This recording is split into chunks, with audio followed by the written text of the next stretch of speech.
welcome to segment number 10 of our adventure in Hollow Knight Silksong. We begin today in the Underworks, which we have substantially, but perhaps not completely, mapped out.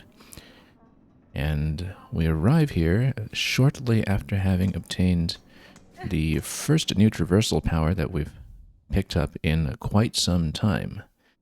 That being, if I can find it somewhere here, the claw line, which I guess is the last thing that's going to circle around here among the traversal powers that are around this central loop over here. Needle in, cling grip, claw line, swift step. I mean, you know, given the spots here, unless this fills in with further objects that will displace these ones around the circle, I guess that might actually be it for the time being. Actually, I don't really know how these were arranged in the first place because I haven't paid much attention to what the layout was like visually, whether we were always just going after 4 additional powers here or if more are filled in to make the circle around it denser.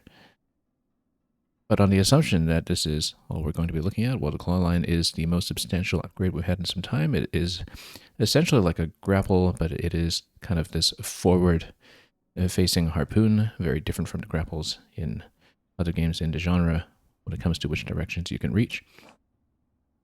And we picked that up here in the Cauldron. We visited the 12th Architect, and we've got a lot that we can explore using our new traversal power. So, for the purposes of this stream, I think we'll be backtracking through a considerable part of the map to finally fill in some of the other spots that have piqued our curiosity before, just to see where they lead, because we have noticed many harpoon locations up to this point that would be worth exploring. So, first of all, we're going to get out of the Cauldron, because we do know that the room immediately pointing to the right there, that had a couple of harpoon locations right there for us to try out straight away. And so, let's just get back into the swing of things and get out. That's the Architect we hear humming upstairs. And this is the room we had noticed much earlier. Let's just get back into the combat routine. We'll fly in and take that out this way. Okay, now the thing about the harpoon is that I do think that we do need to point it straight forward, which rather... actually, I'm not really sure. It seemed that way, but we haven't really played around with it in many different circumstances yet, so... Anyway, we want to build up silk because harpoon does take silk. It is resource limited in that sense. I don't know if we can actually face it up, because previously we'd just been projecting it forward. Whoops, that's not the right button anyway. What is it? Yeah, no, it only goes forward, which means that we need to get on the wall here, project forward like that. Then we make our way up like that. And it'll just take a little bit of work to get this into muscle memory, perhaps. Particularly if you have situations like that where we don't gain quite enough height. And we don't want to expend all of our silk here either. Possibly we can just jump here right away, and then this is just going to be a lot of shard currency to work with in this location. Oh, whoops, don't want to fall in there like that. And also, we want to retain some silk afterwards to be able to heal. So, that looks like that's it for this top corner, but we want to proceed out to the top right of this room.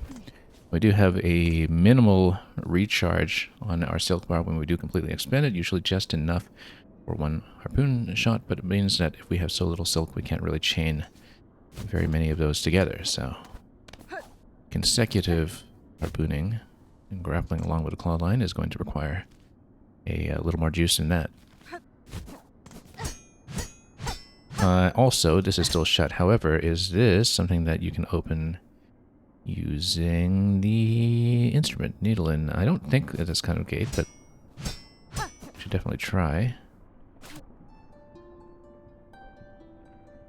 Doesn't look like that kind of gate at all, actually, but then what if you try to grip with this? Nope.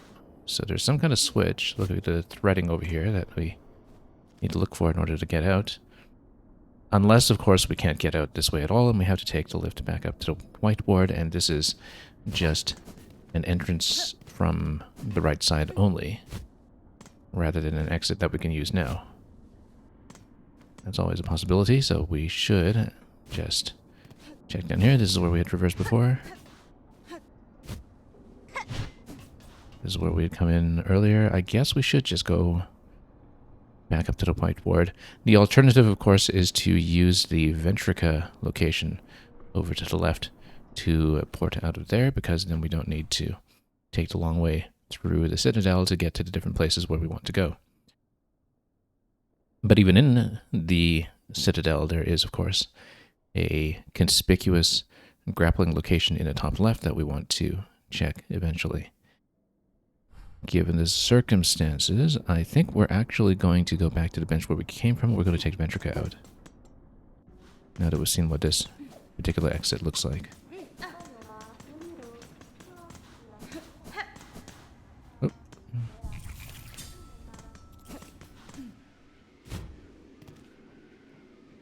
And in that case, do we go down from here? That gives you the crossing, I think. No, we'll go up here and go around. And when you get down here... Oh yeah, no, it's actually the path below that gets you the crossing through the central location. We were just here yesterday, surely I'd remember. But we'll cross... Oh, not here. We want to cross up above. We've been down there. This is the bridge.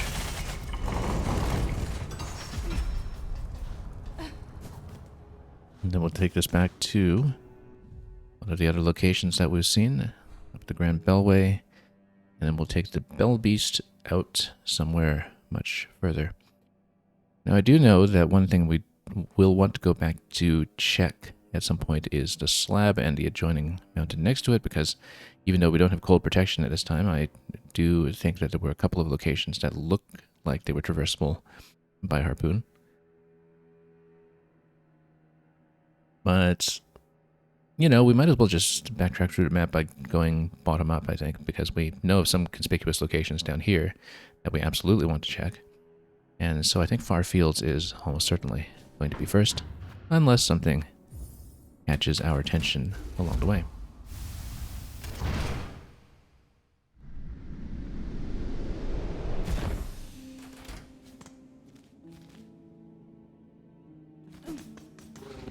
Well, let's summon the beast and get down to the bottom corner. And yeah, we'll see what kind of trouble we can run into today. I expect it to be more of a backtrack session with the Harpoon in tow. Or with us in tow when we use the Harpoon, rather.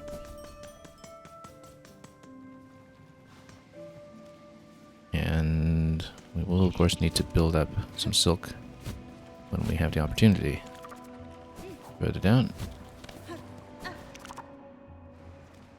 And in this location, you know, we will head past where Fourth Chorus was formerly being fought. And see what else we can do in this location. Yeah, kind of interesting that in contrast to something like the Metroid Grapple or the really snappy one we played with in Prince of Persia, The Lost Crown earlier this year, that since the Harpoon is only forward-facing, you don't really gain height with it alone. You can't just use the grapple to ascend that way. But you see there's a grapple point down below here already, which looks like it might potentially be fascinating. It looks like it's mostly used as a path back up, though. Interesting. Why would we use it, given that we have updrafts everywhere? Well, let's see. Anyway, it is in the next location that we want to go to. I think we'd be wise to hit the bench first and visit our old friend who gave us our current floating cloak to see if she's got anything new in store. Ooh, stray one, do tell, how goes the journey? I have ventured high, seen the citadel in its state. That place is long lost, generations lost, a gilded tomb drowned in silk drags. For its minions so compelled in my capture, I now see clearly the source of their unity, their strange strength. They are husks bound tight, but a one who waits at its crest. Ah, look at you, seeing right through to the truth of it, closer even than I dare to dig. But then you're clearly of the countenance to be coping with such heady stuff. Now, best you be heading. You're clearly planning to stir up some serious trouble. I don't want to be close when it kicks off.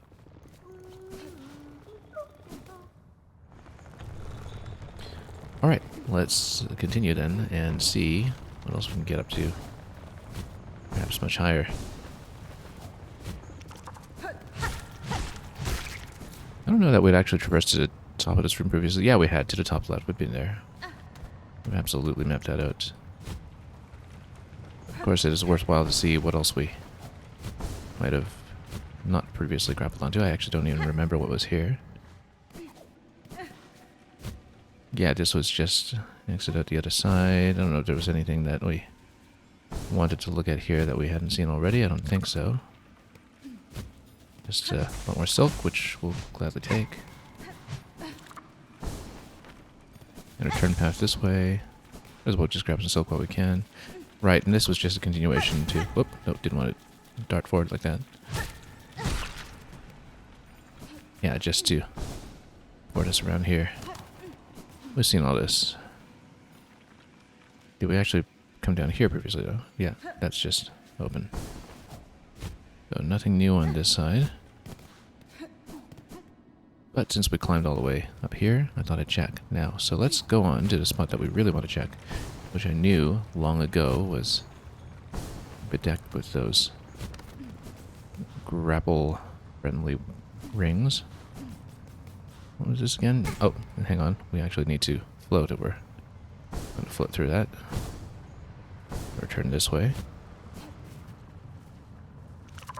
And then, so it is through the segment after this one that we'll be looking to traverse even further.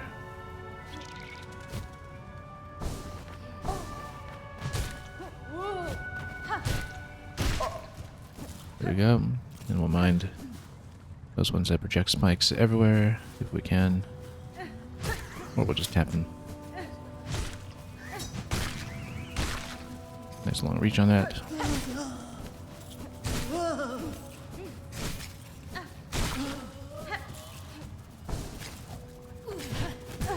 Oops, totally missed on this one. That's okay, might as well heal up now just to be safe about it and build up more silk since we're capped. So yeah, it was actually in the next segment over to the right that we'll go to do some grappling in just a moment. And we'll pop that and grab some silk.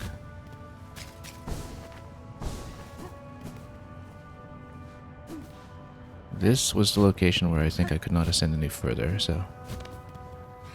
Yeah, here's the grapple ring. And so this will be new material. Let's see what it is. This is explosive. Might open up an updraft, perhaps. Or even just a column to descend into down below. Well, since this is in some session, or in some sense rather, grapple required, we'll see what exactly that entails as we float our way down, and hopefully have enough silk remaining to grab onto something when it is necessary. Further down, but then what's this side? Return pass, perhaps? Or rather, lots of shells. Build up our bank again.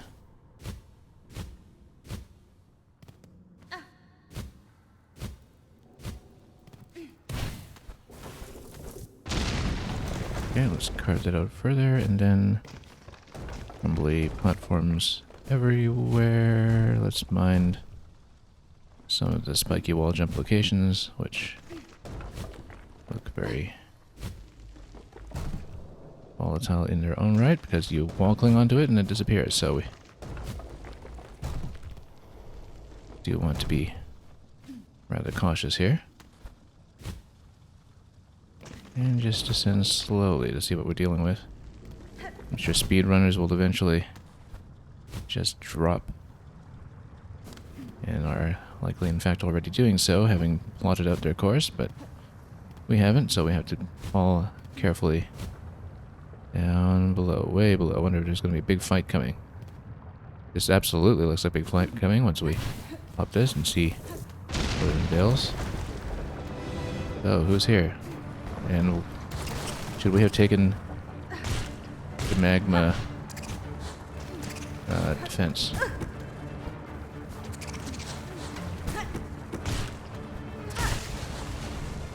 We absolutely should have taken the magma defense, it seems like, but we can also replenish using the harpoon. I think this is kind of a harpoon combat tutorial, essentially.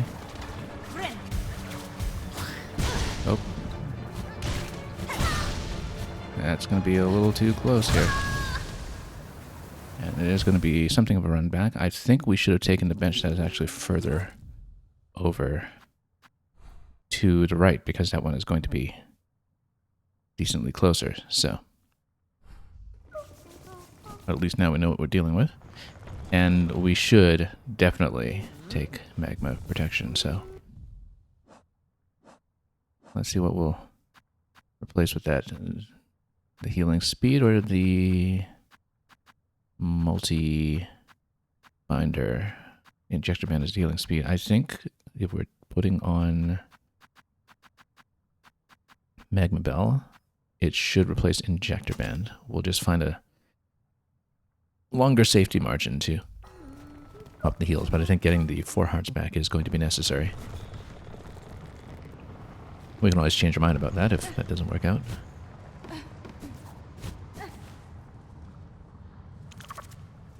But yeah, I feel like this is a bit of a longer run than I originally thought. We should take the bench further to the right.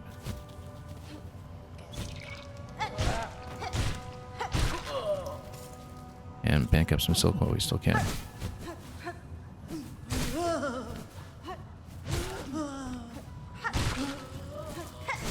Oh, stood too close to that one.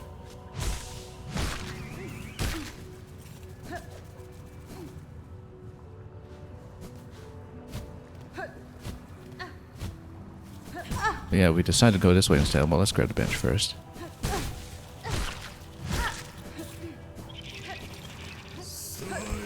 Although there's a bit to contend with over here as well if we decide to take that route. Oh, and we'd have to take the time to open this too. I wonder if we should, since that'll expend a bit of silk. Well, we need to heal up from bench anyway, so let's just open this up for a moment. Hit the bench and then go back that way.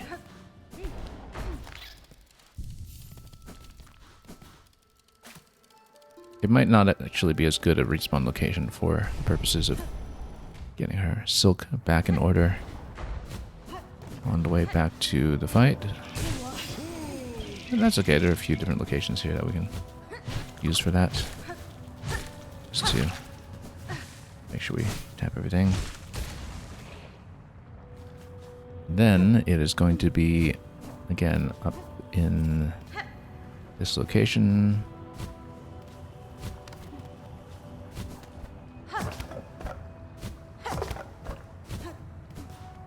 And let's head back down. Only just noticed that the entrance crumbles like that.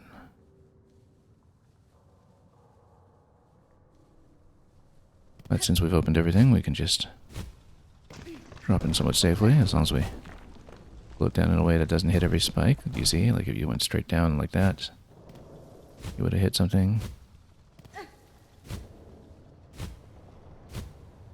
As we practice this, we'll find a nice efficient route, but whoop. Okay, that's gonna pop, and then oh, nope, that's taking a hit right away. But we can dunk those, actually, with a downward strike, if we do it just right.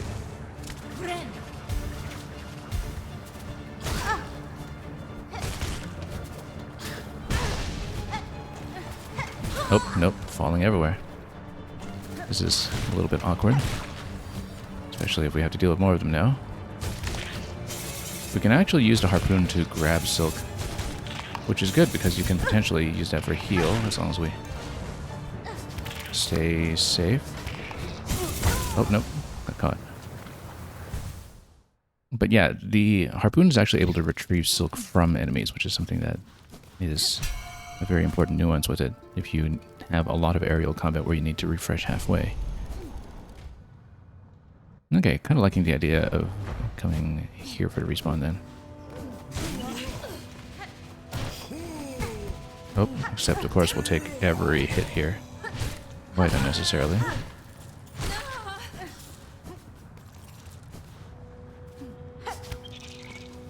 See? You can actually pull silk from it. Then, from that, hopefully get enough to refresh in a moment anyway. It does pull in close, but you get silk back for doing so. We better just tap these normally just to try to get a heal back in order. Having taken so many massive damage before even going up to the fight. So let's just tap this guy a few times first. Oh, this is getting close. Let's just heal up here first before anything else happens. And get back into the other fight.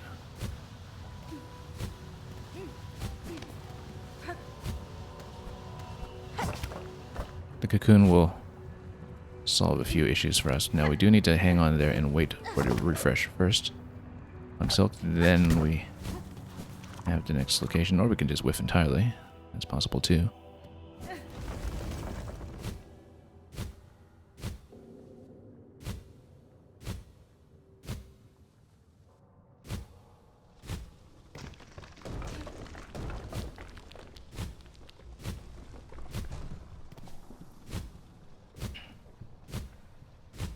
Just gonna scout this carefully. And back down we go. Okay, got silk. Now we also have the drill attack as well if I get a good position over an enemy. Whoop. Be careful with that though. So we don't get into situations like that one.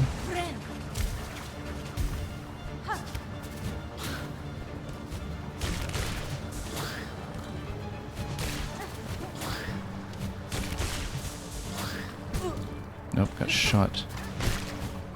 But we dispatched that one a lot quicker than usual this time, so.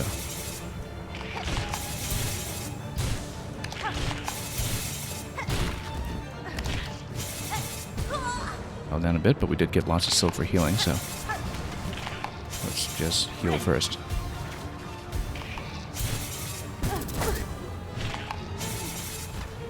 And then try to pull it for a bit. Nope.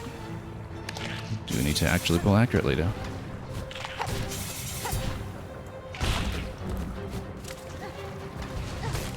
Oh, it's falling all over the place. It's really not great. Oh, was trying to trigger my thread storm, but we just completely whiffed on it.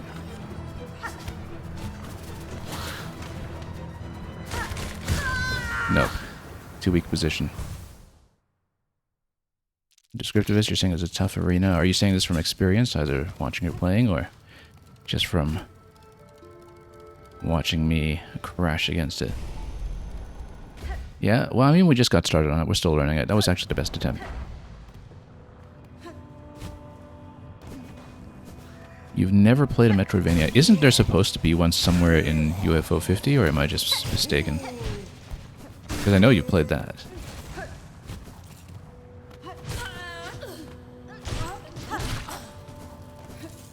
Anyway, it's just unbelievable that this genre is so fruitful nowadays with so many new ideas in it and grander layouts and ambitious artwork, and so much independent interest in it because it is a format that I've always loved. And okay, let's go back up.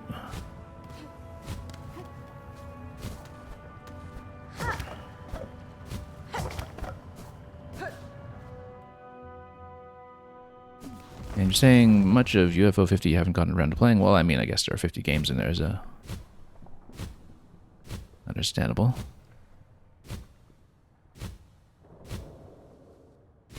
I don't actually know if there is a Metroid-style game in UFO 50. I feel like that might have been something I vaguely heard. It wouldn't surprise me anyhow.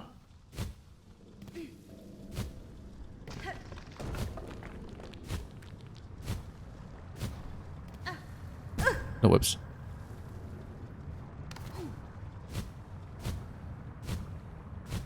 Okay. Got this. And then let's get these early ones spiked down. We just need to make sure we maintain aerial position as much as possible, and then we'll take these out where we can. Oh, and then harpoon out of the way if we are able to, which we're still not in the habit of doing yet because it's a very new traversal item for me. Heal up.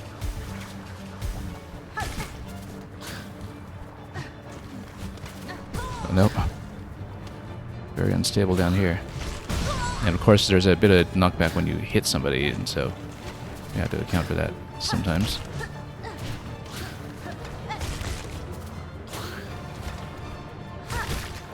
It's kind of like a harpoon fight tutorial, essentially.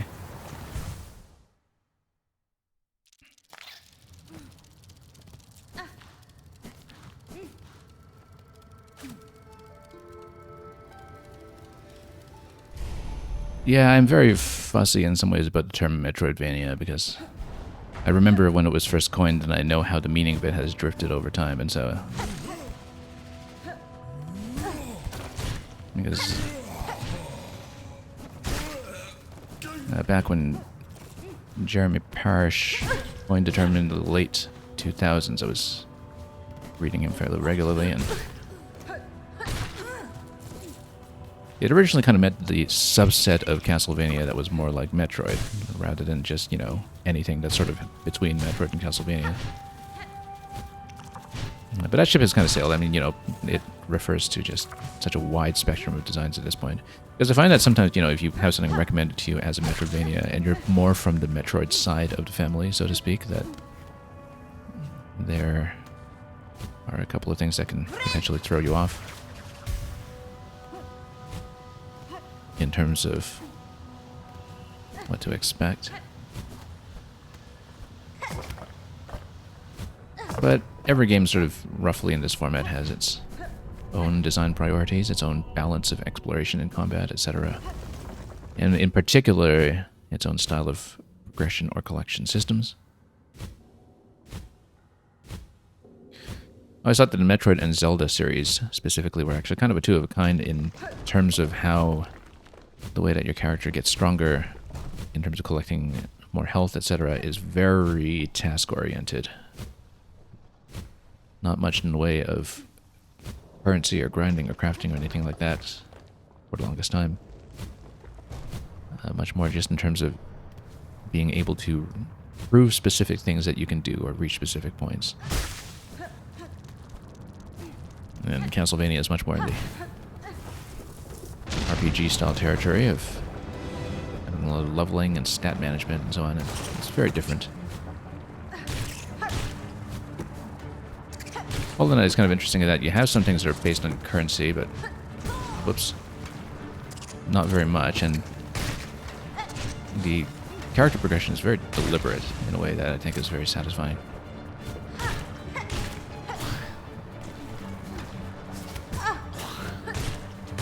Okay, just spike that one. Good. Actually, this is one of the better fights we've had with them so far, up to this point. Up to this point. Oh, we're getting killed now. Getting very killed now, in fact. No, we should have gone for the drill there, actually. That's a great position for the drill.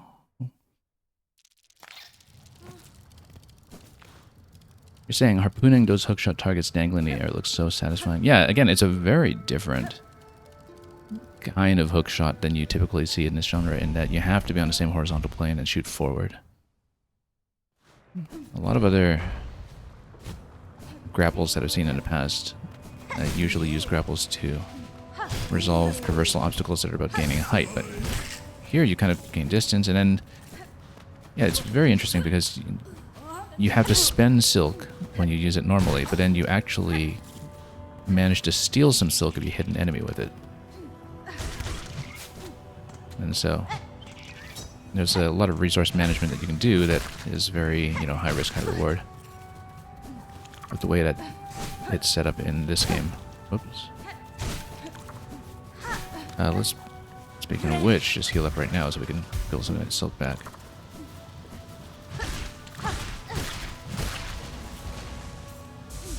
And just get up right away.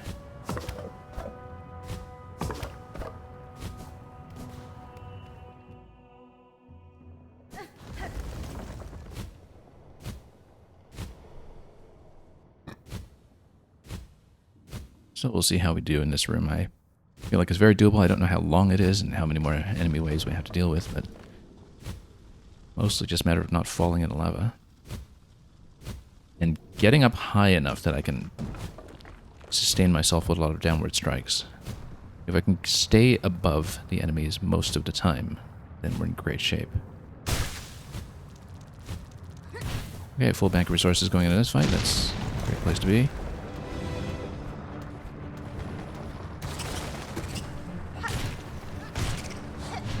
Oh, speaking of which, taking a dive already.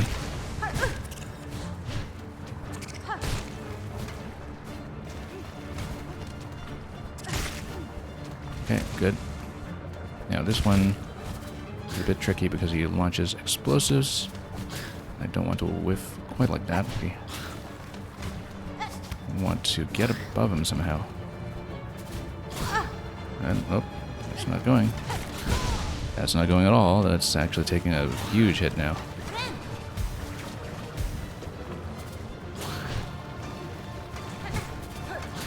Yeah, very difficult to do all this at once, to float, the strike, all the things that you have to do along the way.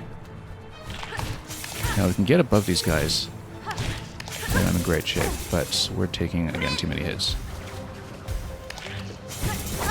Nope. Wrong button here. I'm trying to get a drill attack down, and we just could not get above them enough. What's the white circle between my tools? Well, that is the central tool that you have. So this is kind of your core ability. It's kind of a silk dump that's a special attack. And so that is when you have direction in neutral, and you press the R button, then you use your central silk ability. When the circle, that is the white circle there, lights up with this icon, that means that you have enough silk for it to be usable. These ones expend ammunition, and the ammunition is refreshed by consuming the stone shards currency. Shell shards currency, rather. You see 290 out of 700 in the bottom here. Those are the shell shards. So every time you hit a bench, you spend shards to refill ammunition on the tools that are in the red circles. There are also some other tools that are not on the same currency, and so those would be the ones that give you temporary buffs instead. The ones that are buff items use the reserve that you can see here that you tap into by revisiting specific NPCs that gave you these items in the first place.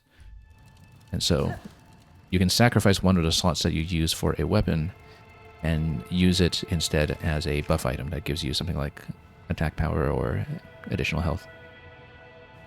The crest that I'm using is the Reaper crest because it's the weapon that gives me a bit longer range. Actually, the thing I like best about it is that it gives me a straight downward strike, which for maintaining aerial position is easiest to manage. Some of the other ones...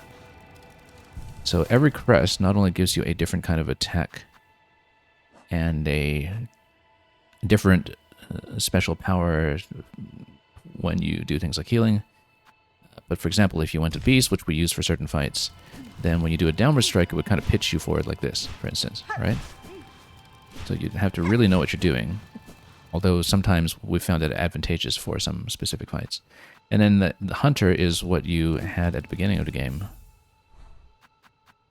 So Hunter is the default in this game, and it's the diagonal strike like this, which I found extremely tricky to manage for some of the bounce platforming early on, but that's because, it was just so unique relative to other games. But in some ways, I'm using Reaper, first of all, because it has a really nice long range. It's got some nice attacks in it, like a rush into an uppercut. They're essentially kind of like different weapon classes, where you change your crest and you're essentially playing Hornet as a different class. And the straight bounce, when you go downwards, I find is easiest to target, because then you can have enough of a range of it that you can even kind of sideswipe like this. So that's what I'm trying to do on top of some of the aerial enemies, because if I can get high enough to get on top of them, this just absolutely wrecks them. Anyway, we've got a decent amount of silk. Let's just bypass all this stuff and get back upstairs.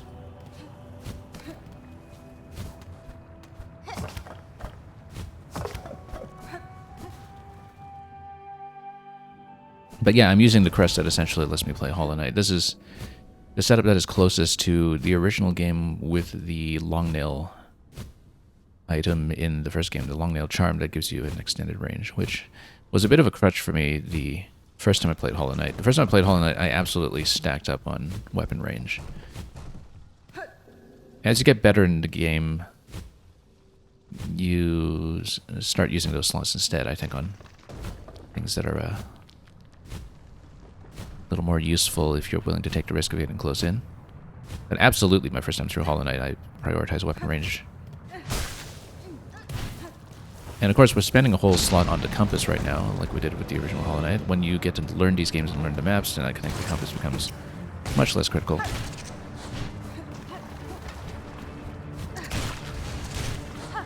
You see? That was a perfect phase. Absolutely perfect. Now, trying to get up towards that guy to get a swipe on him. I think the idea, if you don't get nuked everywhere, is that you do want to get in close. Using... Oh, nope, I was trying to escape there so I could get into a spot to heal. We just could not do that.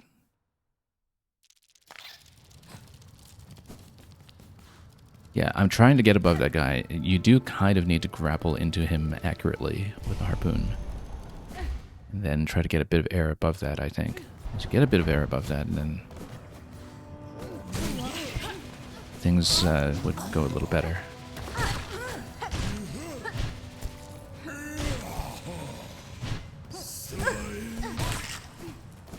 Okay, taking a bit of a hit here, but that's okay.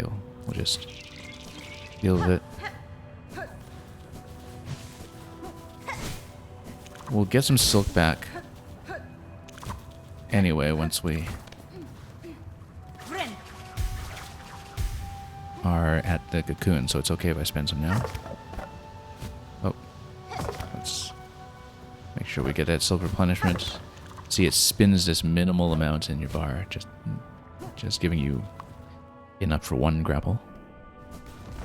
So I have the compass equipped when I'm grinding in Arena Room. I actually don't need it, do I? Because I know how to get here. So we have a couple of other ones that were pretty useful. I just bought this one, Scuttle Brace, which is really neat because it kind of gives you a backdash. But of course, a backdash is not going to be useful in this fight when we are not backdashing, when we have no ground to dash on, essentially. The knockback reduction might be useful here, but we're not necessarily used to it. The other ones, this is high risk, high reward, high damage in, high damage out. We're probably not going to use that in one like this where we're mostly just taking environmental damage.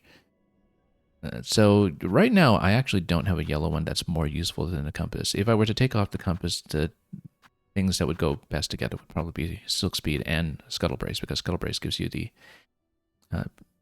backward dash that looks really fun. It's just a fantastic animation because it lets you move like a crab, essentially, like you do a little crab scuttleback. The anti-recoil, I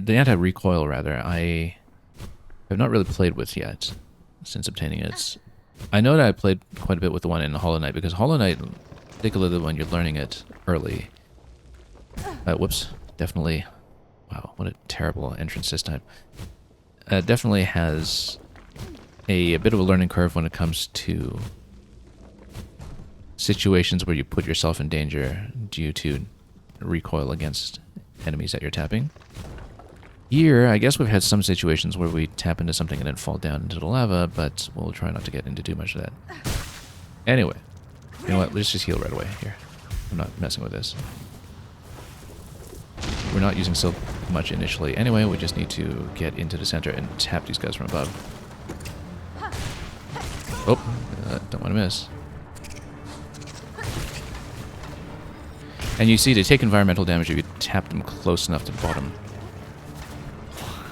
Oh.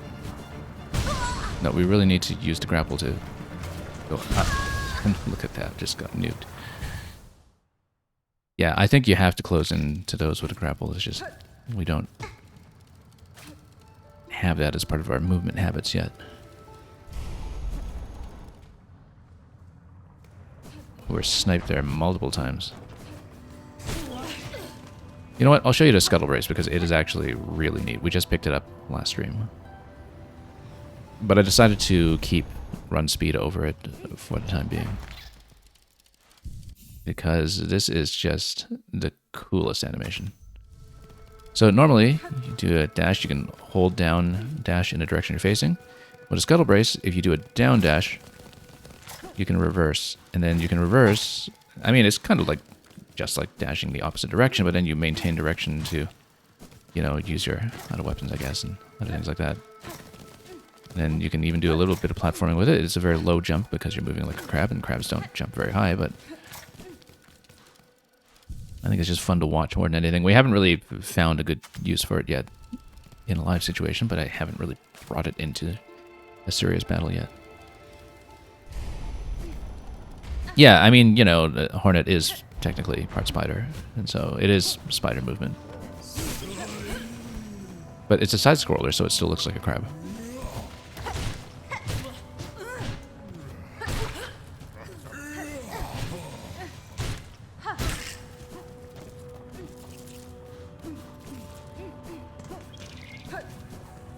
Does whatever a spider can.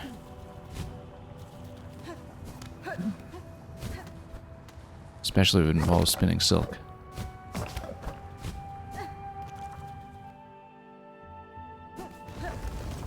Okay, let's not take so much damage on the way down this time. That was really quite bad last time.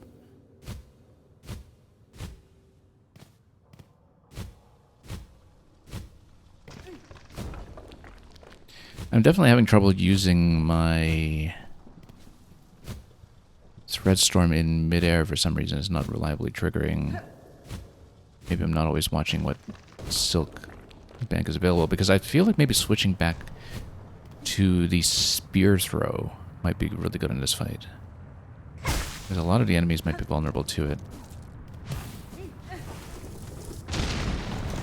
So that's one consideration for next attempt, is since we're not using Thread Storm anyway, just switch back to spear.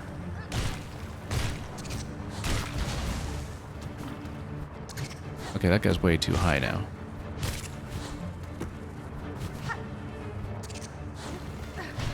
Oh, nope, too far. Okay, got that one.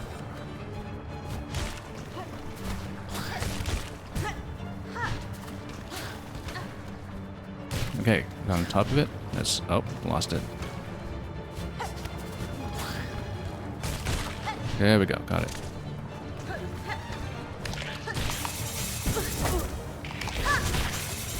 The drill attack kills them pretty much instantly. That's something we should keep in mind. That we should use drill against big guys. We're just... yeah, I had nowhere to go there. Couldn't get above them. I think we need to harpoon into one of them at least and try to just get above. But that was an interesting idea. The drill, if we get on top of the big guys, would have just nukes them. And... oh, yes. Let's switch back to spear. That's the idea that we had. I haven't used this in a long time, but I did find it extremely useful. I haven't really used the counter, the third ability there, very much at all yet, because we never figured out the timing for it.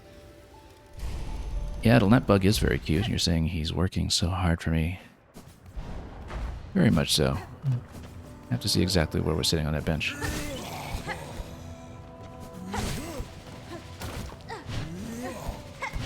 Come on.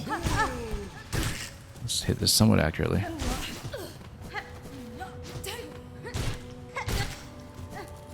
Just get a heal up in a moment.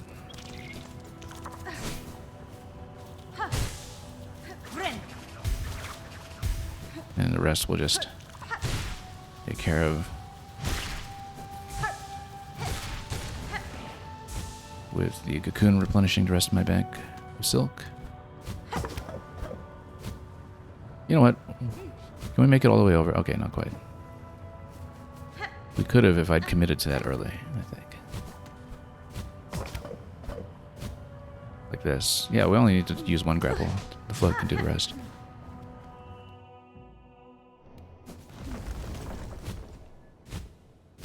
Okay, let's not be too risky on the drop here.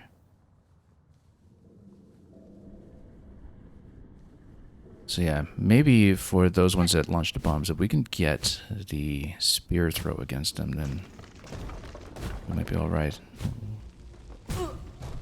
We do have some muscle memory confusion sometimes with using the tools in tandem with the harpoon. Now, just a lot of different buttons to keep straight, but we'll do it. I was definitely underusing the tools bound to R in the early sessions of the game, and we kind of swapped the controls back and forth for a while, which scrambled muscle memory even further, but I think at this point we are a bit more comfortable with it. Oh yeah, we need to tap this first. Let's do it. I'm not fully healed up right now, I guess we'll fix that later. I do want to keep silk for the time being, so we can... whoop. Here we go. Oh. I keep sideswiping that when I want to get on top of it. Harpoon works beautifully. Okay, drill on these guys once we get on top. I did not get on top. Oh, I missed it. How did I miss it? There we go. And then, okay, we'll need to heal out of this one. Unfortunately, it's against these guys, which just nuke you straight away. So yeah, I needed spear against those ones. Spear against those ones, drill against the big guys.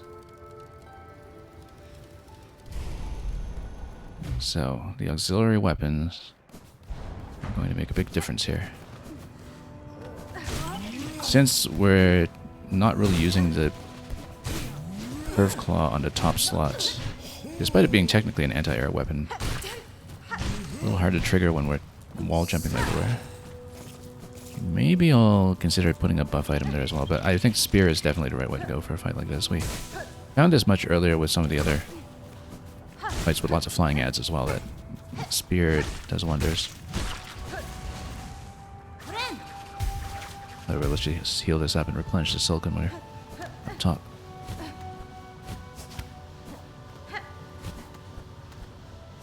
Oh, come on. Whiffing completely.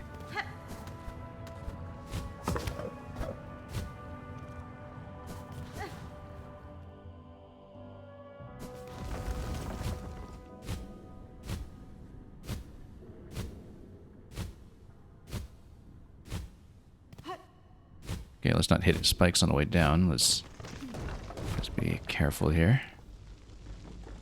Watch where we're going.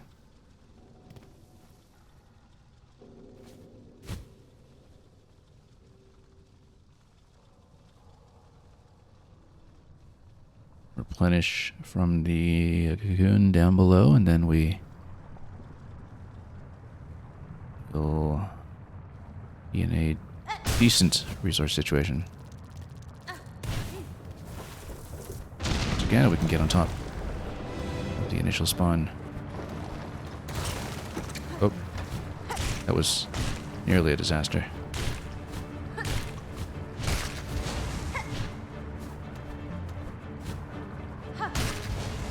Good.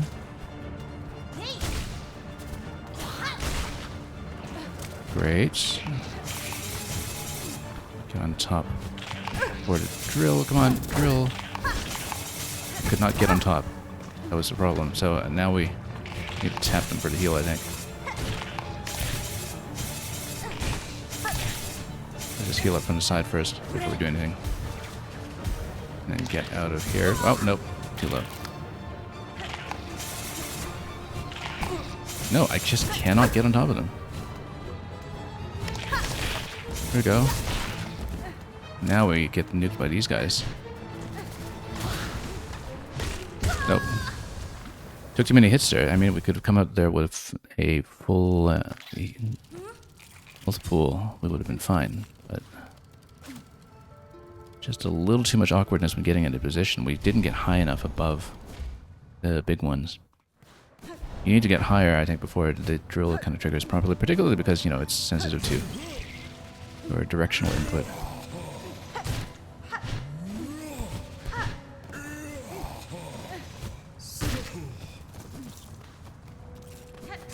I was kind of wondering about this control scheme for the tools, where, you know, you have the tool button that's shared between all three tools, but then they're all directionally modified, and I found that scheme very weird. But then with the drill, it makes sense, because you're going to be moving down when using it anyway.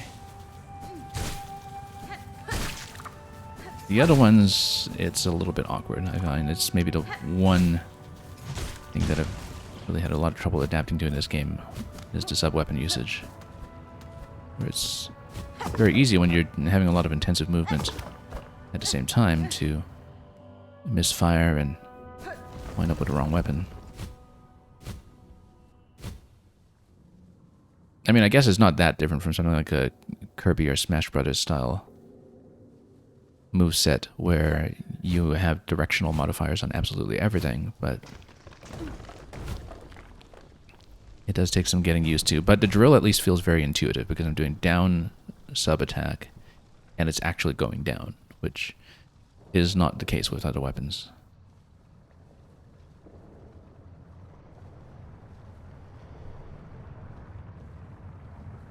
But yeah, I guess if we think about it like a Smash Brothers style control scheme, then it might be a little easier to understand.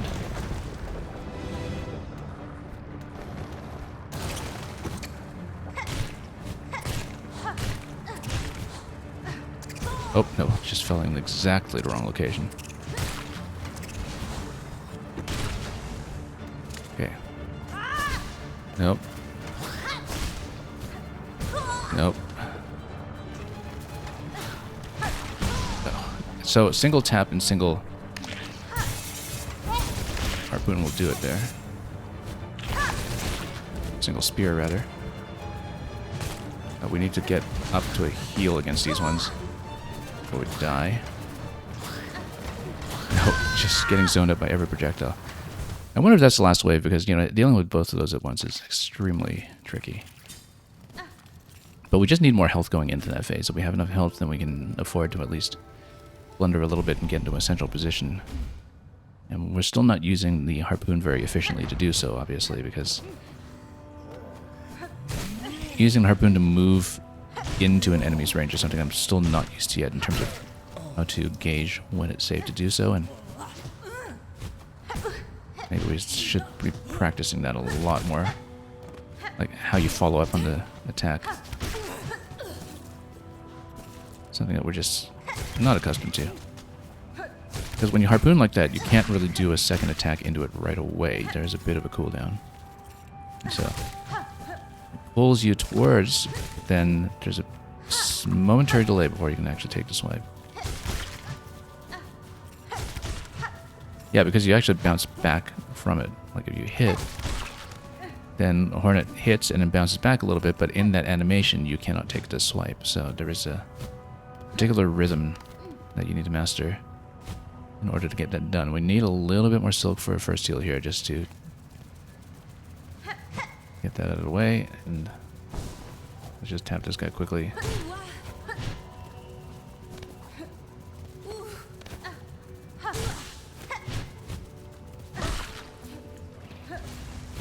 And take the point of heal, and then we'll just get back to the cocoon, hopefully safely from here.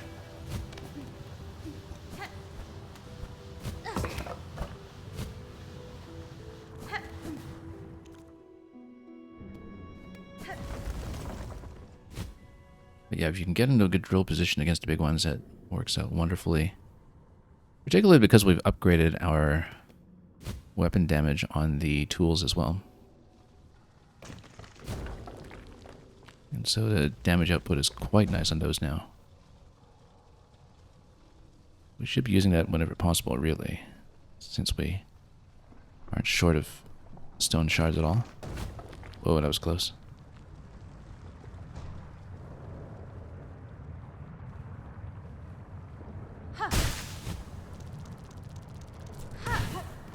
Okay, once again, let's just not fall in.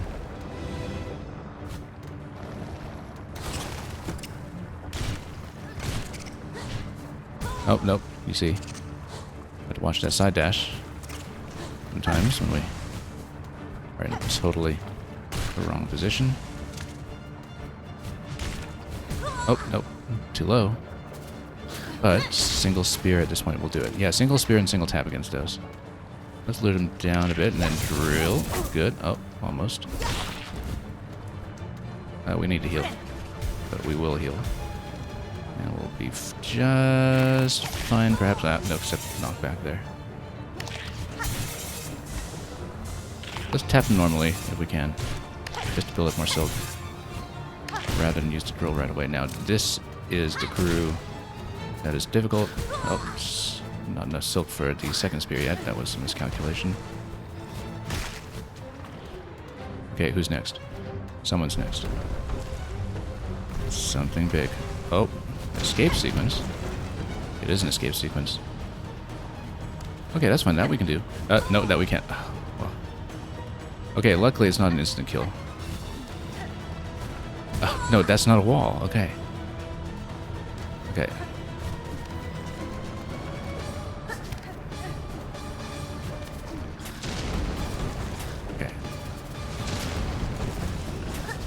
Nope. Oh, we're gonna die to the escape sequence. Just watch. Wouldn't be Metroid without it. Okay, just need to watch which walls are actually rippable. And if we're careful about that, then we can get out.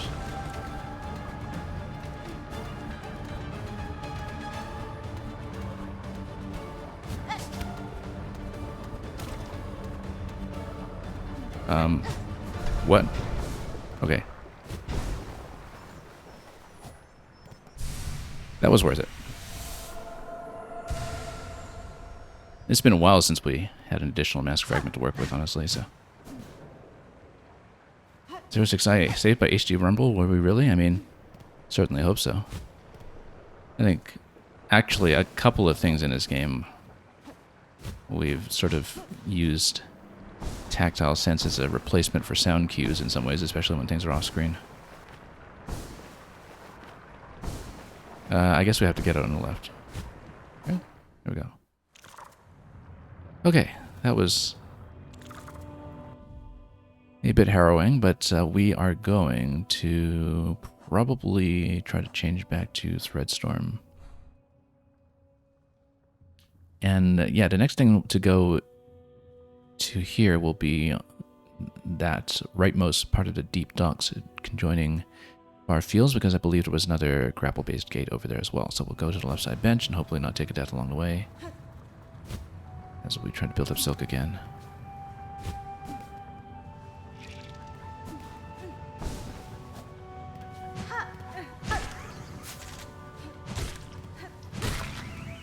Oh, let's be careful here. That almost spiked me.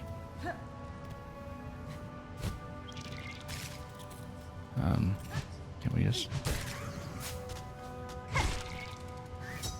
Okay, it's gonna go with this pattern now.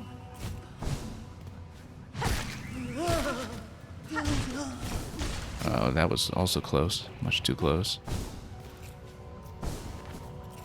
Need a little bit more silk. Let's see if we can tap this one.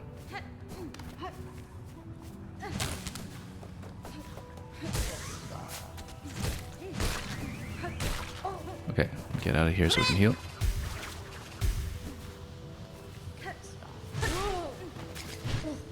Now, given that we're going down to deep docks, I might actually want to keep Magma Bell because I feel like it might remain useful for the time being. But we are going to take the next bench that I can,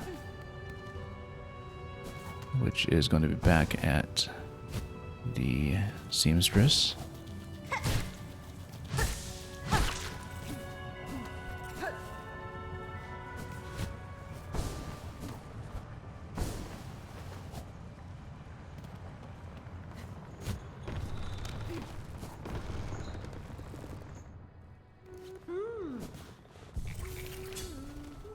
And then we're going to go to the deep docks exit. Actually, we should probably hit the bench that is closest to the travel point. That'll be the closest bench for where we're going, so we'll pass over there first, and then we'll see what we can do from that point on.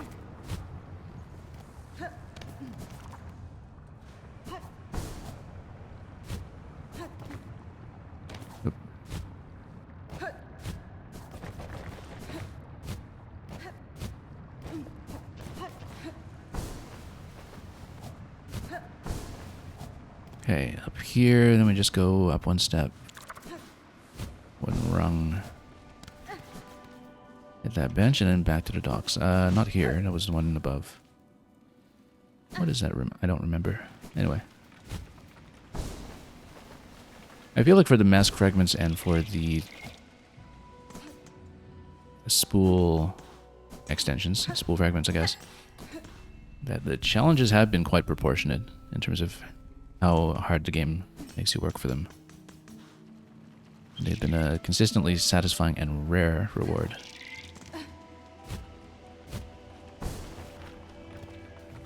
That's the thing about both Hollow Knight games, is that they give you so much map to work with that you have long stretches without a lot of material progression for the character, and I actually kind of like that you stick with a loadout for a long time, and the upgrades, when they do come, feel rare and extremely impactful.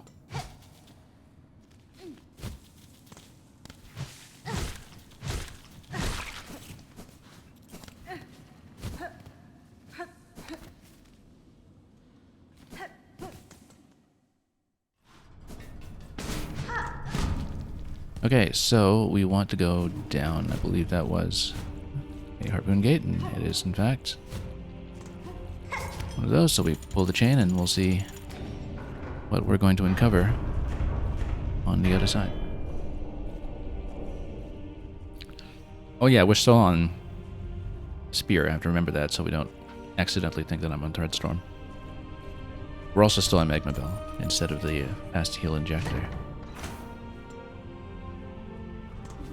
But that's kind of intentional because we expect a bit of fire in this area. Okay, so it is going to be spool fragment. Are we sitting on 1 out of 2 or 0 out of 2 right now? 1 out of 2. So we will actually get a spool extension if we complete this section, which we'll try to do. Now, these ones, of course, you would have to hit from below because of their helmets. And they will drop some bombs that we can deflect against that. But I think uppercut is the best way to do it. Deflect. Oh, got hit pretty hard. Okay, let's heal up.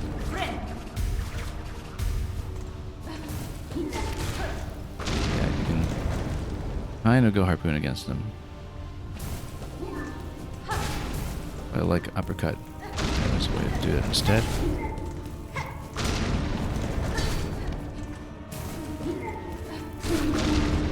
And then take that one. Oh, didn't expect that was still there. Oh, right, because they do explode when they die. I totally neglected that. Anyway, right side is where you get to the thread, so let's see if we can loop around that way and not hit everything in sight, including that. It was trying to dash over, and that did not work out.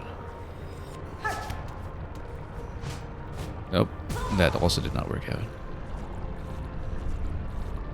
Hang on. Yeah, you do. Come on. Need to, first of all, get some silk without whacking this guy too much. Okay, we need more silk and heal up, and then we... Yeah, I don't want to bait that one yet. Maybe this one.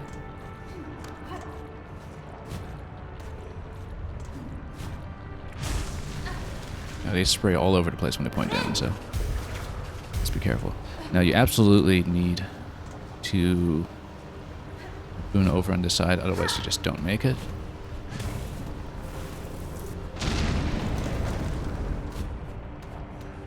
Then platforming sequence with the grapple by the looks of it.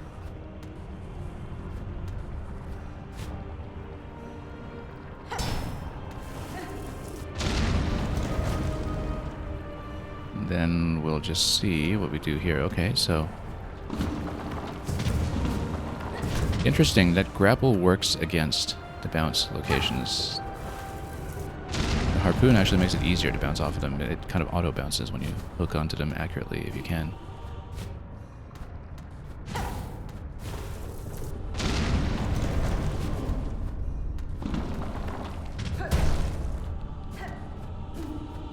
Okay, now here we go. That's a landing spot, so hopefully that means that we get this right away, and that's going to be extra bit of thread. And look at that, what a massive refill on that too. Okay, so now we continue going left, and we'll try to connect down to that other location in the bottom middle. And traversing this a lot further, one hopes. So here's another gate that we have not been able to open yet. We'll go around to it, I guess. Once we've hopefully stomped this guy downstairs for environmental damage. Oh, no. It's not down there. Whatever platform was there was blown up. He's going to blow me up completely. Just watch. Okay, we need to heal. Let's just get out.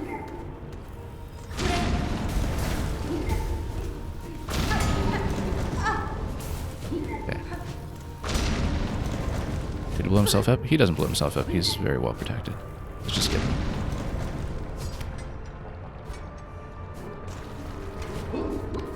Okay. And then...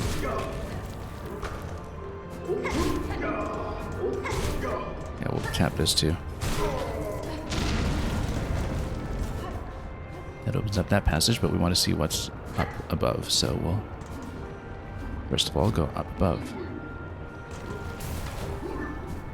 Oh, that needed to be a grapple out of there. Of some sort.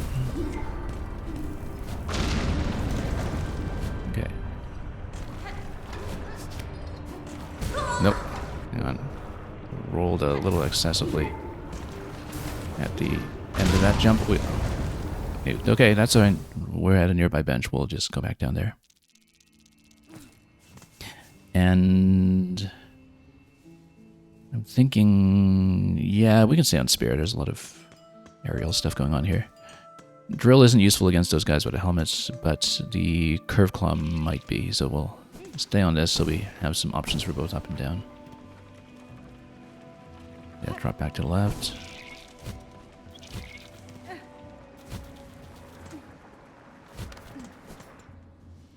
And we'll see what we can do when we return there.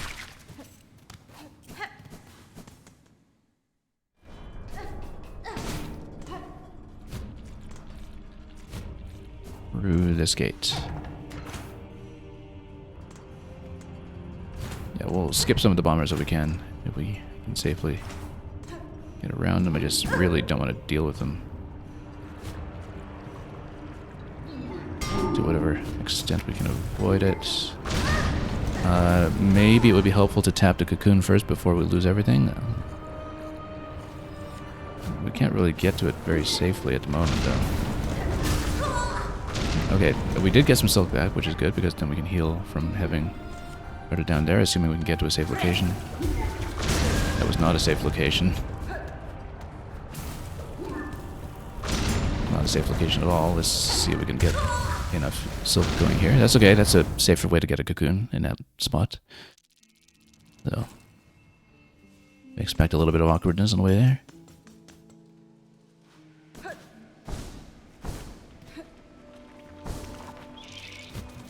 Oh. Come on. Don't run into every little thing. We can avoid it.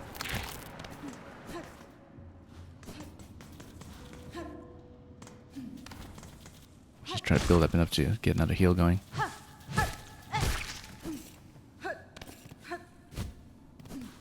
Guess that's what happens when I'm running Magma Bell rather than something that gives us better silk replenishment. But we do have to do it here.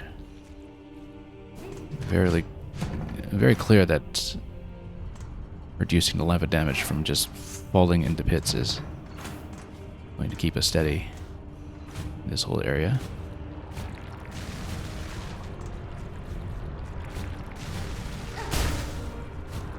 Yeah, heal.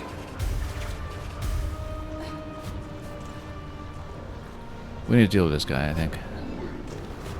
Yeah, because he's just zoning me out completely when he's spawning in that location. We do need to do something before he tosses everything at me. Or we could just escape. Whoa, nope. That's not escape, that's just falling in. Okay. Oh, and then, that's right, we'll fight this guy and then he'll give me some silk. Unless we get hit by everything there first, so let's just back out for a moment. We're pretty deep in at this point, so a bit risky to proceed. We do want to go back to open that spot up above in the room on the right, which clearly requires quite a bit of harpooning. We do need to get rid of one of the flyers, I think, if we want to have a chance at that. Curve Claw, I think, is a good option if we can get within range of it. But right now it's way out over there, and so we don't have a good location for it just yet. In terms of just being able to hit. Oh, nope. Stood in the wrong place. Rather, I was kind of latching onto the edge there, and we just didn't get a good jump out of it. Yeah, a bit awkward to try to get over to that enemy from the left side, but you do need to get there in order to start the harpoon sequence on those rings. So if we can get below it and maybe try to go Curve Claw from a safe platform, that could be substantially better than whatever it is we're doing right now.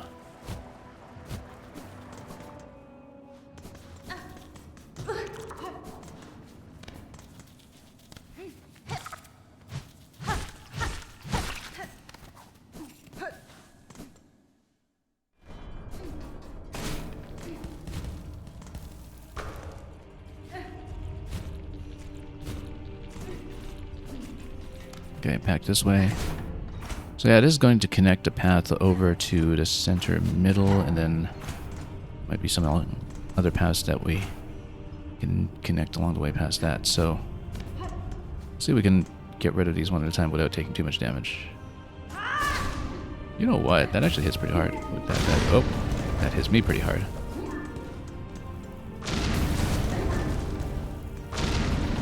What if, can we actually snipe him like this? Yeah, it does hit him on the return path. It does pretty well, actually, especially with the damage buff that we currently have on our tools. It does quite a lot better than I expected, in fact. Let's... Oh, just got into the wrong position against those. So, hang on.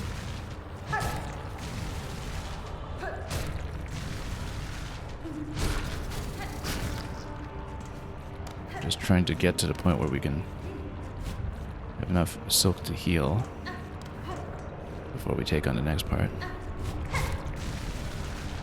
Well, those spray like crazy when they're facing down. We really need to watch out for that. Otherwise, we're just about to take another death, I think.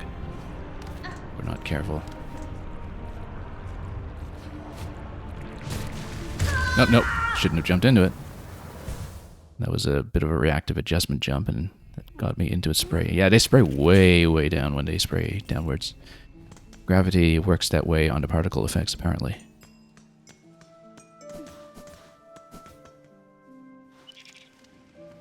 Okay. Let's get back there. But we discovered that Curve Claw actually works very well against the bombers. Whatever their real name is, it's in the log somewhere. Oh, why don't we find out? Yeah. Lava Lug. It kind of ports to this enemy directly, by the way. I guess it was the last thing we killed. Smelt Shoveler. No, the flying one's Flint Flame Flyers. That's what it is.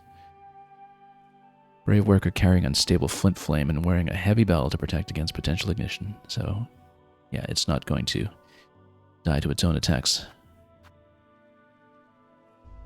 anytime soon. But against the Curve Claw, we have some potential because of the way it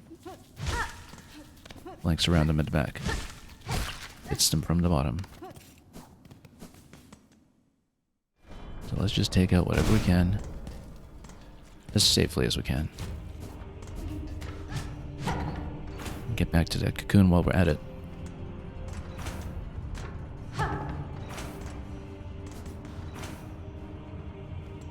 Okay.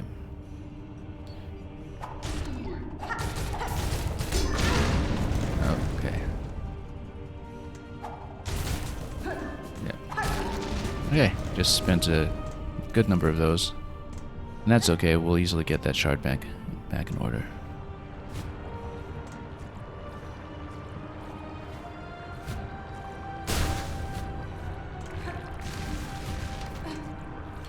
And we do have enough for a heal. Let's maybe try to get into a safe position to nuke that guy first. Not quite reaching. Can we bait him?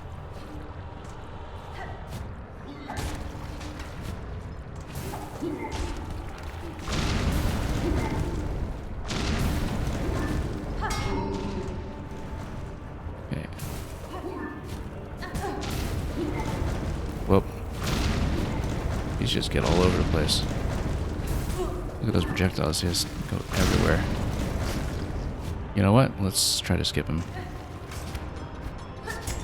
Nope, missed it. And then now we have to go all the way back here. Let's try to heal off of this guy.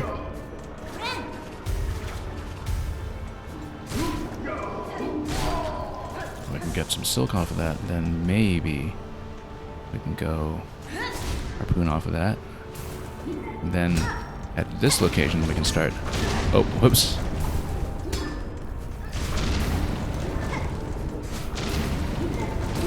There we go. Got him out of the way. Now, for the first time, we actually... Good thing I got out of that explosion as well. We actually have a clear path to start grappling around.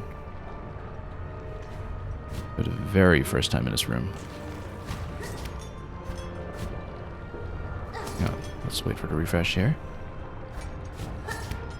Good. Now let's jump over here and then push this guy.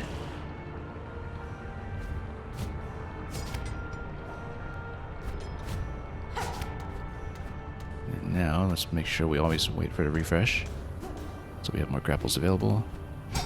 What do we even do in this area? There's a fight. It's a fight. It might be a big series of fights, actually. What have we gotten ourselves into this time?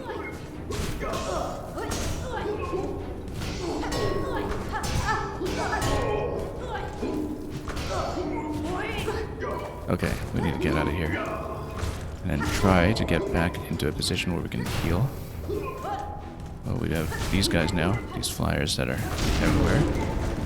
We don't have enough for a heal. But they'll blow each other up at least. We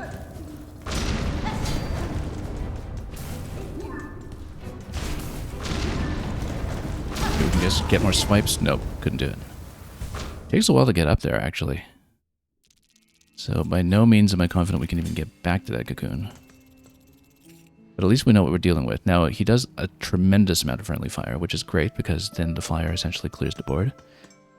We should have actually stood back And rather than trying to get to the heal, just tried to snipe him with more curve claws. I didn't know how many more waves we were going to deal with in that spot, though, so it was a bit of a tough call.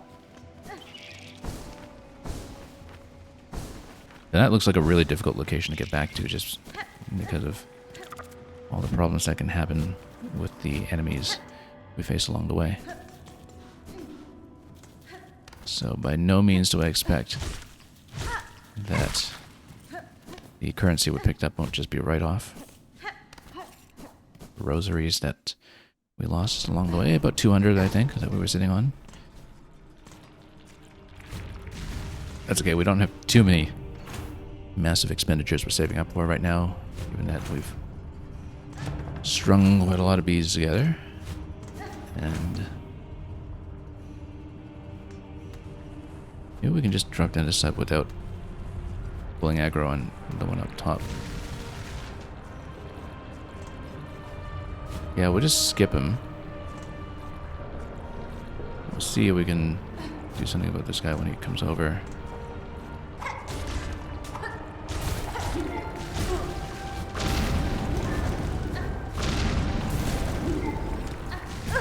Nope, we're getting hit by everything. Everything. No. Absolutely everything. We're not going to get back to that cocoon, I don't think.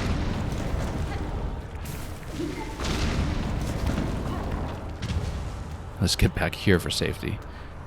We're not doing the whole platforming sequence, obviously, but we just need a safety point for a moment. We might have to do the platforming sequence to get out of here, actually. That's a good safe way out of here. And unfortunately, we don't have any kind of safe landing for me to maybe use to Silk Heart. We'll probably have to write off that 200, I think. Unless we can do this bit perfectly.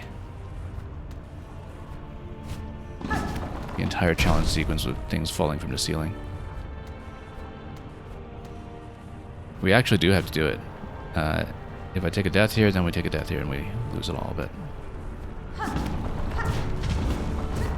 No. Yeah, no. That's not going to go. So that's about 200 rosaries down. That's okay. We expected it.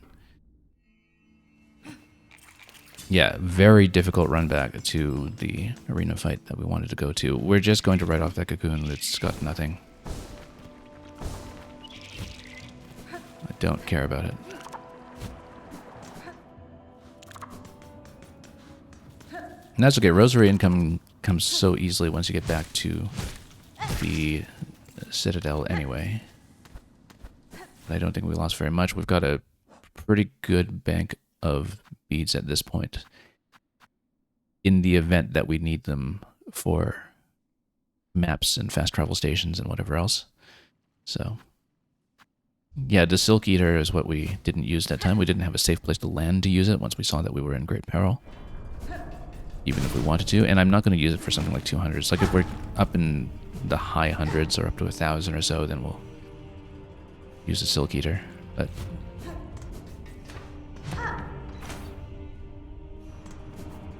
something like 200-ish feels very recoverable. And so, okay, let's hug the right side so we just don't pull that other one at all. We do need to pull this one. I'm trying to deflect that, and we just never managed to do it successfully. Okay, luckily, whoa, unluckily. Oh, look at that. Got caught by the death explosion, then stood a little too far and got caught by the slug thing. What's it called again? What a team they make, the lava lug. What a team. Ganging up on me like that.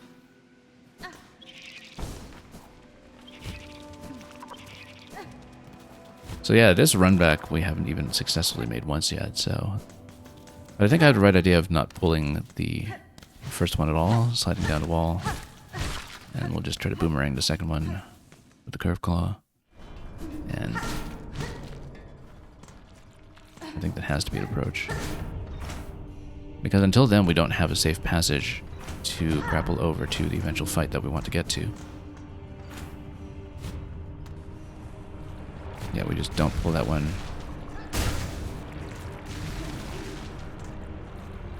come down. Oh, no, it's too far.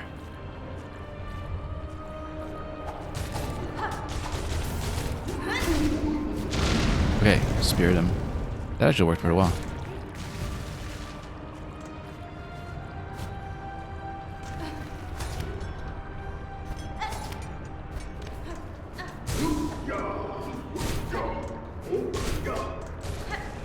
Okay, so we're down by one mask, but we're pretty good on Silk going into the fight once we make it there. I think that's fine. We'll just pop a heal when we're slightly lower.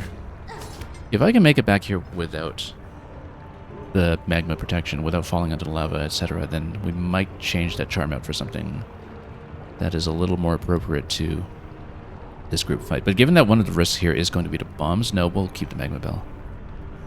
Because the explosive is maybe the main thing I'm worried about, so... Okay. Alright, so here's the combat arena once again. And let's think about, we have a couple of the grounded enemies up front. It would have been nice to have Red Storm available, but I don't have it. So I think we just need to stand back and create some space until the flyer comes out. And we'll just try to avoid damage as much as we can. So, who's coming? Yeah. We'll deflect explosives. Oh, this guy's being a nuisance. That one's being a nuisance too.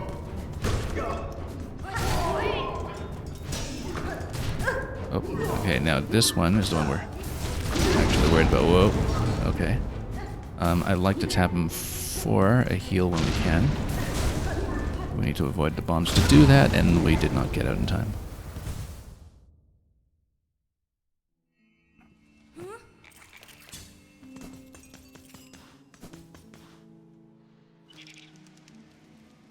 So I am seriously considering switching back to its restroom. No, we need a harpoon to get over the first one on the run back that we have to clear. I mean, maybe if we harpoon well enough, we can just go around him, but I'm really not betting on that. I think it's just too much of a risk to have him bombing everything. I think we do have to fight him. Maybe we can get over him immediately. We should try maybe a fast strategy to get around, but it could go badly quickly if we're not careful, so... Okay, hug the right side. Slide down and get hit by that immediately, and get hit by that immediately, and so, yikes. Do I not have the magma bill? How come I'm taking so much damage? No, I have it, so... We're still just taking tons of damage on the fire. Okay.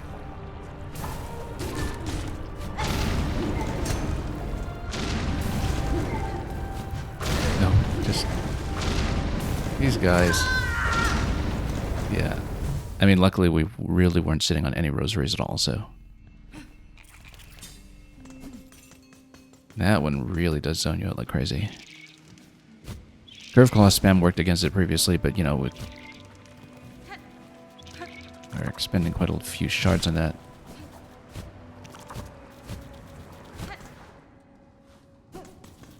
Yeah, very difficult route back on this one. Given that we've only made it back to that fight a second time. After all these attempts.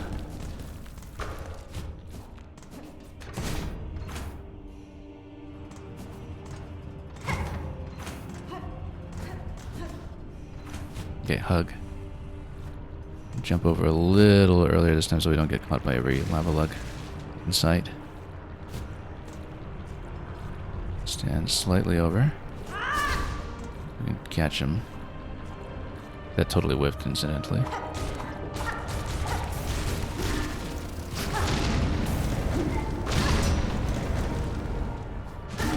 Yeah, okay. Took a few hits here, but he'll explode out of the way, at least. I think we'll try to tap this lava lug just to get a heal off it, but It's always risky to do so, especially if you're dashing everywhere. You don't want to pull the other flyer up top either. Or stand too close to its spray.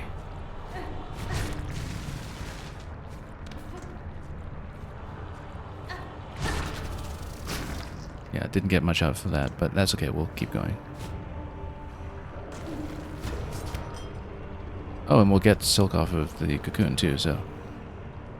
Assuming that we can do this, and then pull, and then pull. We better take out the one up top first.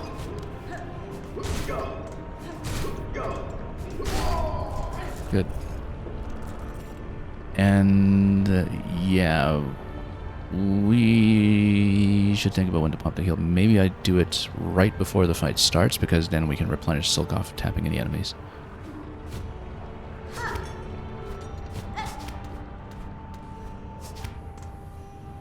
Yeah, right before this fight starts, we'll heal up. Then we get the Reaper buff.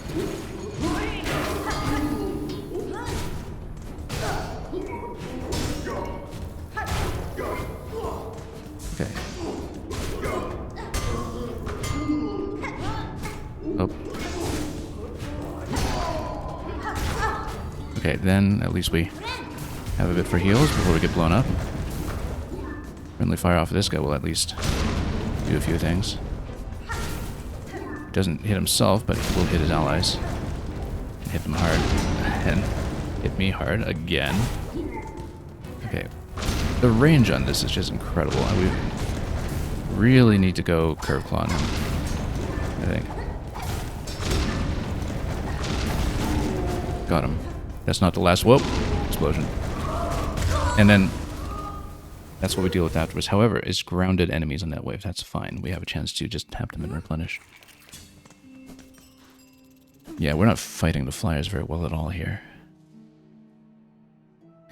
So the question is Harpoon or Silkstorm? I'm going to go back to Silkstorm, I think, for group fights like that.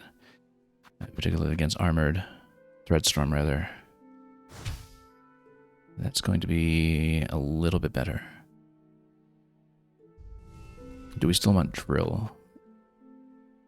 Not much they're vulnerable to Drill, but... Oh, traps could be good, maybe. We haven't really used traps yet. I think we'll stand Drill. It's intuitive in a pinch. And against a big enemy that just dropped at the end of there, that could potentially punch right through him, so...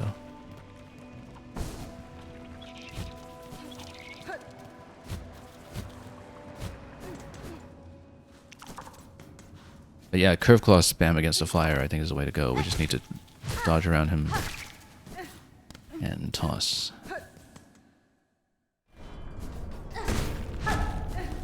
So yeah, note to self, we are back in Threadstorm. I don't want to forget that.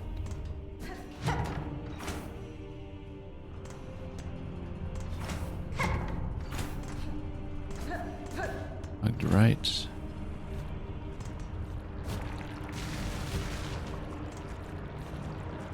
Maybe even tap these ones out of the way first, just to get them out.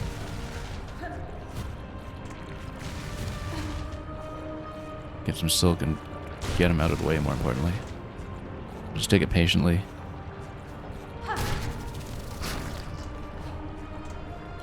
Okay, so now we can try to get around this guy if we can. I should learn how to use the grapple more effectively against them. Maybe we just grapple to him and then grapple past him to get to the Harpoon platforming segment and then just don't worry about his bombs. No, I think we need to kill him. But I don't want to lure him over from this position just yet. Until we know that we can hit. Okay, now we actually have some room to jump, though. That's important. Because we don't want to have to deal with the lava luck down in that position. And then we can tap, tap. Is he going to drop from above? He is, but let's see what we can do to lure it down.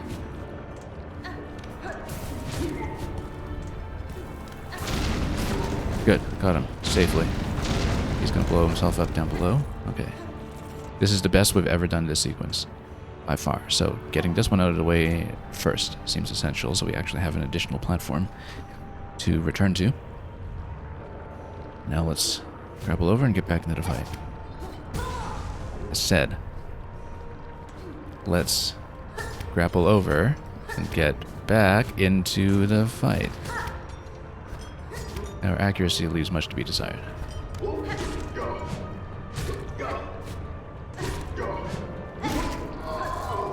Okay, got some silk back at least.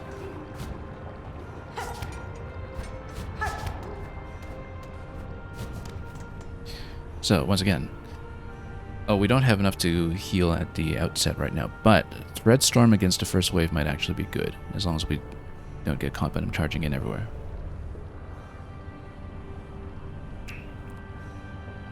Seems like Thread Storm's kind of built for those circumstances. Let's get some silk. And we'll heal up when we can too. Oh. You see? Takes up two at once. And then, we have to deal with the flyer now. Let's let him throw the bomb first, then heal. So he's going to hit that. We try to uppercut him, but I think we'll go back to the curve claw strategy in just a moment. This is the best we've ever done on this. I don't want to squander it.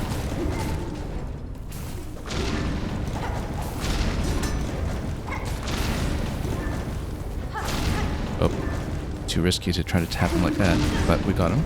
Stand back. Now we are down on health. We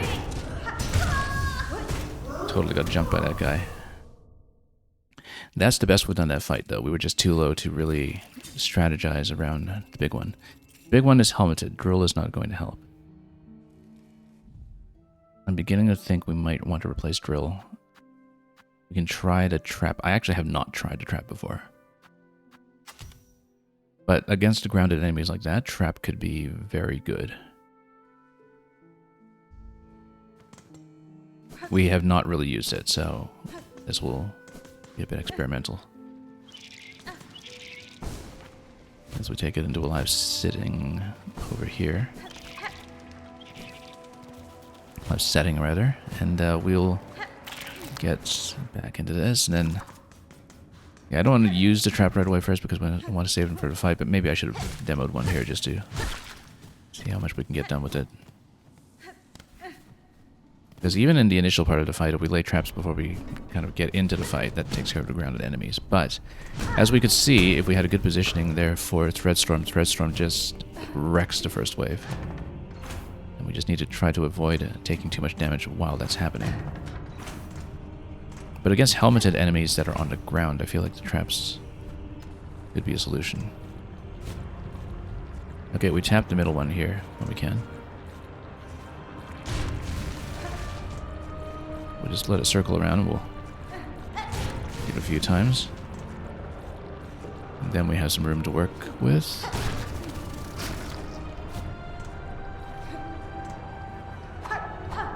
Oh, spent too much already.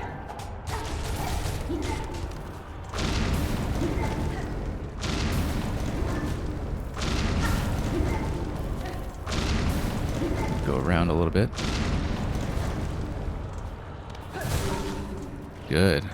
Solid. Get out. That goes for the one later as well. Okay, now let's not completely blow this bit here when we try to harpoon our way over. We totally blew it. Okay.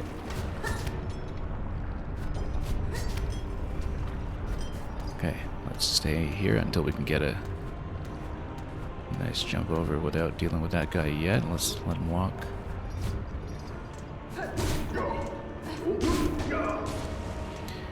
And then, at full health, I'm going to get back into that silk replenishment up top. So, about those traps. Oh, those are those kinds of hardened traps. Yeah, the ones that we remember from the first Hollow Knight. Okay, this is a problem. We need to clear the board before this guy comes out. Then we go Curve Claw.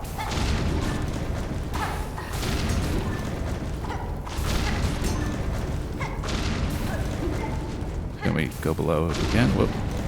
Could have stayed on Curve Claw. Got him. Now the big ones.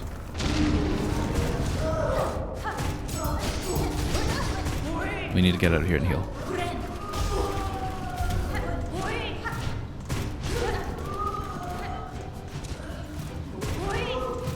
Nope, we're gonna get stomped. We get really stomped. Okay, bit of a stressful moment here. Okay, Trap is gonna kill him. Trap is gonna kill both. We have more. This one. Is it just this one? We have no more boomerangs or anything, so we have to just not get hit by too much stuff here.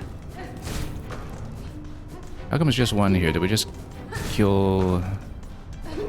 Maybe if we killed the small one, this guy spawns while the big one's still on the board. Maybe that's how it's typically balanced. Oh, no, we don't want to stand there. Come on.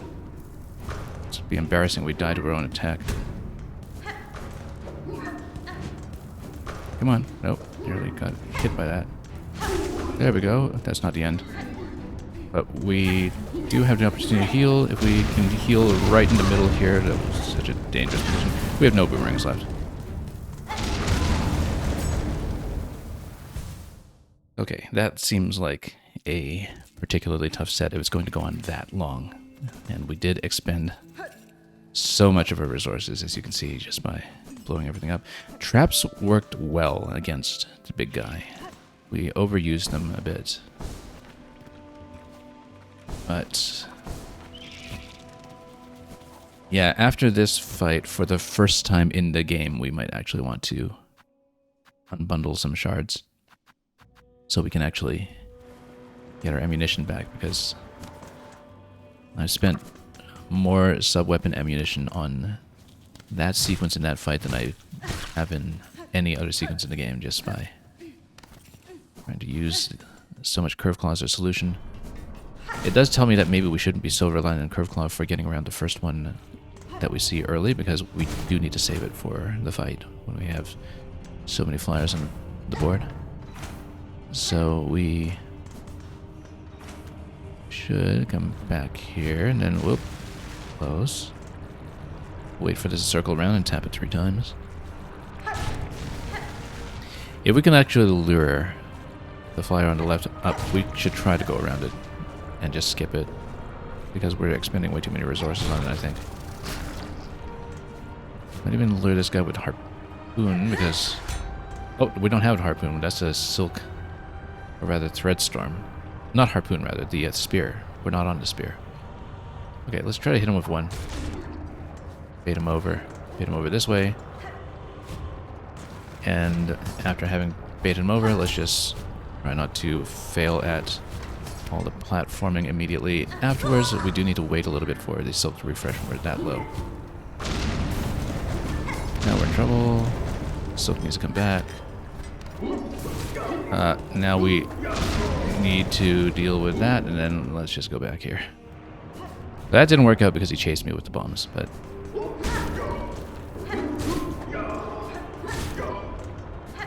yeah, we need to fix this run back for sure. Okay.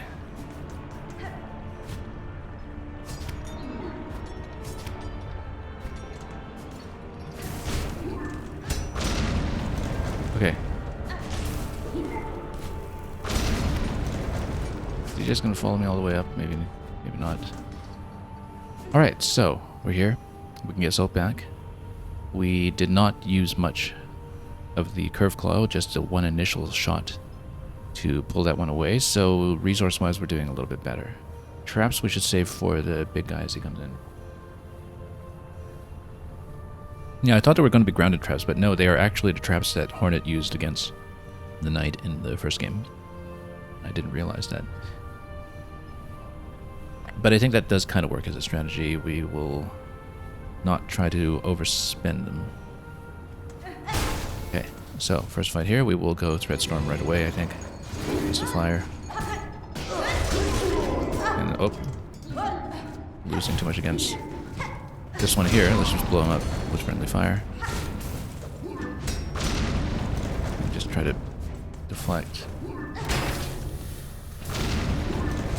We'll actually try not to overspend Curve Claw because we want to save it for when there are multiple flyers.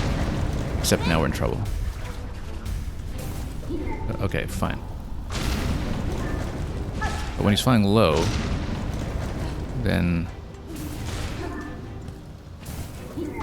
No, when he's flying so close, then I have no time to deflect. Okay, got him. But...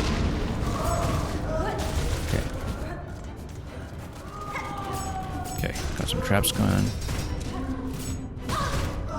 Okay, we need to get some heals. And we need to get them soon. Okay. Nope. Too much to dodge.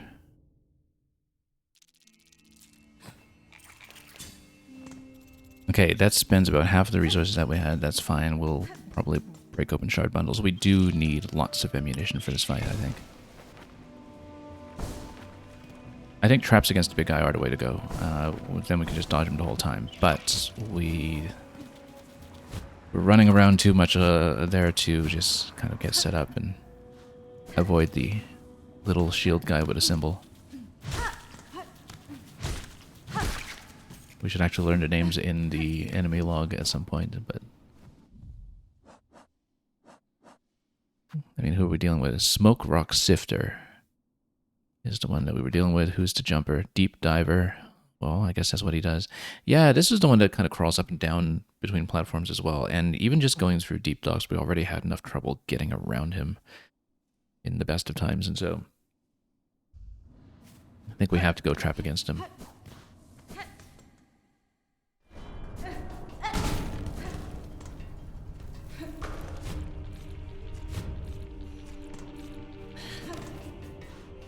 But if we can go around the first flyer here, that's guarding the grapple point, and outrun him before he bombs everything around us, which requires us to not miss with the harpoon as much as we've been doing, and not miss with this as much as we've been doing.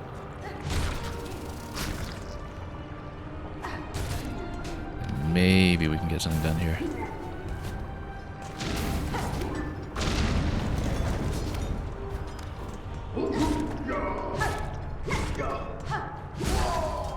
Good. Got enough silk going for a heal. If we want to heal for 1 point before we tap the cocoon, I think that's actually a good idea. So, unless, of course, we spend all our silk on harpooning over here. So, in that case, let's just tap this. Oh, spent one stick here. Okay.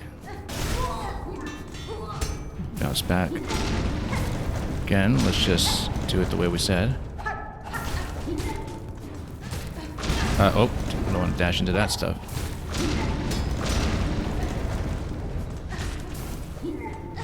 Give us a bit of distance against him so he doesn't throw right in my face.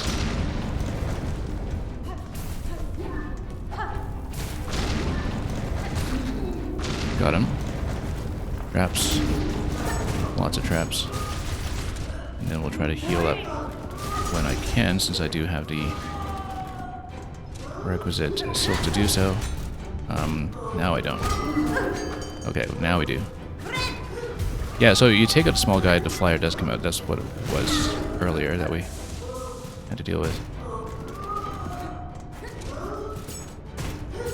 Let him run.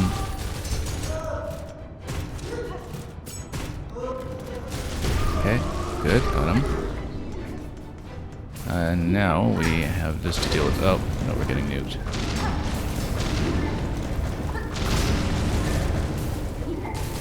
Nope. When we're spamming Curve Claw, we also can't deflect the bombs like that. That was rough.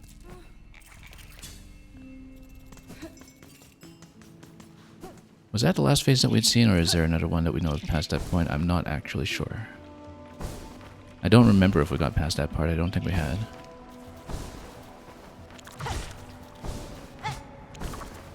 We'll put a little more silk initially, too. Or not. Okay.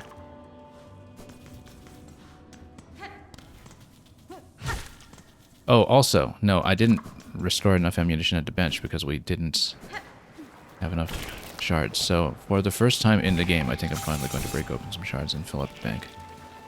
Yeah, because otherwise we'll find ourselves out of ammo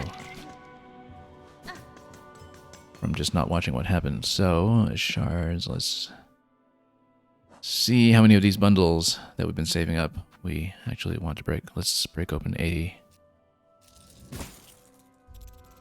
see what that gets me. Do we fill up? Yes, we do. That actually spends almost all of it. That's fine. Good thing we're sitting on a lot of those because I feel like we will absolutely need that much ammo for the fight that we're doing here.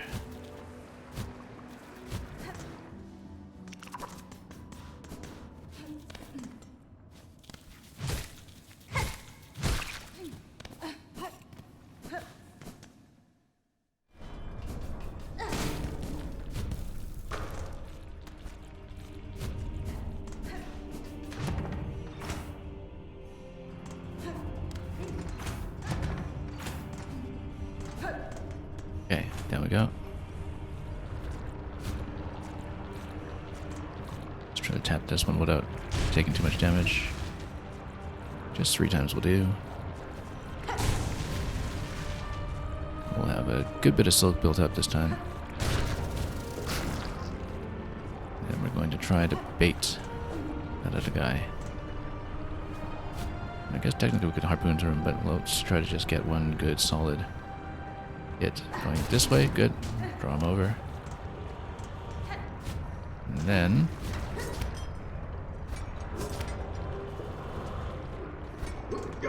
oh. And then just to blow everything on this guy that was not even a threat before. Okay, we will spend on a heal up top at the beginning of the fight, and then we'll have lots of self-replenishment from that point. When we hit the cocoon. That's got to be the way we do it. Unless, of course, we spend too much silk first. Yeah, no, in that situation, we should actually just spend silk on heals first. That's fine. We'll do things this way. Okay.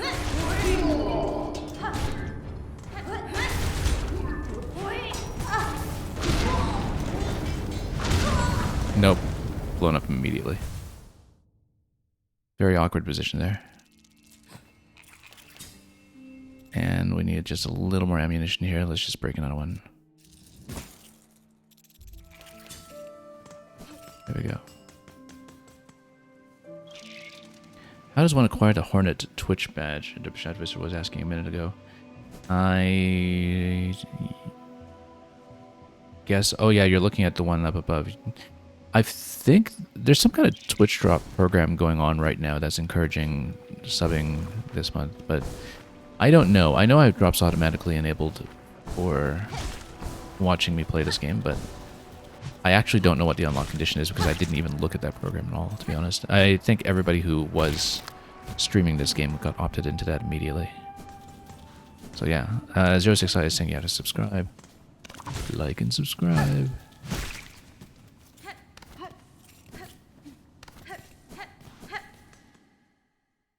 You can't acquire it anyway now. That ended 2 days ago. Okay, I had no idea.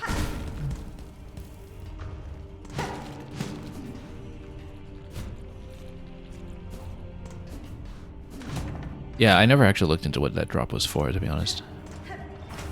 I just knew there was some kind of drop program going on.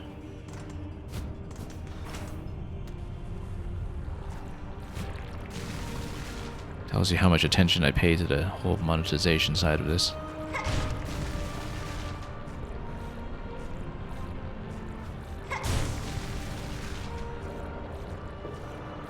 Any support of the stream, obviously, is always appreciated, but as you all know, I mostly do this for recording and record-keeping purposes.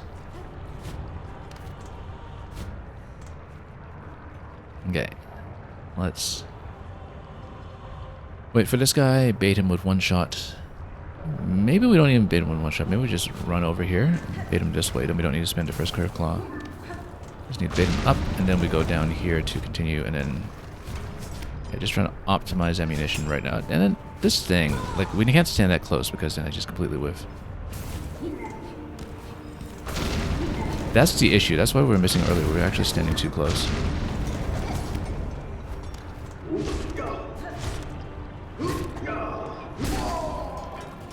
was exactly the problem.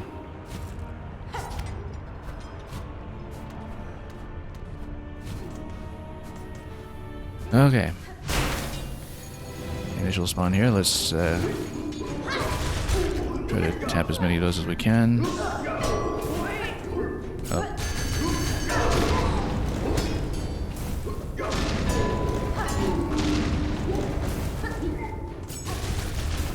Hey, actually, it's standing in a trap. That worked out quite well, actually, an aerial trap with that.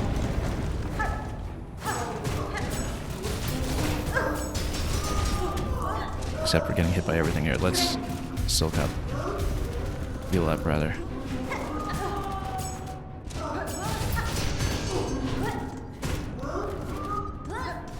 Okay.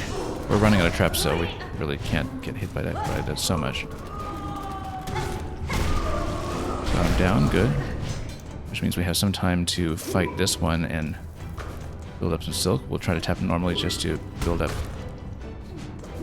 silk for a heal. And after that, we have a double flyer to deal with. So we have a full bank of curve claws right now that I absolutely want to keep using. Because this bit is going to be pain. Pain. Okay, bait them together. Nope. Oh, it blew up in my face. It blew up in my face again. Okay. One was a bomb, one was actually the dead enemy. We actually had that under control. We completely had that under control, and I once again forgot that they explode on death. That should have been a win. Against that wave anyway, which we hadn't gotten past before. That absolutely should have been a win.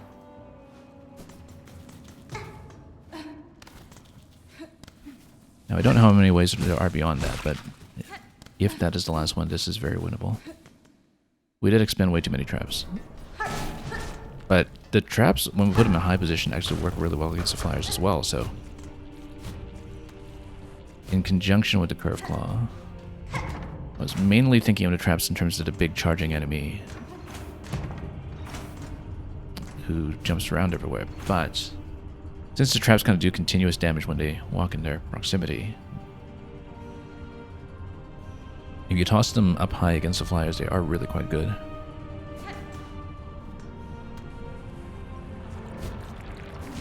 Oh, terrible. Absolutely dreadful. Now we have to tap this one from here. Not get sprayed too badly, I said. Okay, this is a disaster. Absolute disaster. Look at this. Nowhere near getting any kind of heal. We'll just get nuked here, I bet. Let's try to get a heal off tapping this one without getting sprayed too hard.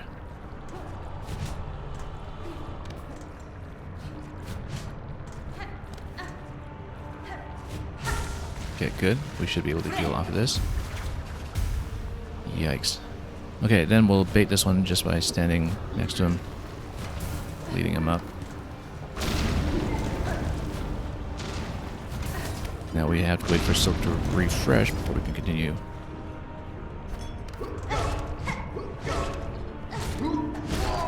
Good. That was clean. For once.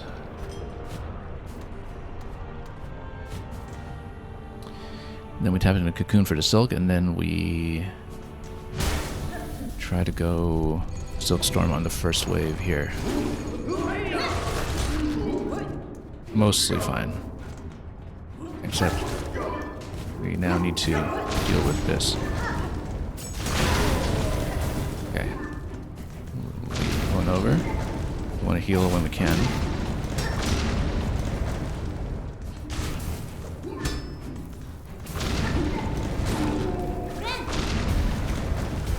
Oh, no, blowing up in my spot. Okay. Always forget about this stuff.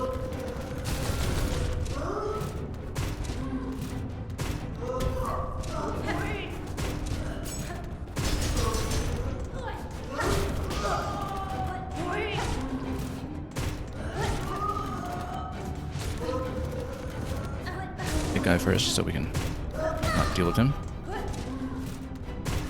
Up high. Where he doesn't reach, he does reach.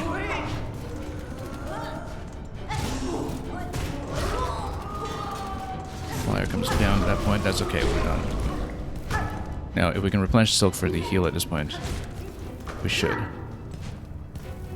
Then we should set traps, actually. We still have a few traps remaining.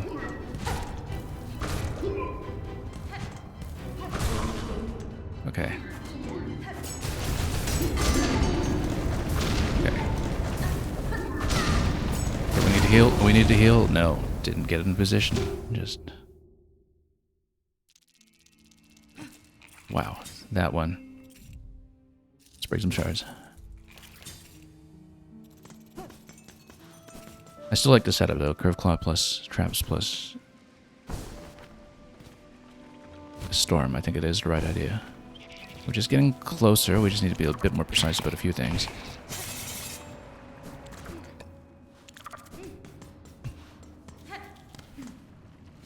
Heal timing is a big thing here too. That sometimes when we're on 4, we should not be shy about healing immediately, because we will get some of the Silk back from the Reaper effect. And for something like the last flyer fight, we absolutely need every health point we can bring in there, so...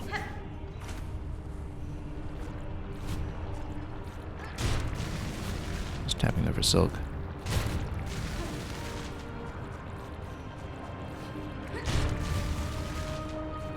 Just let it come around one more time. Okay. Move him over.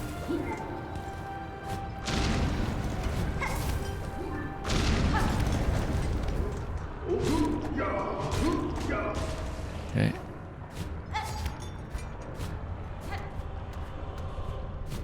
The run back is getting better, at least. It's getting cleaner. Now, I would like to get Storm down at the beginning without getting hit by too much stuff. Oh, I said without getting hit by too much stuff.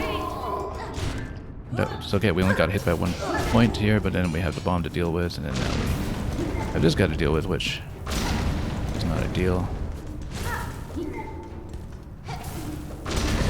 No, he's going to zone me out with that if we don't exercise some care here. We need to go for the Curve Claw strategy and miss everything.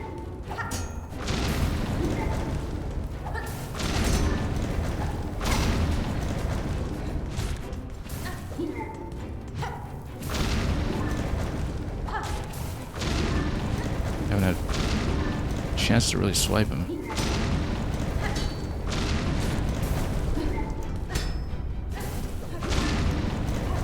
Nope, stood too close. I was trying to get into a position to heal, but too much going on when we don't deflect.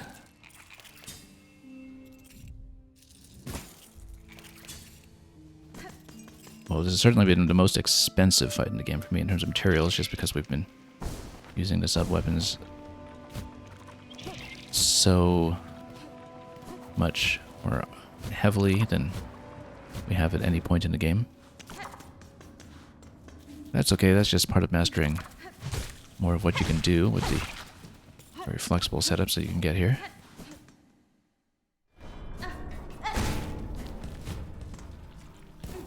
Oh, let's not get blown up.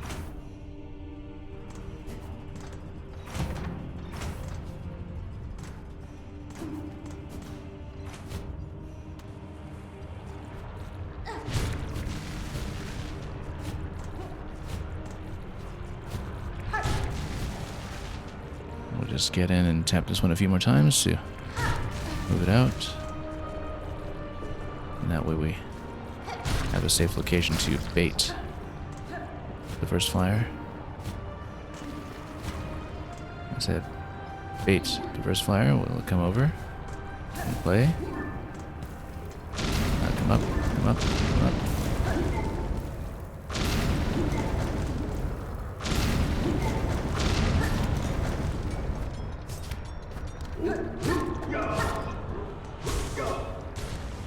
Okay.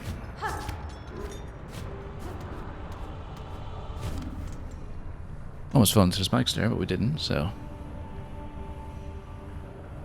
let's do this again. Let's try to do this cleanly. Not with the storm. Okay, that was good. That was clean. Then now we have to deal with this guy at the same time, which... Maybe we should just go Silkstorm against this one multiple times. Actually, yes, 2 Silkstorms against it does kill it. We should keep that in mind for the other flyer fight later as well.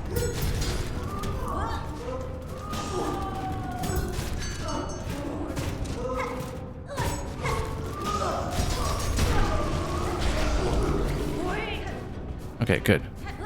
Big one's down. Now we try to just do standard attacks to build heals at this point if we can. But we're getting a bit low and a bit dangerous here.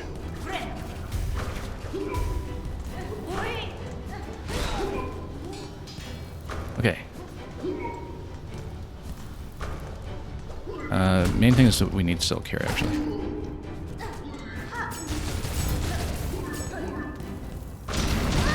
Nope. Get a consistent facing direction? No, we can't. They zone me out completely. One's dead at least. Now we can avoid this one. That's the end of the fight. Wow. At least we didn't stand in that. I actually had stopped moving at this point, and then there was a moment there when it started to explode, and we just flashed back to what happened with the last judge. But we made it. Did we ever make it? Let's not get blown up by that stuff on the side. That's a continuation over there. This is a continuation over here that unlocks the shortcut path from top. Let's see what awaits over here. Past this point.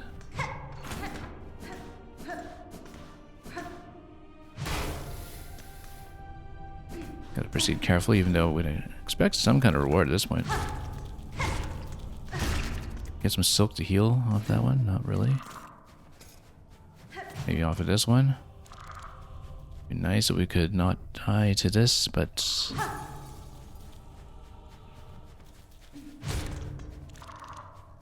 Let's wait for it to come over.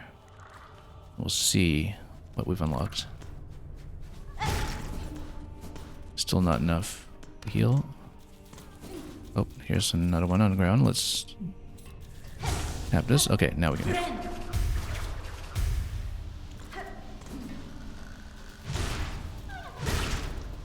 And all that for a flea. That's okay, every flea counts.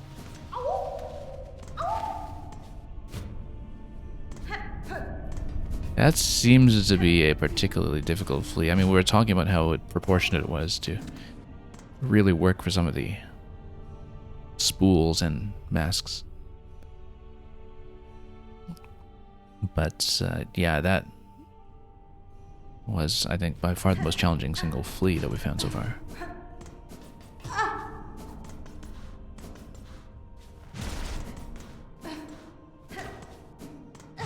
Is there more to this area? Maybe, maybe not. I guess we'll find out when we map it. That was a very out-of-the-way flea, wow. Are we sure there's nothing else here? Maybe.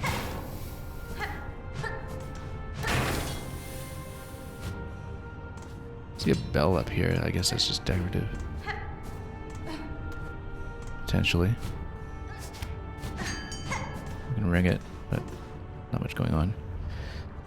Okay, so why don't we continue to the left, because maybe that will allow us to join some of the other paths we saw previously when we go to the next room. Not like that. Like that. Because we've mapped out the next room from having briefly dipped into it, but we haven't actually explored there yet, technically. So, let's get over here and see what we're going to do. Okay, that one's going to spear us. That's slightly explosive. That's more explosive than I'd like, actually. Let's not fall into the lava here. I see that there's something that we can eventually jump up towards up top or jump down towards, I guess. Depending.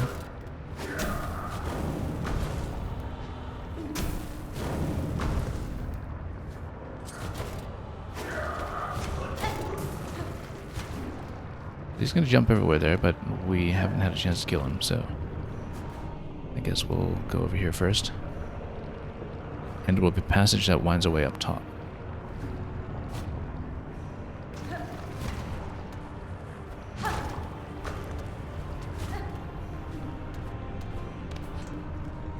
Now left side should actually unlock something.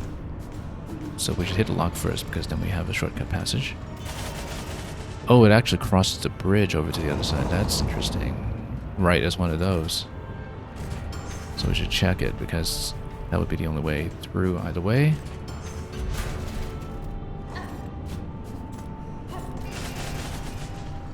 In that case, we should definitely check the other connection point first, in case we can create a shortcut with it.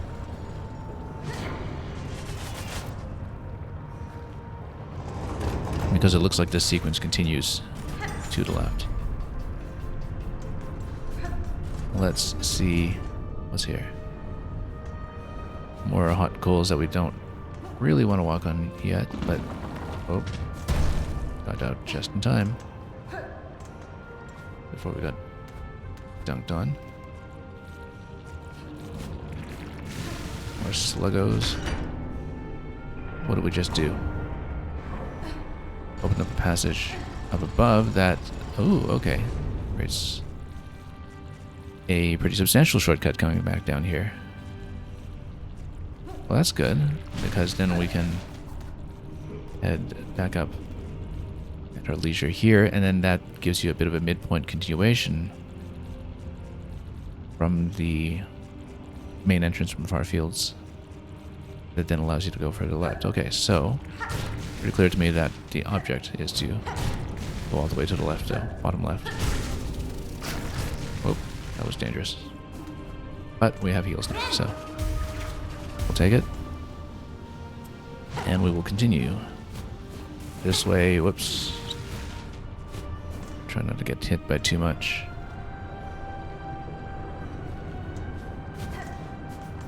And we'll cross.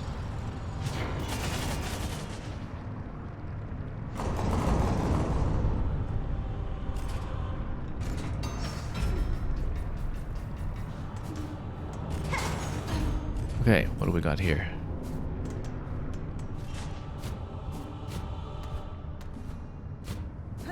Okay. Let's jump up a little ways here instead. This allows you to create another shortcut passage going up by the looks of it. Let's stand way away from that. I'm gonna try to build silk here for a moment. So yeah, this is pretty close to the nearby bench. We should actually take that bench, because it looks like we might be getting into a fight. In the bottom left. Would really not be surprised given how important that location looks to the zone. This is a much closer bench to what we were trying to go for, so.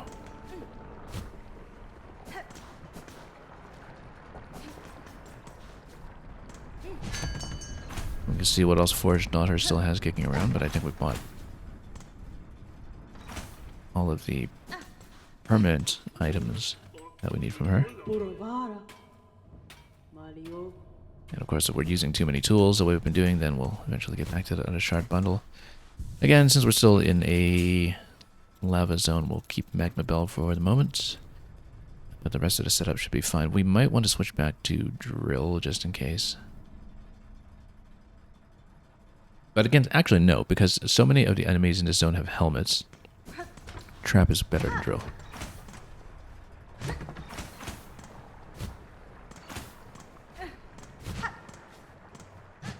Hang on. Ring. Okay, so let's go back down to the new passage that we've opened up. And when we do that, then... Oh. First of all, let's not get tricked by the camera here, given that we just saw this place. We can drop down low. There is something down below. And something to the left. Something down below is something that we can inspect. Bucket overflowing with smoldering flintstone. Meet the flintstone. I guess, I mean... Oh, maybe if we actually had... What was the item we had here? Flint slate. I actually don't know what this taps into. Whether it's... Well, if it's made of flint gem, then it wouldn't just be from your shell shards, right? Maybe this is where you can actually recharge the flint slate if you are wearing it. But I'm actually not clear on this at all.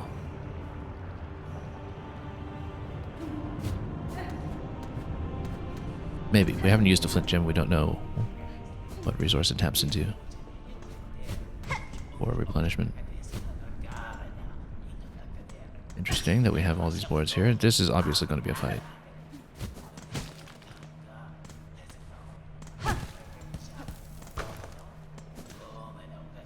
And what are we going to fight? I guess we'll find out. Four Brothers Cygnus. Yeah, this was one trying to spear me earlier, I guess. He's helmeted, so drill would not have been helpful here.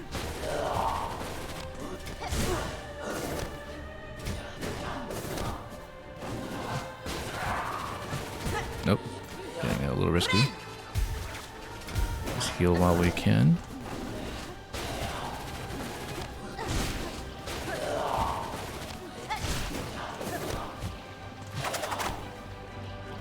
So, what is that pattern? Whoop. It's pretty high.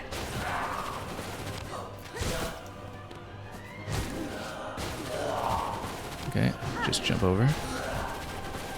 This phase isn't too bad. I assume there will be a big second phase after this. Very soon with things falling. Oh yeah, from... Okay, these ones we know, they die quickly to the storm, so... But we're getting a little low in silk here for everything.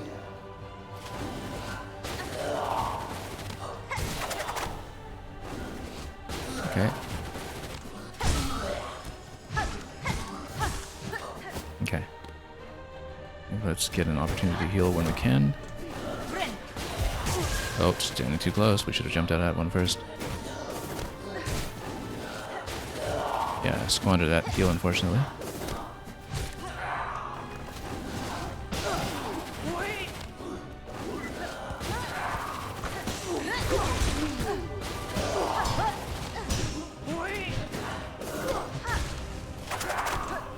Actually, those you can kind of kill out the side. Whoa, no, getting really low here.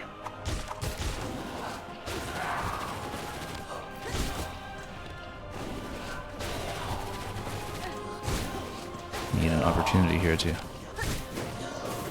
just try to get a heal. Nope, too close. That's okay. This looks pretty manageable. We need to save silk for Threadstorm to take out Diaz. Threadstorm, I think, is quite good against Diaz. You don't need to worry too much about aiming around the helmets or something.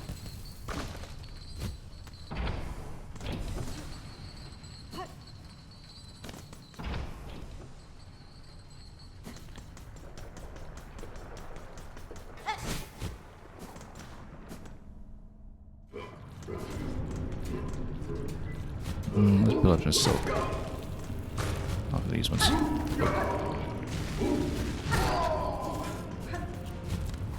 Just gonna build up some silk.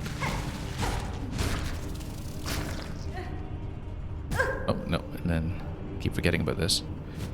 Because of the camera giving you a little surprise here. If you jump down blindly.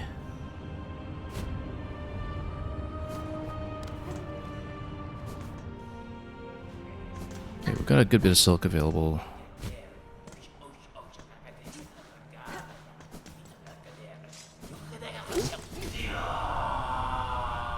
Okay, we'll tap into the rest of my silk in a moment. Let's just try to tap him first.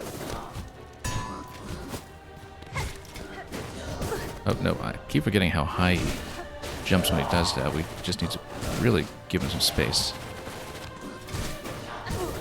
And back out of that if we can. But we'll need to heal in a moment. Yeah. The normal part of the pattern where we would attack is where we heal instead. Nope, hang on. Why am I failing to... Okay. I think yeah, it's a directional control thing. I'm failing to trigger this because we have to be in neutral to trigger the threat storm. I whiffed the threat storm, and I think it was because I was still pointing up or down. One of the many issues that we've been running into with the way that the tools button is bound to movement modifiers all on the same button. But the more I think about it, the more we sort of consider it like a Smash or Kirby-like control system, the more it makes sense intuitively. Like, it makes more sense to me to think about it that way. Whoop. Okay, fine, we just fell down then. And took a heart damage and didn't build up any silk, but we'll get some off the cocoon, so that's fine.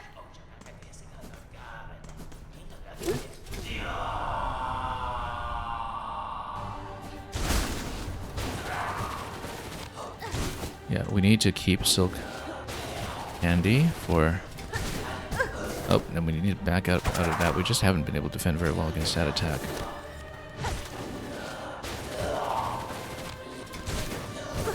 Yeah, he dashes so far forward I can't get back out in time. And now we're in trouble.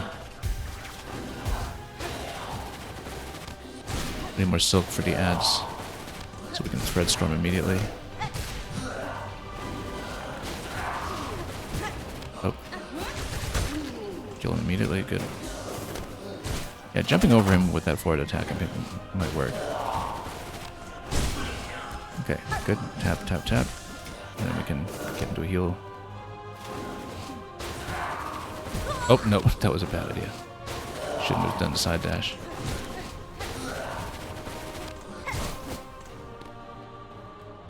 Okay. Good. That's the right way to do it. Oh, this guy's gonna come down. Okay. We don't have enough souls to do anything right now.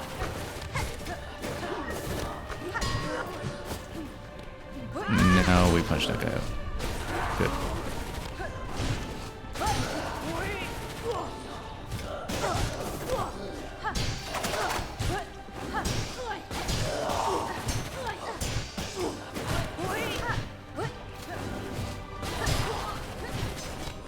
Okay. Stabilized a bit. We do need to attack into him again, though. I'm trying to build up for a heal. Good. Stabilized. As long as we get some silk back for the next ad phase. Good.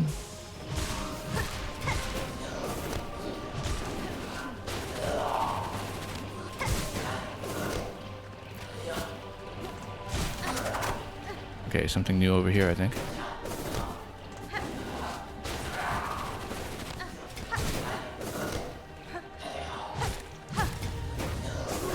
Whoa, that's big. Cygnus and Gron.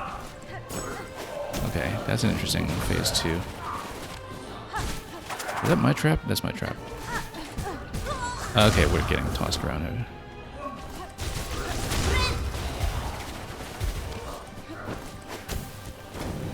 Yeah, because we fought one of them earlier when he was zoning me out everywhere in this area.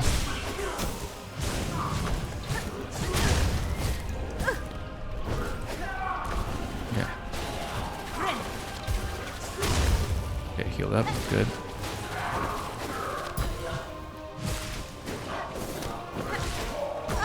I just need to dodge the spear and not get zoned out of everything. Nope.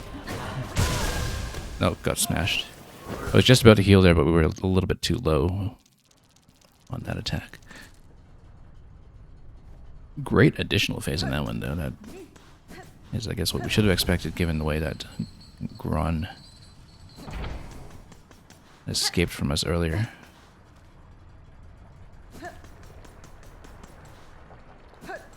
Yeah, we haven't actually been stacking enough shards to replenish all our ammunition. Maybe we should do that, but it's okay. We're doing all right in this fight right now. Let's just stabilize.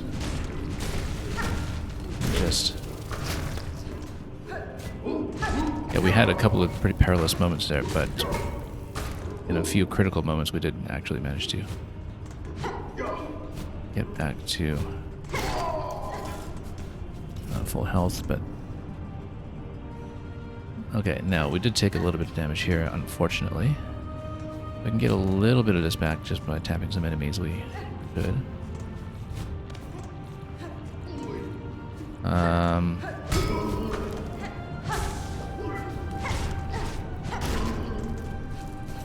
Okay, let's just heal up now.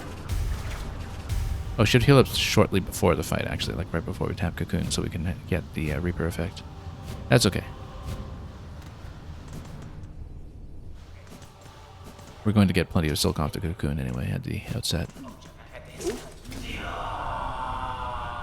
Okay, Cygnus by himself, really not too much of a problem. We need to worry about mainly this forward attack that he has, especially when we don't have the room to jump around him. And we don't want to dash into the walls.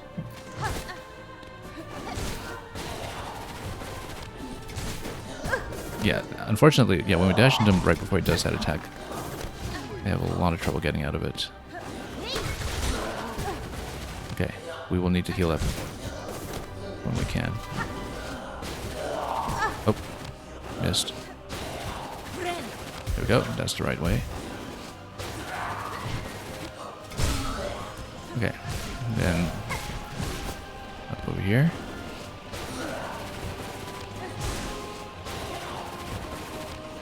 I'm beginning to think that against that kind of attack, the crab scuttle actually would have been quite good.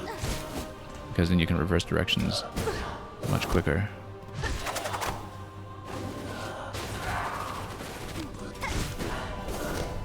But we are getting out of it, we just need to backdash right away when we tap him like that.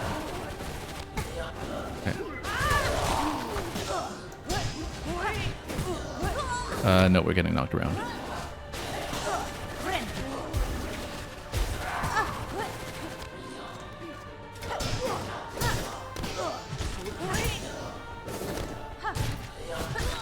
Okay, slap him. Now that's the last ad until Gron joins the fight, right? So, oh, let's not face the wrong way.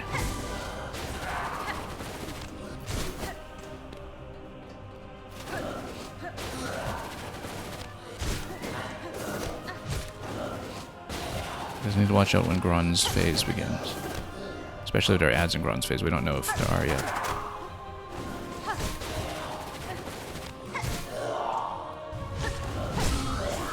Okay, here's Gron.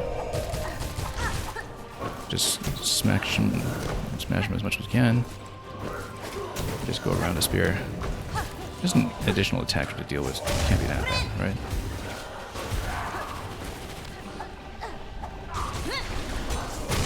But we don't want to get spiked by him like that. Nope, we're getting a little impatient about it and getting speared everywhere. Nope, and then we're getting caught by that attack, which is being repeatedly a problem. Nope. We really need to focus down one, I think, and treat the other one as an obstacle to be dodged. We need shards. Let's tap into the bank once again. I think we do stay on Storm. We stay on the whole setup now, actually, because we still need magma protection. Might trade out Compass for Scuttle.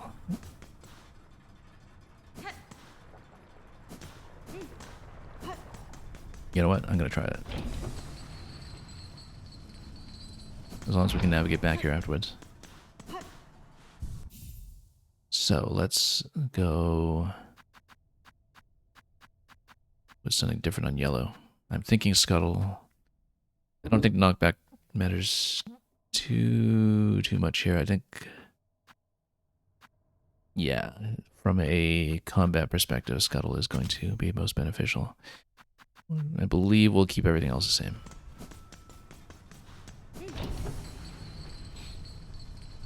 Not that we really have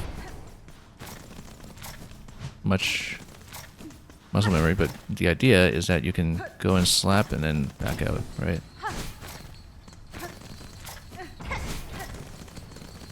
Because then we don't have to have as much risk of getting hit.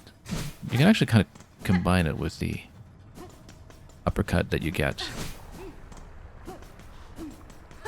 You need to be very deliberate in terms of direction, and then you see here we're kind of bouncing, but if you do that, you can kind of get in, slap, and then back out immediately to dodge. And I feel like that's going to be much better for at least one of the phases.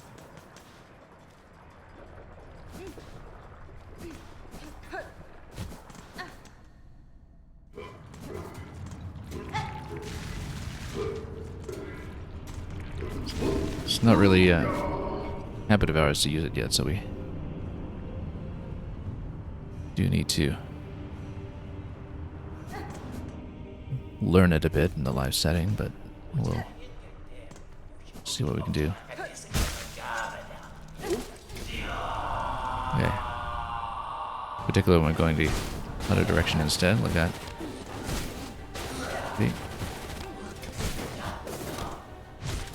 We're actually not using it effectively yet, but... Okay. Yeah, again, that's such a reach on that attack.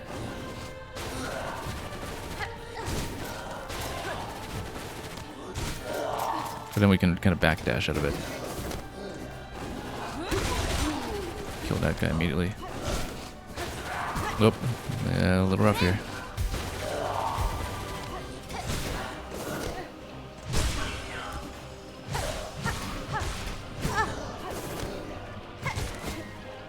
Need to not take too many risks with that.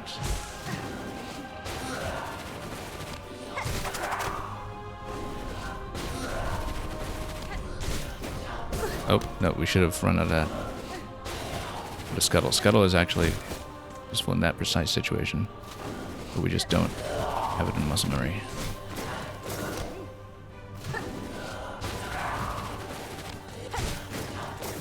Yeah, actually dodges quite well.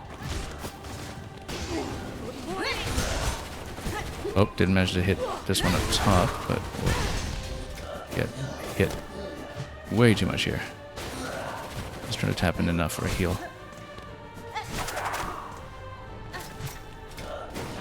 Nope. Again, the spin is just such a reach on it.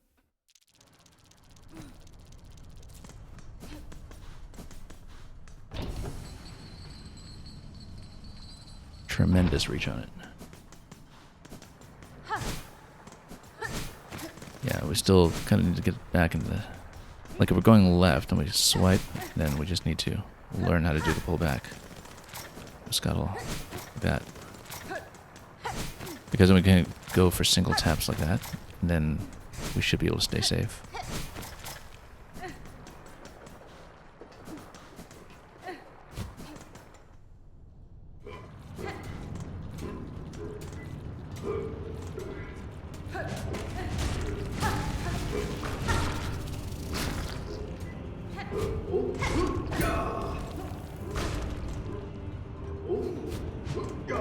Let's not die to the spikes right below where we are here.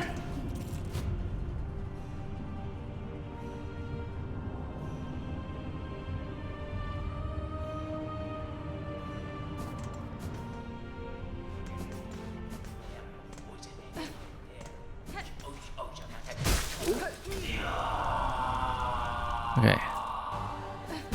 Oh, standing too close already.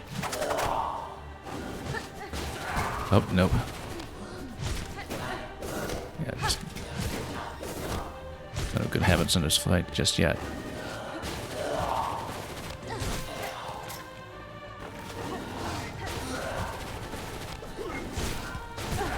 Oh, hang on. Hit him quickly.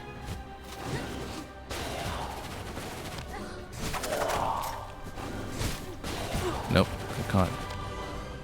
Let's wait and then heal. Okay. Okay.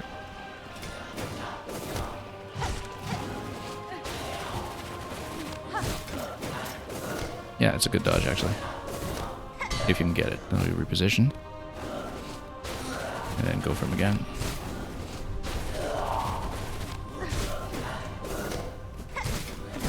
Oh, wrong way. Wrong way again.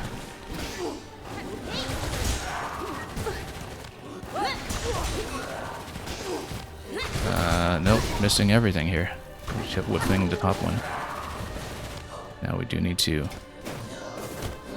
just make sure we tap enough for a heal. We might be able to get off here. Maybe one more round of attacks here. Need more control precision. Come on, one more spin. Keep it to me. We'll heal.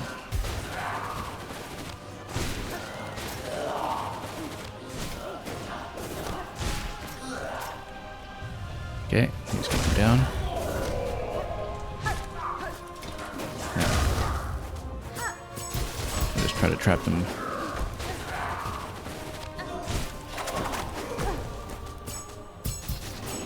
Okay. Don't spam it too much. There might be a max on the number of traps you can have active. Oh. Getting trapped by everything here. Let's tap in for a heal when we can. Okay, that's fine. It's still beneficial. And bait in the spear.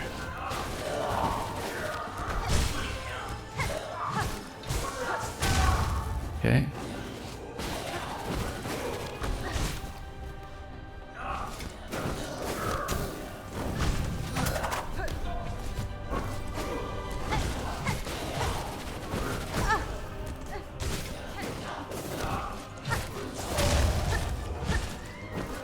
Okay. Oh, he does clear the traps.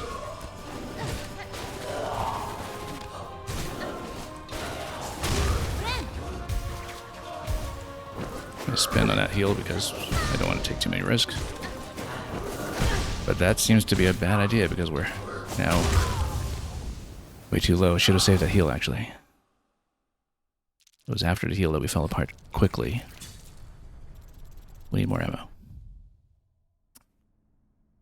Traps might be okay against that. We might have been overly spamming the traps. And actually, they do clear the traps with their attacks a little bit, so maybe that's not as effective as I would have hoped.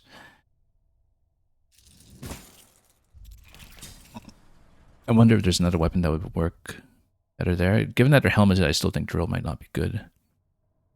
But I'm wondering about some of the other ads they spawn, whether drill might be a slightly better setup. Still considering some of the old ones, like Long Pin, of course, but I think that's a bit situational relative to Rift Claw. Yeah, form to pierce tough shells. Long Pin might be good here from range, but I think we just need to clean with dodging pattern on the second part, and we should be okay. If we're not touching magma necessarily, maybe we actually... I don't know, it might still count as flame damage, what they're doing, right? Because I'm wondering what we'll do instead that would be useful there. Like maybe more silk pack. Because previously we were going injector bend for the healing speed. This one, I don't know if that's necessarily the issue. There was a very clear healing spot in the pattern that we should be going for. I think we'll keep the current setup because magma's just too much of a risk if you run into the walls.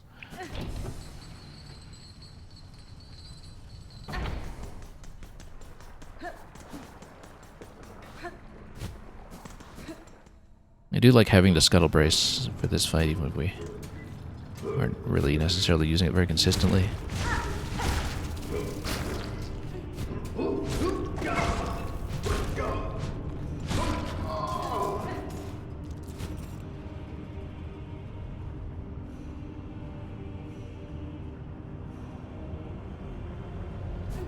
Okay, let's get over here.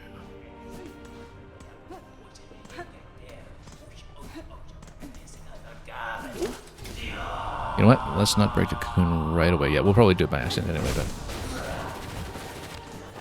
we're full anyway, so let's just try to do this first. Then tap. And we essentially get a free heal off the top just from better silk management.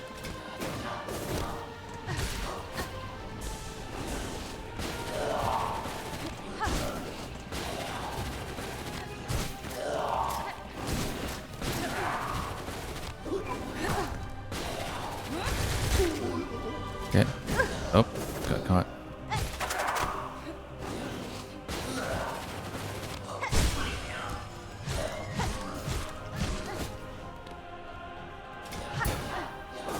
I can kind of parry that, but I have to be a bit more precise than I've been exhibiting. Oh. We better earn some silk here and I'm trying to get in position. We're missing everything. Yeah, unfortunately we do need to clean this up. Well, yeah, no, that was just completely whiffed. We really need to get within range of a flyer before we use Threat Storm. Threat Storm should be the way there, but we really kind of blew it.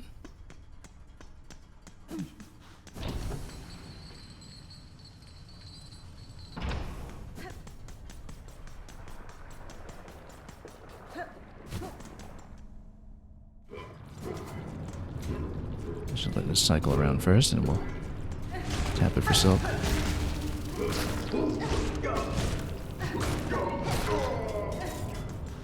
Float.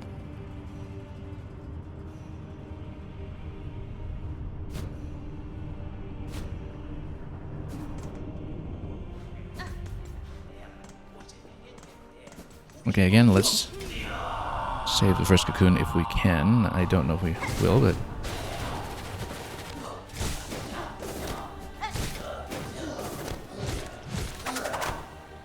Okay. Yeah, that's okay, we'll take it. Okay, good.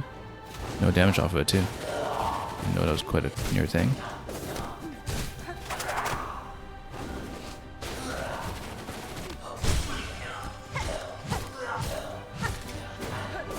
Okay, good. Let's just let him tap. Get in. Keep some distance.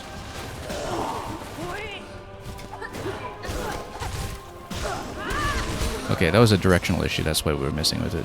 Because we were accidentally triggering the boomerang instead.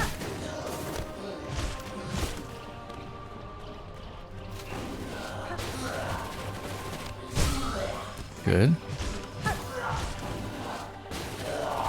His companion should be coming down here pretty soon.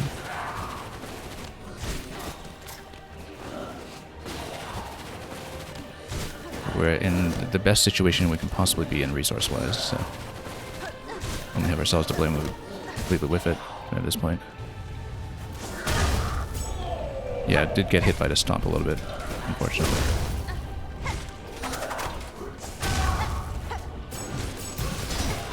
Too much going on. Let's try to find a healing opportunity when we can, especially now.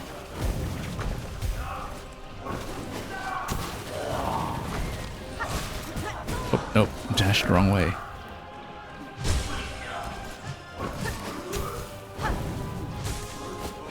Okay. We do, almost have the opportunity to heal right here. Good.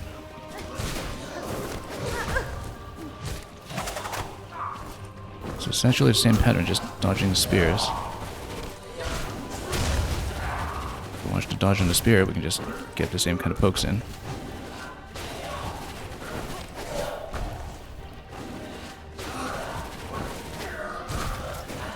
Okay.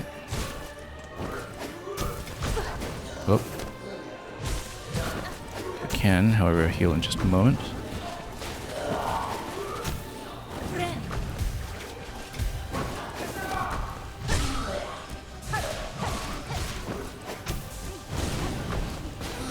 Okay, this looks manageable, to be honest.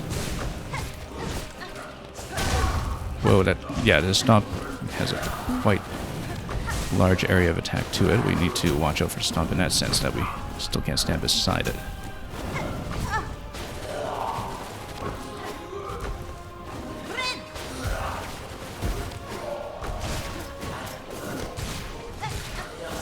Okay. We're actually looking good resource-wise. One down. And does his companion stay to fight? Yes, he does. That's fine. We're actually in great shape. But lava pours down the middle at this point. We need to be careful. And then not run into the wall. So it is kind of a separate phase on its own. It's not to be taken as being easier, necessarily, as long as we, we might want to heal out of this quickly.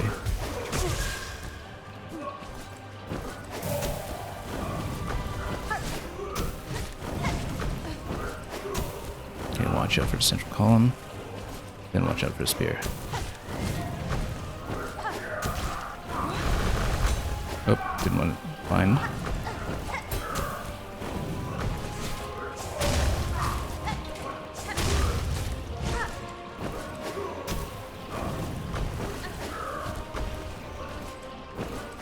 Getting close. I take it patiently and just tap him as safely as possible. That's not safe. We're in the home stretch. We just need to close the deal.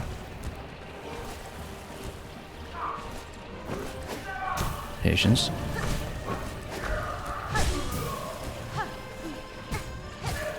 So too close. No, heal got interrupted. Now we're in trouble. Heal got interrupted with a spear explosion, actually.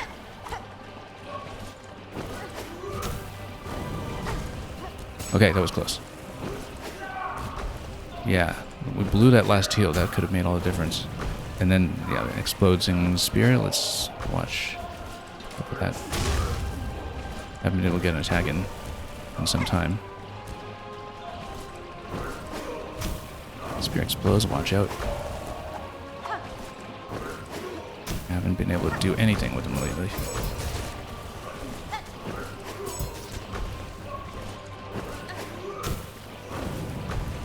Okay. Just have not had the opportunity to get in close.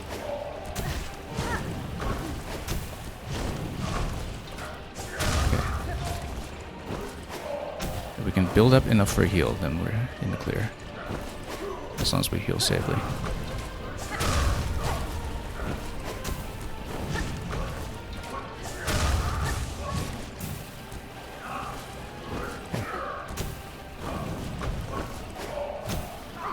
And jump out of that. Whoa.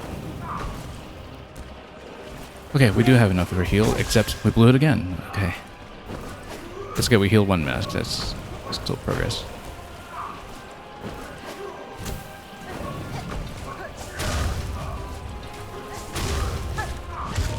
Got him. Had to be very patient on that phase. Nobody's going to explode on me here, are they? They will not. Okay, that was a bit tense there, because we were completely in the clear and then absolutely imperiled. Right at the finish. Thank you for the GGs, that was very satisfying. Did we do anything here to... Well, what do we get to complete this passage that clearly pops out the left side? Let's find out.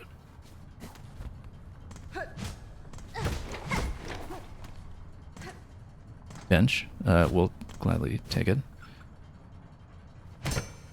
Oh, I see. Because it says bench because it opens up the side. But then why does it say bench? There wasn't a bench there previously, so... We better go down first. Or... do we want to bench first? I mean, we can open this, but then do we have a way to come back easily? given that this seems to be some kind of like airlock. Oh, actually it is a bench. Yeah, and it's a connecting passage, isn't it? Because now we have opened a switch to unjam this door that goes back outside. Okay, okay, that makes sense. Then we should go down to explore further in this location. Wow, it goes even deeper. Alright, let's see what lies there, because we don't know what we've achieved by getting past that boss just yet.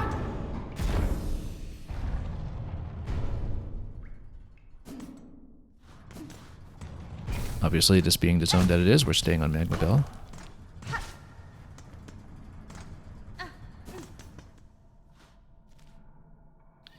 This is... Oh, we should get back to Compass, so... because we're navigating new material. We don't want to get exceedingly lost. Totally out of shards, but that's okay. We'll not blow any more shards that we packed until we actually need to. Yeah, I mean, you know, pretty much in this section here today, in the deep docks is when we started using shard bundles for the first time, and we've gotten through a large part of that back already. Let's put Compass back here in place of Scuttle. Scuttle did save us on many occasions that time, for which we are very thankful.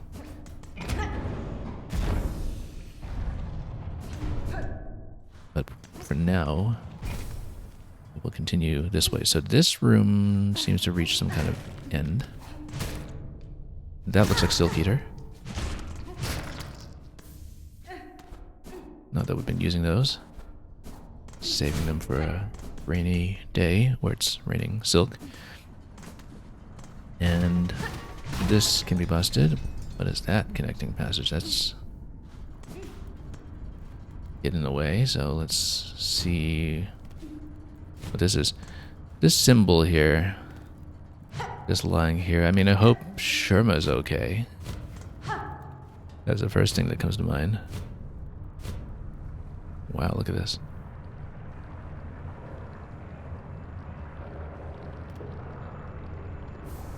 Memory locket. Okay, don't know who this is, but it's not Sherma. How do we get back up? I guess, well, we just wall jump up the walls, but we need to do so swiftly so we don't get toasted.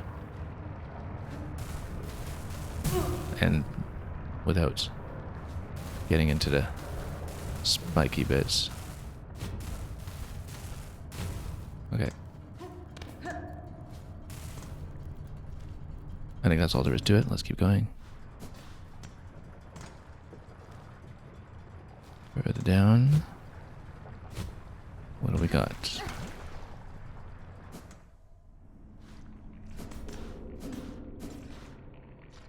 Well, that looks huge. We don't have much to tap it with at the moment. We just need to not let it dump on us completely. I should obviously kill it, but...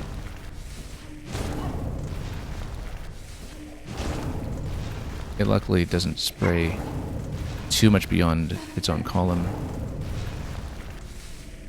Should have been overshooting a little bit, but it jumps.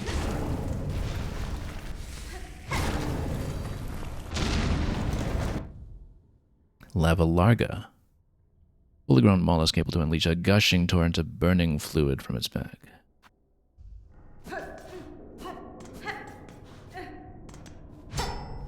So there's a switch on the other side to open this panel. More Lava Larga. That was way too dangerous. And then we got killed, okay. Yeah, I shouldn't have just rushed through it like that. This is a good place for Longpin. Let's change it out. And it's a good place for traps too, in fact. But since we're low on ammunition for the curve claw, I think we put Longpin up top. Which we haven't done in quite some time.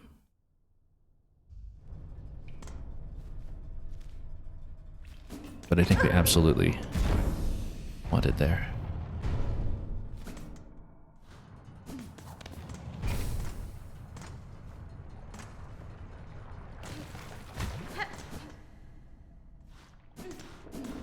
As long as we remember that it's there.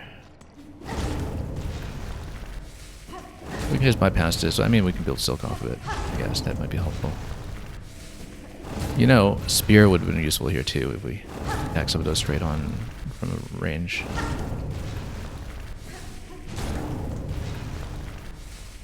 Because you can't really get in close for Threadstorm, so. Okay, now Longpin we haven't put on up rather than down for some time, so let's not mess this up when it comes to muscle memory. Just so it looks like 6 of them will do. Let's just skip this one and die immediately. Okay, that's fine. Oh, nope. Hang on. Get through here. Okay, so that looks like it might...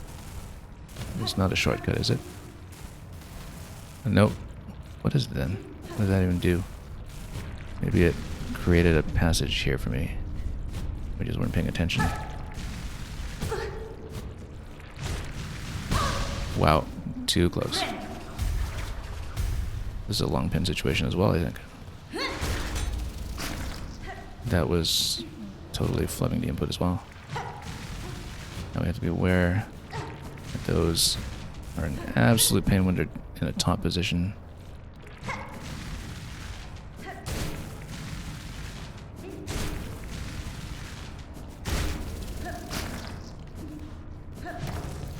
Was there anything in here? There really wasn't.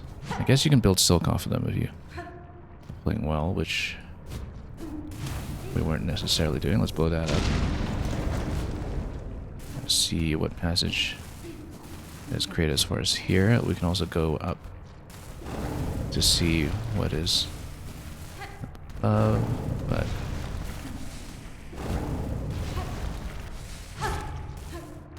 yeah, we're here in this spot that doesn't light up. Maybe we're able to tap into that one up high. We bait it down first and then just...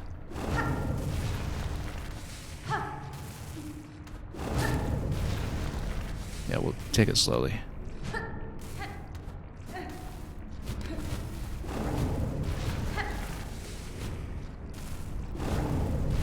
said take it slowly, but you know, saying it is one thing.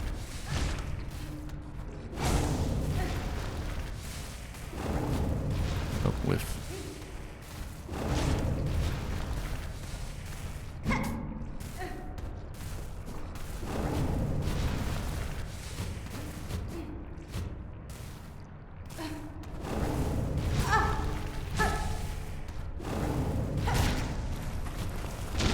Oh, okay, that's fine. What happens? We open this passage up top. Well, we blow ourselves up first of all to be have a safe location for this. Oh, whoops. Let's heal.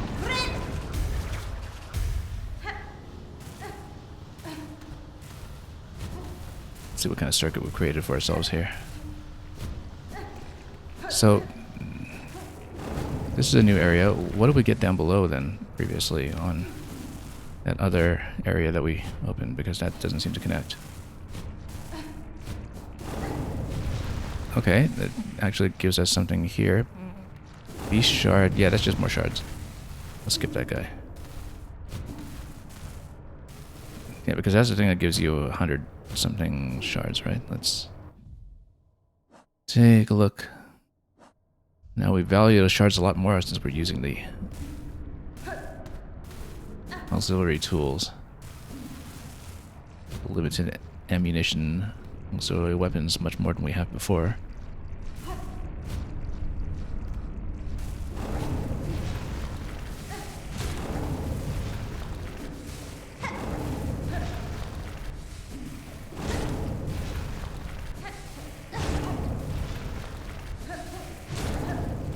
It's okay, this is a fairly safe location to approach.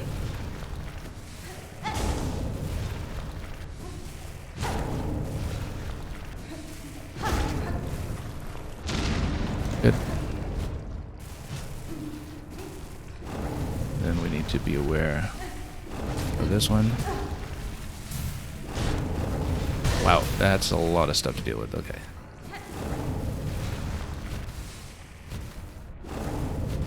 Just need to play hot potato with wall jumps until you have the opportunity to get upstairs.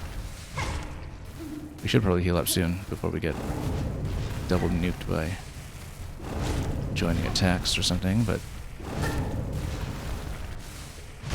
we could be reckless instead and blow that one up first and then go for the one up top in much the same fashion. Just need to stay off the wall and keep jumping.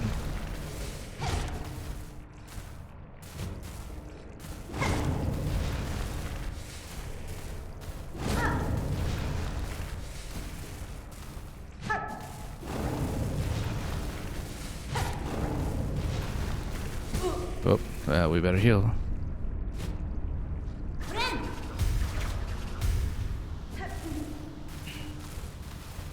It's very nice to have so many Silk expansions now, so many thread expansions on this spool.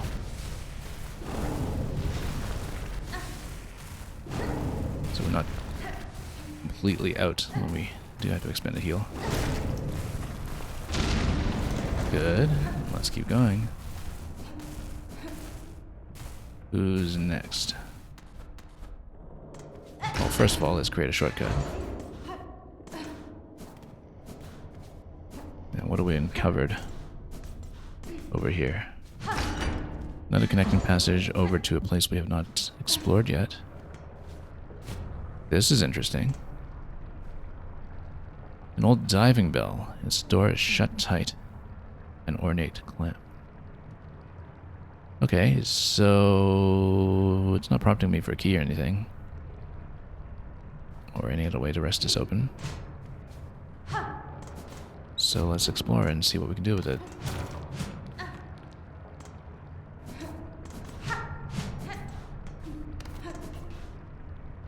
What can we do with it? This door is shut tight by an ornate clamp. Do we have something that can deal with this? Can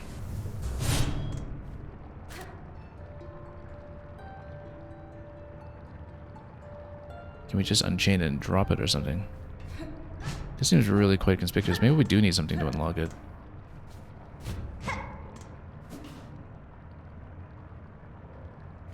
Maybe we need to tap it at the bottom?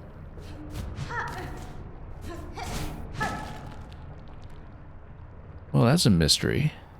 That's going to take some time to get back to. I guess we have shortcuts.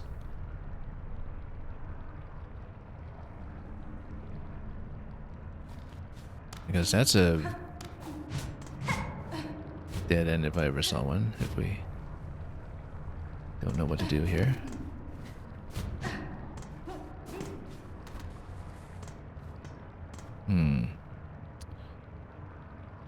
I suspect we need to return here with something that will unlock this. This looks like we need a key that actually matches the clamp. We just don't have it.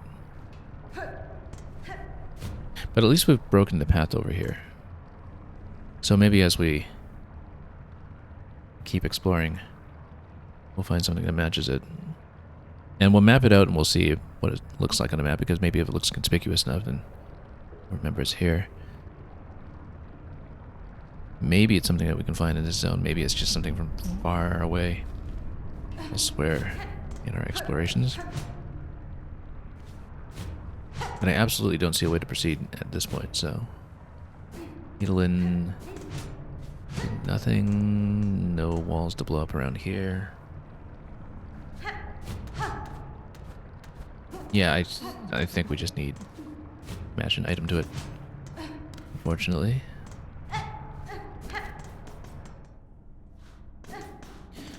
But that was very significant progress through whatever this was. We have the shortcut passage here, luckily. Do we? I mean, it did shut on us. So do we need to do the forward path every time? I certainly would hope that it takes it a little easier on me here. Like if you go down, or you go to a different room. Oh, and then you have to deal with this one again. Yeah, we'll see, because look, if we go to an adjoining room, then do we have to do the whole long path on the way back? No, we don't. It stays open. For now, anyway. Then we'd need to do a fairly long return path back this way.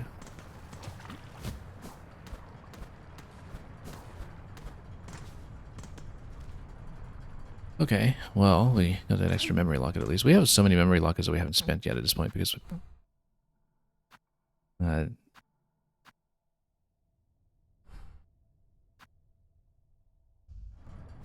yeah, how many are we sitting on? We're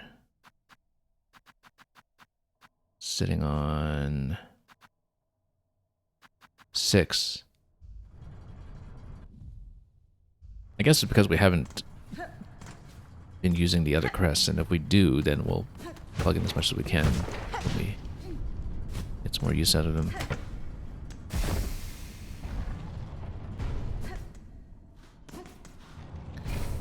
Let's see if the diving bell is named or anything on the map. It's kind of illustrated there. You can see its picture. So maybe that's something we'll need to come back to at some point. For now, though, let's see what else we can do on the map now that we have the power of the harpoon. So, yeah, it looks like that entire passage that we went through with the bosses, the slugs and everything points towards the diving bell. We just don't have whatever gives us entry to it. So it could be something much later game for all we know. Or just something we discover on searching even more of the map, which we had highlighted a couple of points where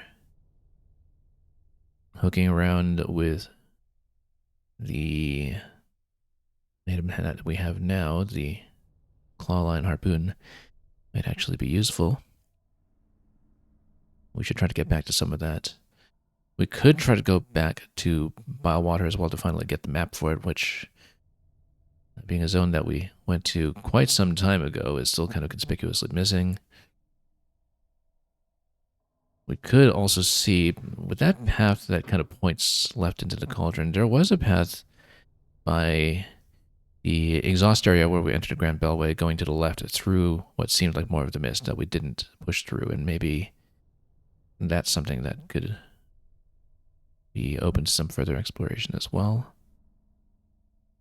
I guess that might have been even an alternate pathway to get a harpoon, for all we know, depending on how things unlocked.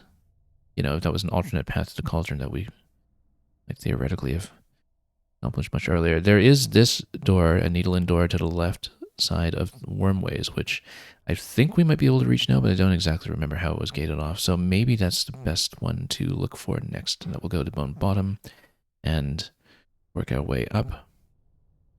Or go to the Marrow and just work our way left, which is also a possibility. Either way, we're going to port out of Deep Docks. Mang, welcome. Yeah, Mang, we just made our way all the way to the diving bell and then couldn't open it. So, I guess we're backtracking.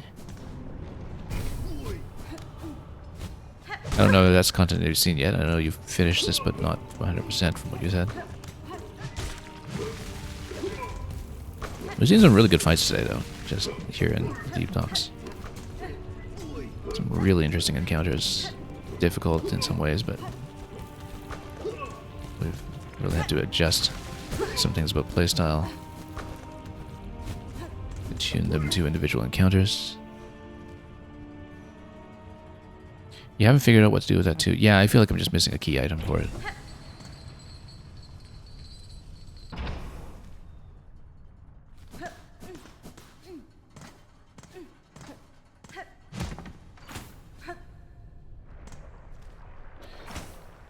Okay. Oh, we totally didn't hit that bench. That's okay. We're just going to the transport system soon anyway, so let's just heal up for safety. And get back there.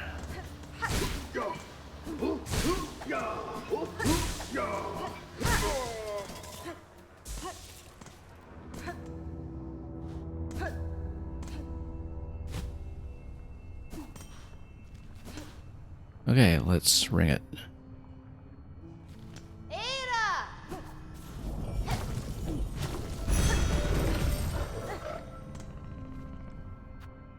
What do we say? Either bone bottom or the marrow.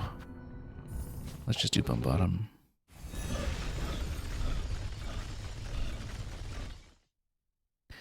See how they're doing here and whether there's anything new on the quest board, perhaps.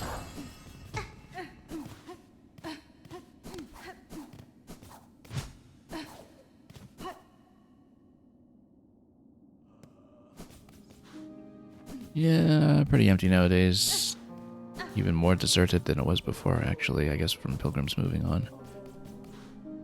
This one's still here. Click the fixer, you can fix it. Nothing on the board, so we're just going to take the bench and go up the lift. Also, now that we're not in magma zone, let's do a little bit of reconfiguration. And put one of these back. Injector band or weave light. I think we'd been playing with injector band, we just took it off for the magma zone. And yeah, traps were great, but I think we'll go back to the setup that we had before with drill down here.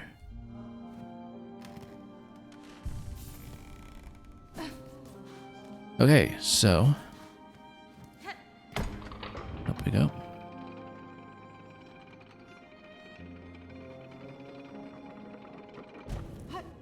And we'll see if we can get into that door on the left side of Wormways. Lots to check. All of a sudden.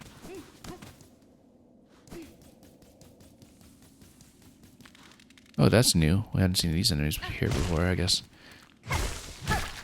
They've been sufficiently left alone by the big one that we sniped long ago. What are they saying in the book here? Let's see. Craglite, infant form of the more formidable Cragler, which we taken away, so. One more to complete the hunter's notes. Let's do one more then.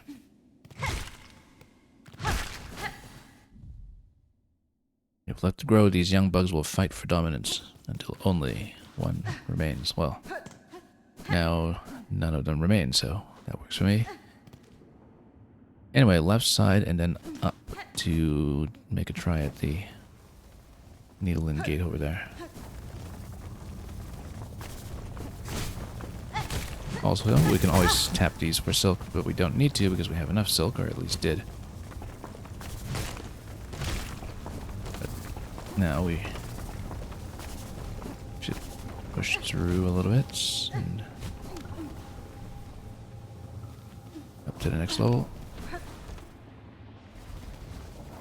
So I thought that this might be something that is a grapple problem. It might be still. And it is. So let's see what this is. We might want to take the nearby bench up top before we get too deep in here, depending on what this is. Weave Nest Cairn. Yeah, if it's a whole Weave Nest area, depending on whether it just gives us a bonus right away, like the really small one that we've seen before, we'd actually better take the bench up top. No, that's a bit of a walk. It's actually easier to just come up here from down below, so. Okay, so we got some things to look at over here.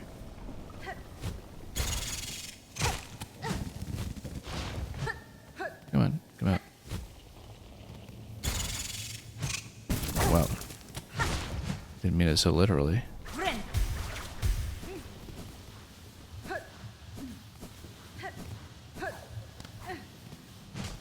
So, I mean, no way but forward here.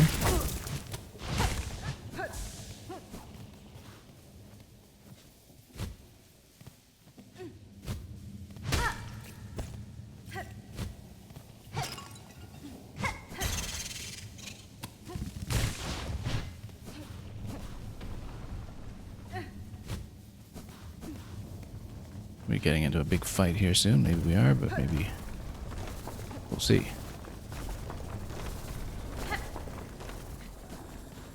Oh, new ability. Seems significant. Daughter of a distant land, we who remained here have waited long, bind our strength to yours, reclaim the future of our haunted kingdom. Let's see what we'll get. I did not expect something this substantial. And so, we'll see what kind of ability it is. Sharp Dart. Okay, a new equipable skill. Pierce through enemies in a blur of blade and silk. So skills can be equipped in the crest screen of the menu. So, is it just a forward projectile attack like the spear? I guess we'll find out. Maybe more of a low budget rapid fire one for all we know.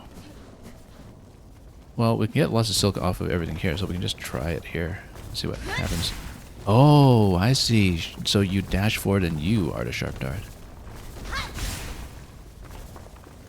Yeah, it does take away other abilities that you can use statically, but in a very high movement fight, I can see why this would be good to go for. We'll play with it. Means that sometimes we can have some additional movement that's not off the grapple either. That can be really quick. It feels like it's potentially... Nah, that's just light. Okay, well, that was significant. Oh, I was going to use it. But we don't have enough silk now, so...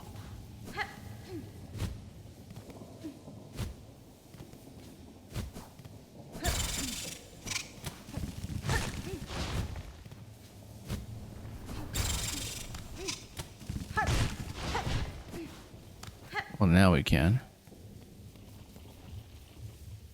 But we'll just get out of here instead.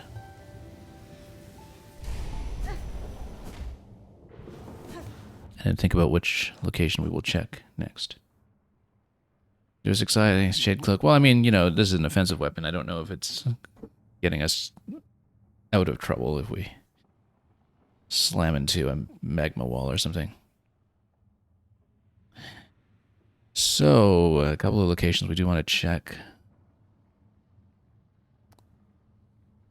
Central column in blasted steps. I think we had checked that before and we couldn't go further at the time. And there was some location in blasted steps that I think benefited from this. Maybe close to the exit there on the left. And we know for sure that top left of the Citadel map that we have of Coral Chambers, there's also a place to go up. We might want to go back to check the slab to see if we can progress somewhere in case you have to find cold protection there, or find the apostate key there for that matter. So a couple of different possibilities. I may not stay on terribly long today compared to the usual. But we'll try to find something manageable that we can look at. It might be worthwhile to make another crack at the Bilewater map. That's what I'm thinking. But yeah, again, let's maybe get out of here first. Where will we get out? Well, we have a couple of possibilities. Have we been back to Belhart since unlocking Act 2? Yeah, we have, because we were there yesterday to buy up the shop.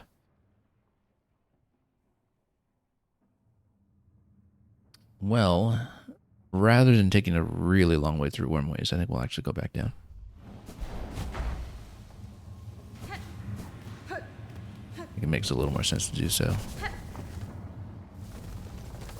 Is this the way back down? Yes, it is.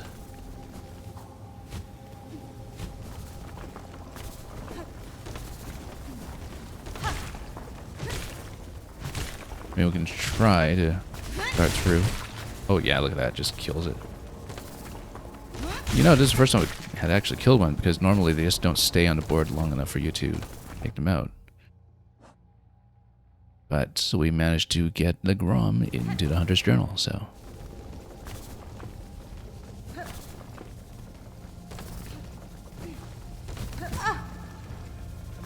This is not the passage I came in through originally, but that's okay. We'll take way too much damage and probably die. No, we won't, because we'll just tap these all day until we get enough silk back for replenishment.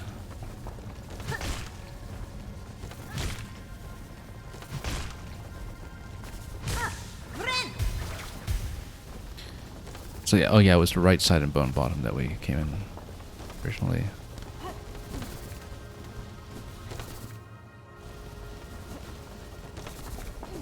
Man, you're saying more like vile water. I mean, you know, vile can be pretty vile.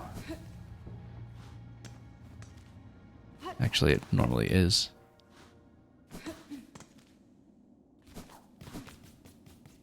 Anyway, these ones are still here. Well, I was about to say let's try out our new ability, but we don't have the silk. Yet. Now we do.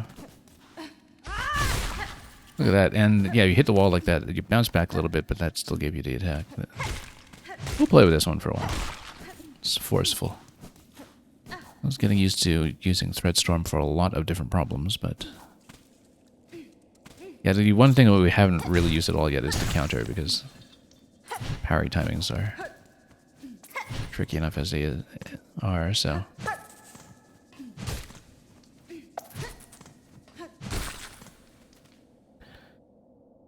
but... yeah, we just go down and take...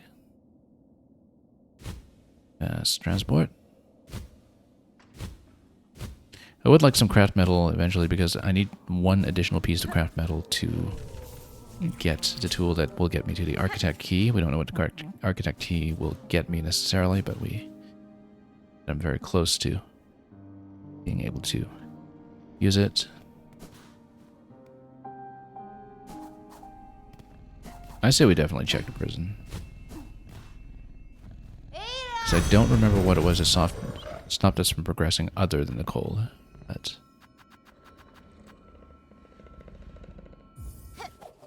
we will find out. Clearly there has to be some kind of cold protection item at some point, I think, so you're not just doing a death run from fire to fire. But we don't know if you have to brave the cold first in order to get it. Because that's also a plausible theory. So let's get up here and see what else we can pull. Especially now that we've opened up the connecting passage back to Coral Chambers as well. Which conspicuously has this very wide open ceiling that maybe we can grapple into. We might want to go back and check. But yeah, we'll find out. Yeah, leech water is the worst, yeah.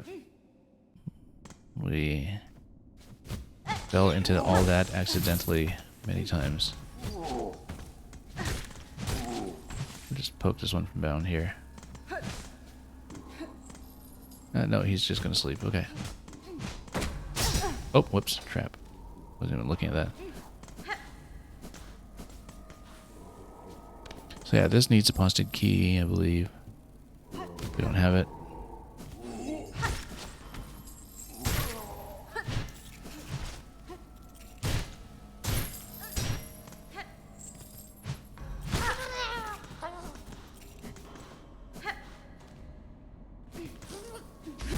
Oh, I was going to try to use my ability into it, but we'll... there we go, just smash him up. That's reasonably satisfying.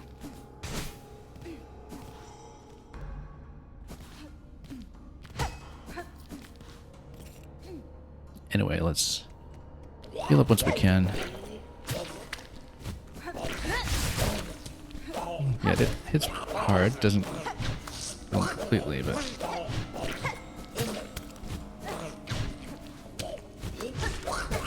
also, these ones don't have helmets, so we can go back to using a drill attack too. I was finding a drill extremely satisfying. We just took it off into deep docks because everything was wearing helmets. And yeah, in this location, let's just keep going. And actually, to the left of the fast travel point, that was where the mountain was. We should have checked the mountainside first, although I believe that was where we had cold damage issues. We should have checked it first. I don't remember what it was that stopped us from progressing.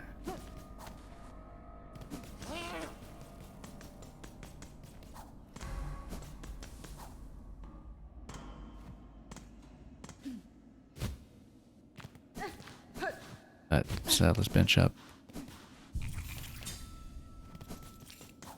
Yeah, it was cold, but it was also a double jump or something, or like a high location. I don't know if the grapple solves it. The grapple totally solves it.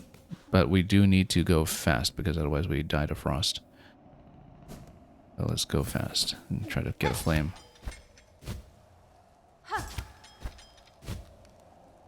If there is one. So do we get a warm location here? No, we're still frosted. Oh, hey, look at that. Maps. Great. I hope we get lots and lots of mapping done. So let's rest here first and then speak. Child wielding needle. How far our wanderings take us? The cold air here bites through our shells as true as any blade. Warm yourself by my lantern while I call. So yeah, I guess you kind of need to survive this area first and hopefully progress by finding cold protection if you can. Or maybe you just need to deal with going from point to point, fire to fire every time. Farloom is a land of harsh extremes. Perhaps that is in part why the pilgrims have a culture of testing themselves against it so fervently. Perhaps. When I first encountered them, I had little respect for the weak, rag-bundled bugs, too cowardly to even carry a weapon. But, Dundaku, sometimes we judge too quickly. There is a subtle strength to them, though it is difficult for me to truly understand it. Okay, Mount Fey map. That's the only one, though. We're not getting all water or anything else. And yeah, these are all just the existing kinds of markers. We'll just get Mount Fey. So charting the heights of this great mount would prove a mighty challenge. For now, I have only seen its base. As I've completed this search for my master, I would like to return and attempt to climb in full. Well, let's see. Mount Fey. Yeah, it looks like it's going to go quite a ways, all the way up to connecting to the upper part of the slab.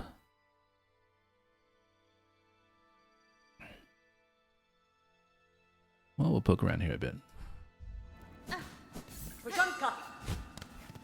Very frosty looking. But maybe if we just go quickly, then we can open this up. Let's maybe not poke this. Okay.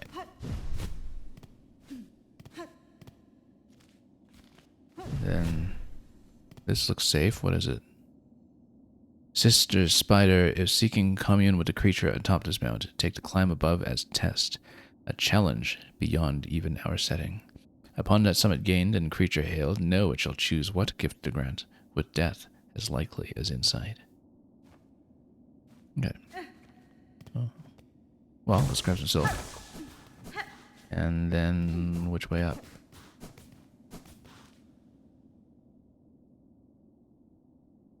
We got the bench. Yeah, it's a central area that's up.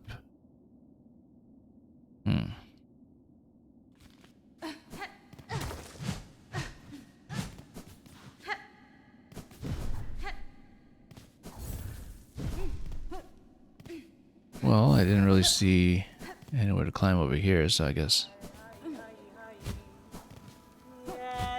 Oh yeah, we'll need to continue that way. Okay. Head up further.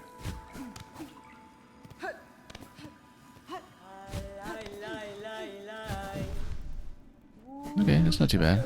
Got lots of lamps. This looks like a return path of some sort. You go up on this side. Oh, oops. Back here.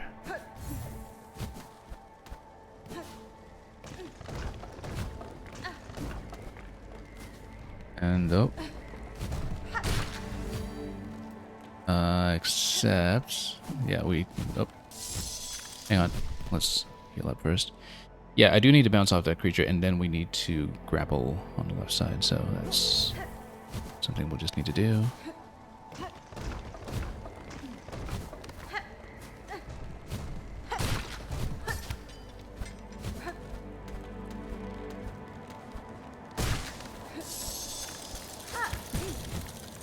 Yeah, that's going to be a problem. Oh wow, and you start losing hearts really quickly, actually. Or start losing mass really quickly. We need to fall down so we can at least try to get a cocoon, even though we've got frozen solid there. That's okay.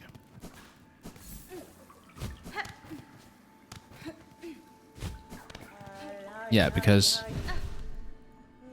it's not a steady trickle of damage. Once you start to freeze, you freeze to death quickly. That's new information. So,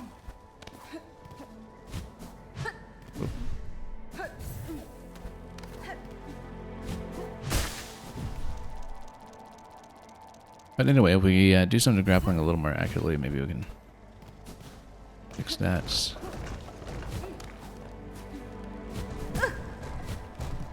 It does mean that no, if we have any kind of stumble, for time reasons, we should get back to warmth right away.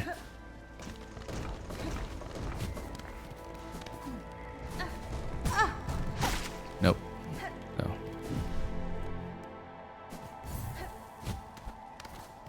Yeah, do need to dash towards it. No, we're missing like crazy. We had that earlier. Maybe we should grapple towards it, actually. Maybe wiser. Oh, no, hang on. Go back.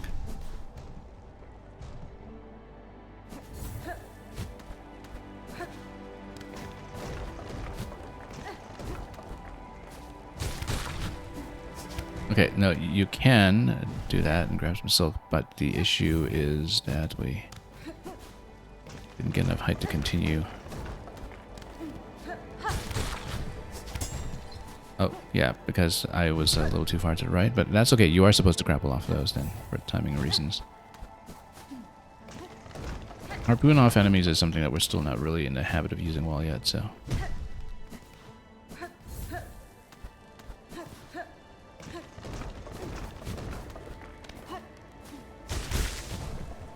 Nope.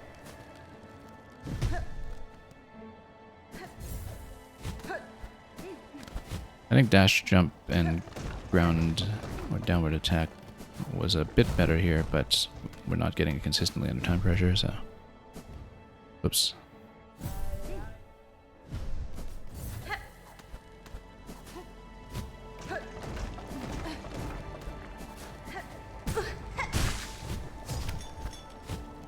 Nope, missed it. Let's heal up. Oh, we don't have enough to heal up. Let's just go back to the bench. We are so close to it. We have made no real progress past it anyway, so...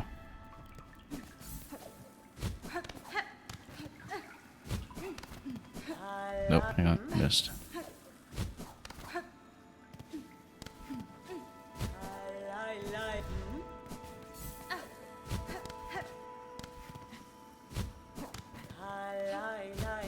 Okay, good.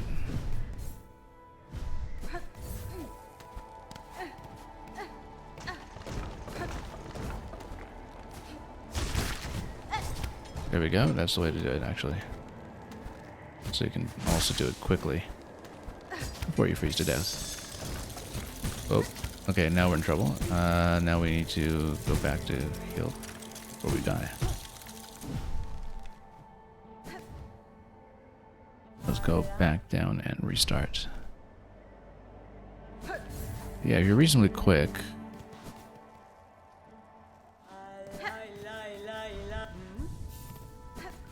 You don't stumble quite as much as I did, then hopefully there's actually a heat source close to where we took a dive just now.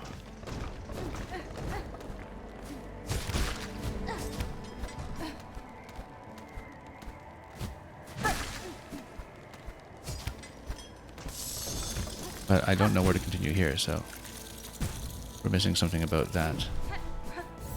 Sure, let's do. Man, this area definitely helped you get used to using the grapple. I mean, yeah, rather necessary, I would think. Knowing when you need it for speed as well. For any kind of big horizontal lunge. As long as we don't eat into the silk bank too much. I'm probably underusing it for speed considerations, but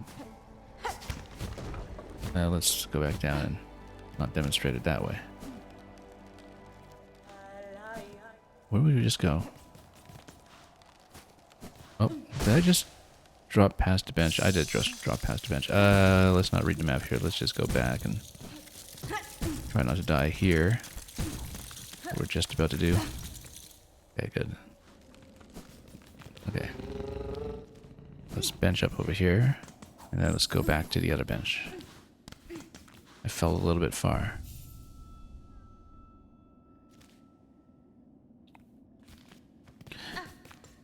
Well, we'll see. We're clearly not, at this point, supposed to have any medical protection. We... Oh.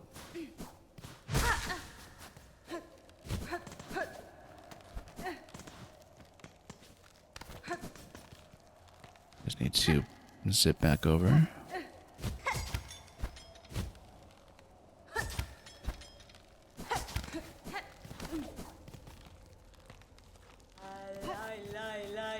There we go.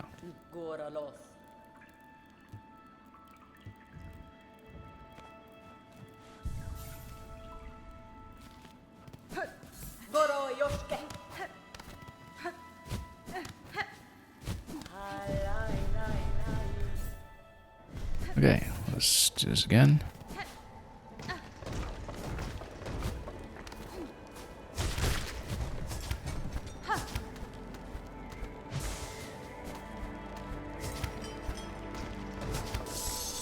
I'll jump over here. Do we have a heat source? Yes, we do. Okay, just in time. So we did make it, time-wise, over to the location we wanted.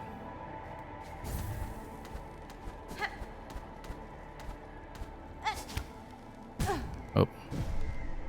It's okay. We've reached the safety point of sorts. Great, great. That's excellent. That means that we just needed to be fast enough to reach this.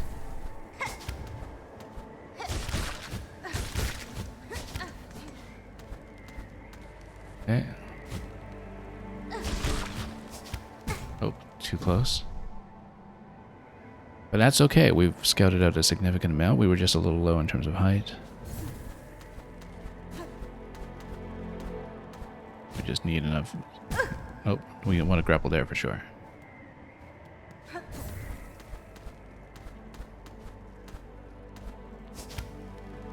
Nope, don't want to fall in like that. We will have to fall back down to the bench, I think.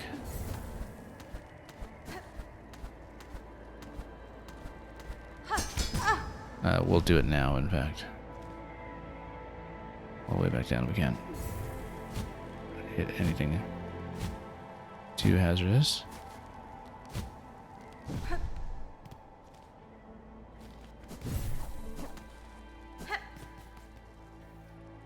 Yeah, I'm pretty sure we can get up there at this point.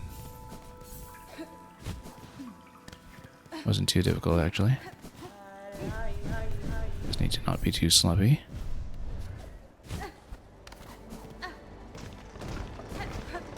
Not stall too much on things like the wall climbs. Oh, nope, missed it. No, we don't have enough silk to work with. Hang on. Yeah, if we whiff that much, then the silk doesn't replenish quickly enough for us.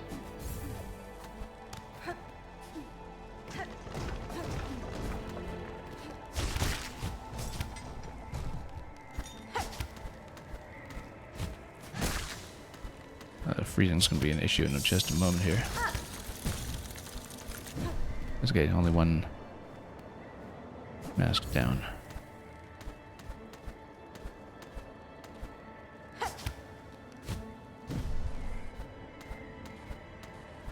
Yeah, because sometimes for the silk to cool down, when we do hit a grapple point, we do need to wait for a refresh on it first.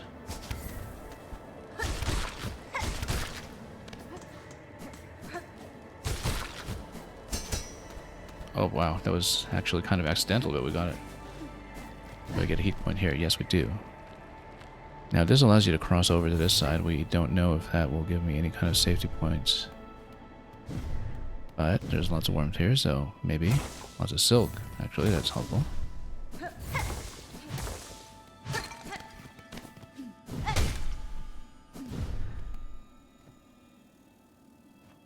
Interesting, that looks very frozen.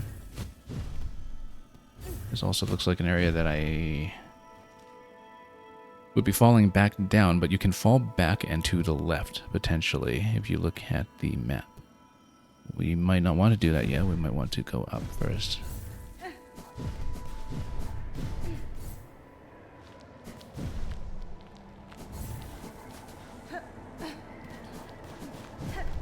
If there is a way to go up first, if we don't really have that yet. In which case, we might need to see how we bounce off of one of those crystalline entities, as one might put it.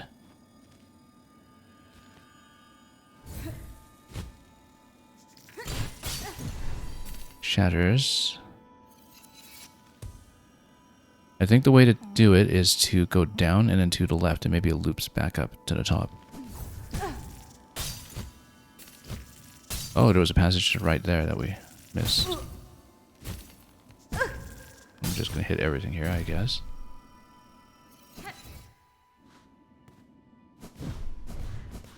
We want some silk for heals. Does this give you just tons of silk? Okay, good. Not unlimited, but significant amount. I feel like we don't want to get zapped by that.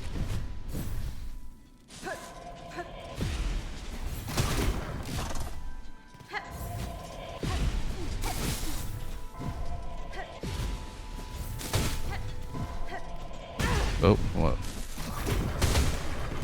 That very roly-poly here too. Oh nope, it was pointing down towards me at the last moment.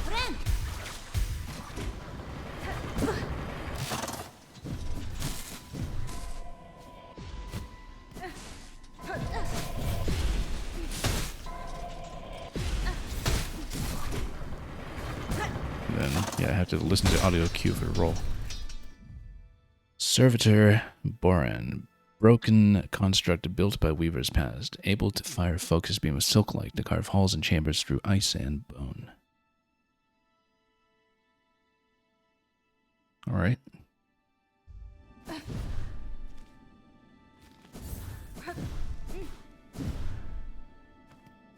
Took a little bit of punishment there, but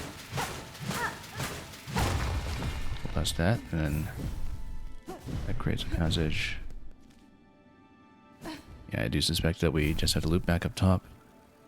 Again, on the way floating down, we missed some kind of right side passage in the central column that we should maybe get back to at some point. This looks like it's going to be grappling.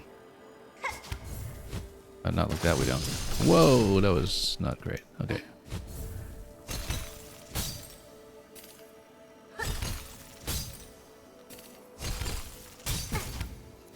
Oh, no. We're gonna die. How many rosaries did we lose there? I didn't even check. Not that many. So. And we did see, that's a significant sequence there, actually. It's a long run back, oh for sure, we need to do the whole loop. But I see that that's a major crossing. Look at how far the map extends, too. I didn't expect it to go all the way there. But it does look like it's going to create some kind of circuit that goes back up to the top layer. And then maybe we even get to open some kind of passageway that reconnects over to the slab. And that would be helpful.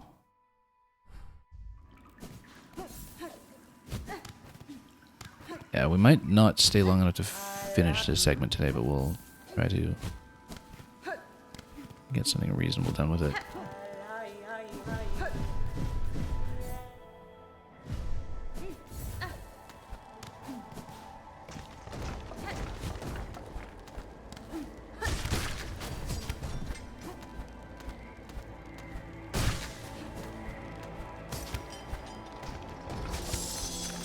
Getting there. Come on. Oh, just a little bit too late to save that one mask. That's okay.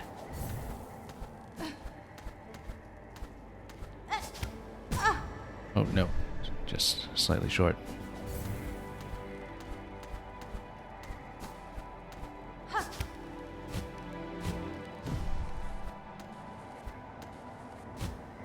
Nope.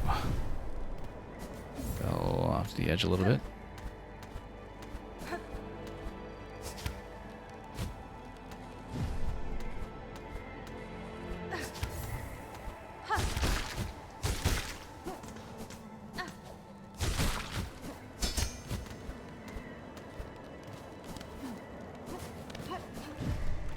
Okay, that was not too bad at all, actually.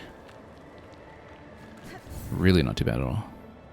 You had to run back here like 10 times 06i, but it did make the controls better after a while. Yeah, I mean, it's a matter of developing some fluency for a unique grapple system.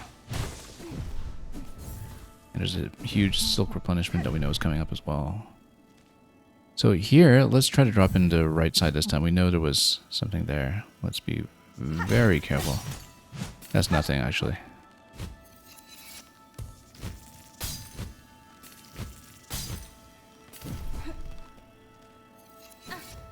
Okay, you know what? That was really not bad. Taking care of the Guardian bot here, though, might be a slightly taller order. Let's just skip it. Absolutely skip it, I think. Okay, so we have a little bit of a buffer in terms of silk, as long as we don't expend it all on grapples. Maybe because of the fact that we might expend it all on grapples, we might want to heal soon. But no, we want silk. We're grappling.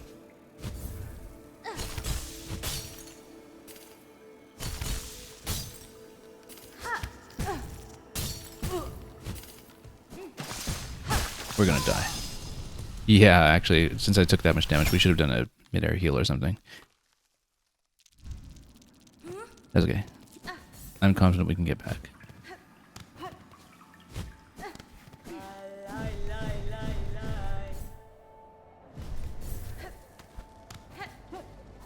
Oops.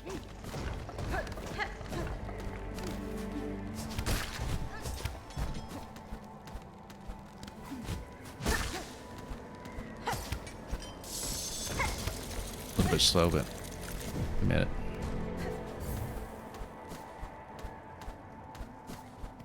Oh.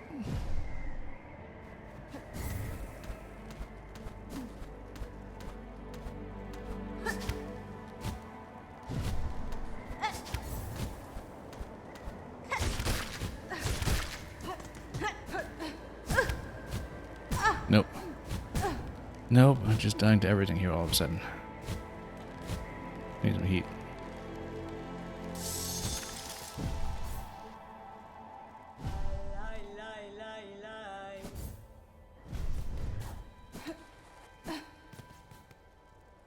Got hit by too many things. Oh well.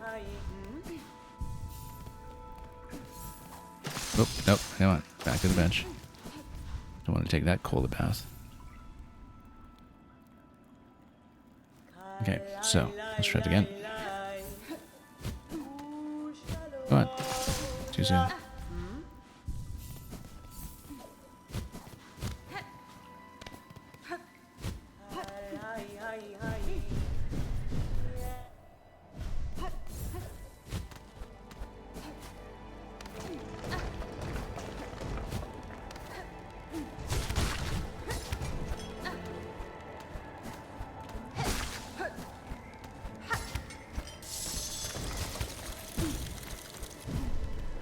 Okay, still losing one mask here.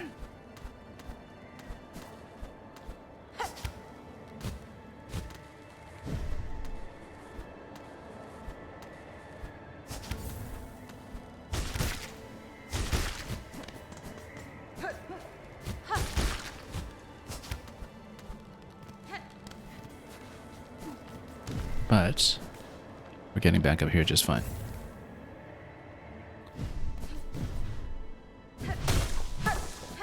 Lots of silk if we can. And we'll just try not to hit too much on the way back. I'm gonna wonder if there's a skip technique that we can do there that is available with our current setup. Just in theory.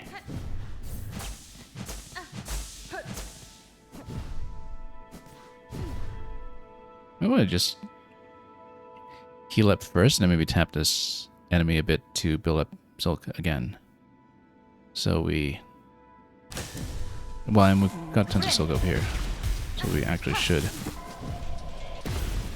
take this if we can. And then have to be in a situation where we just need to use the heal again anyway, so... But I feel like we should actually heal up.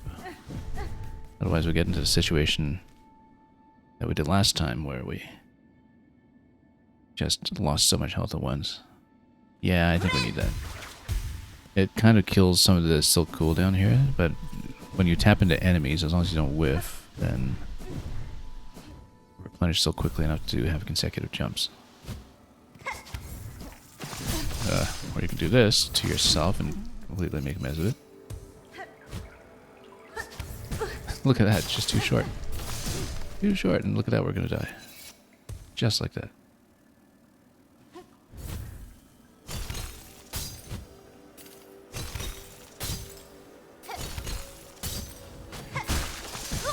That's okay. We'll just tap that and lose it immediately, and we'll just do the same thing. Interesting that it has that special animation for after being frozen.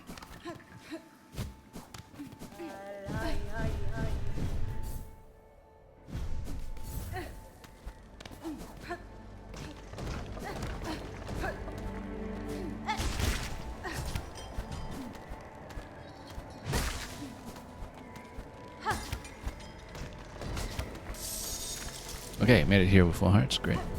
Full masks. I just refer to them as hearts. Out of habit.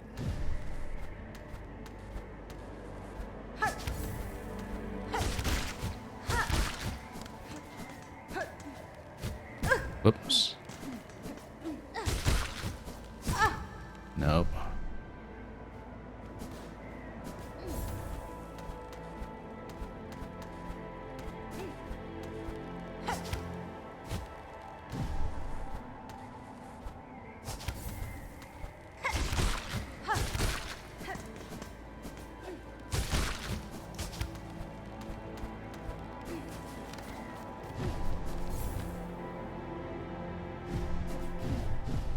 It's alright, truly not bad. The whole sequence.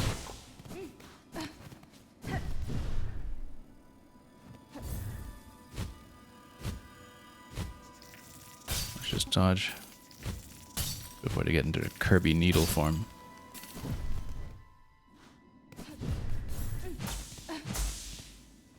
And then we'll skip the enemy. Said we'll skip the enemy. Yikes. Yeah, because now we just lost health anyway, but okay. Okay.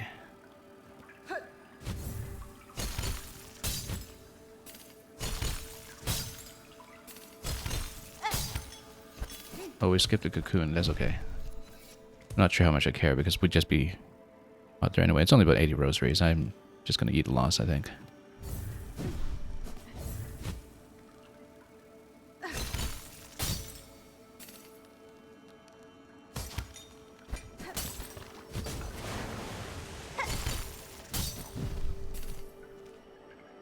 Yeah, not gonna bother.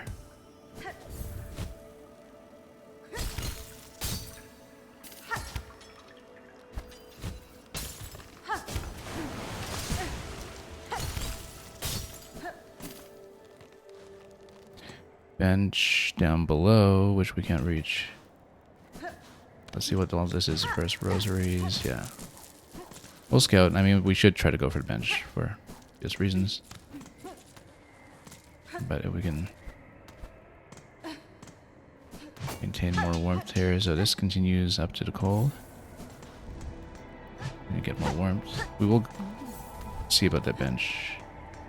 Yeah, there's a frosty zone. This will almost certainly just be the continuation back to the right side. But let's go back down in the interior.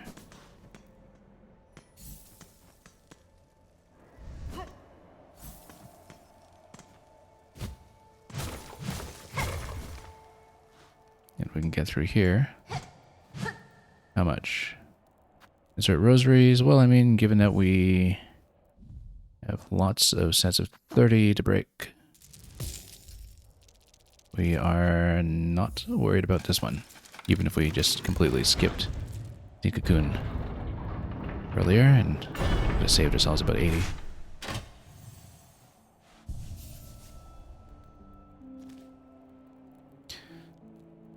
Bench acquired.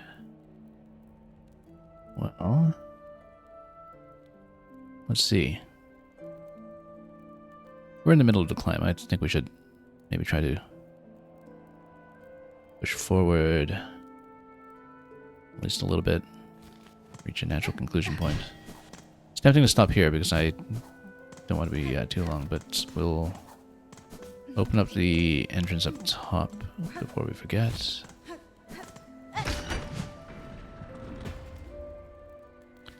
And then, yeah, it looks like on the left side that you can kind of have a circuit around this adjoining room. Maybe there's something that's going on here.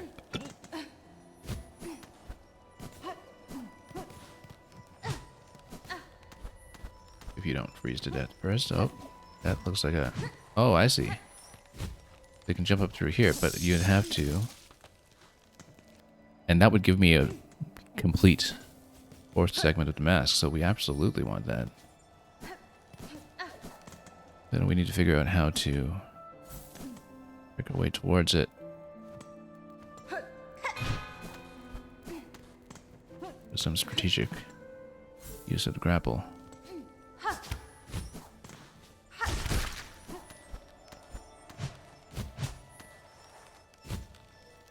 Because I think you need to sort of fall off here and then... How would you jump up beyond that?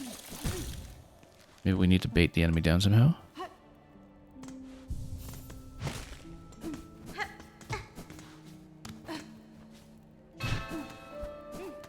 Clearly you do need to go up that column.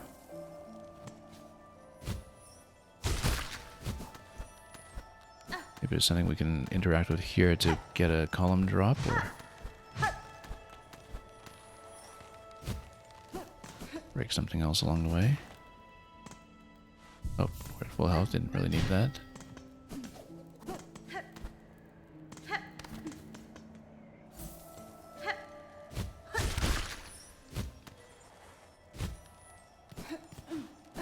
Is there something else to interact with on this side that will allow me to break that? That almost looked breakable for a moment.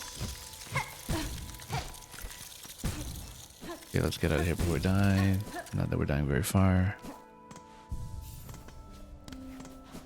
I wonder if we even have the required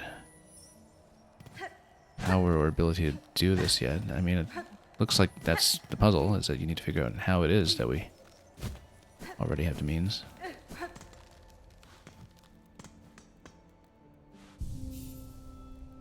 Because it's not like we have something that can give us a big vertical jump.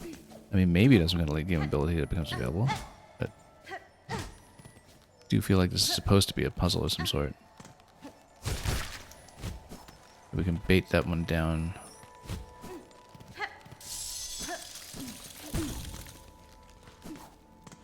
Well, let's see, because it doesn't look like we can get those to move, so we...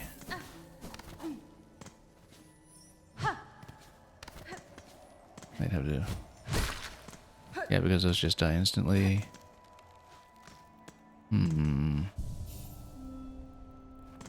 There's some kind of air stall that we can jump out of. I mean, we just don't have anything like a double jump right now. I feel like you would kind of need it. Like, you would need either something that you created to bounce in that location, or something that allows you to ascends slightly in midair. I'm thinking about the different downward maneuvers that we have. Like, for instance, the beast, and even though that's not really a... When you use the downward movement, it doesn't pitch you up, it just pitches you forward, so... Wouldn't be anything like that, but... I was thinking in terms of whether... You know, if you have something that could make an impact... Oh, you know what? This is something. What do we have over here? Rosaries. Ooh, this is potentially interesting.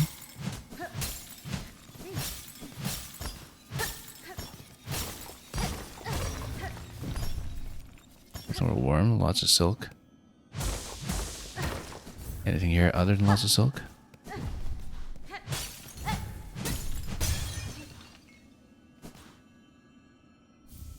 Memory crystal. Reflective stone with mnemonic properties. When taking damage, a memory of the bearer is formed of crystal. The memory will shatter into sharp spines if an enemy comes into contact. Interesting. Oh, I see. So if you get hit by something, then it leaves a clone that's actually a trap. If I understand that.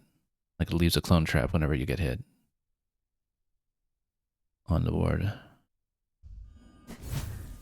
That could be really interesting. Glad we found it. Don't think I'll plug it in yet, but you know, maybe if we have a fight where a Thorn's effect would be highly beneficial. Hey, how do we get out of here? Hang on.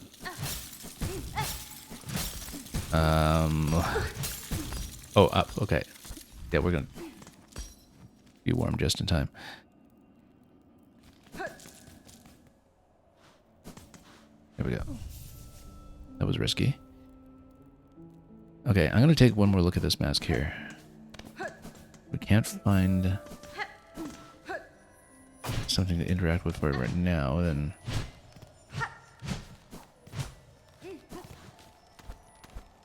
I don't know, because it sends you up here. It sends you up here, I guess, to look at the mask and see what's going on, but...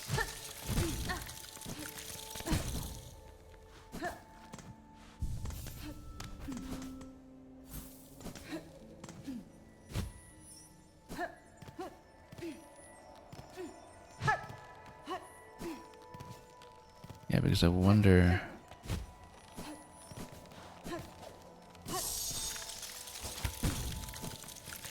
You know, maybe you grapple towards that location, and the grapple, even when you don't hit anything, might give you a slight momentary up.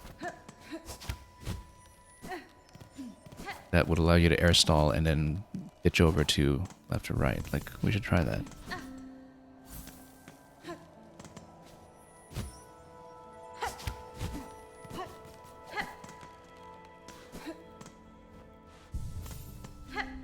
Particularly, we have anything else that gives you an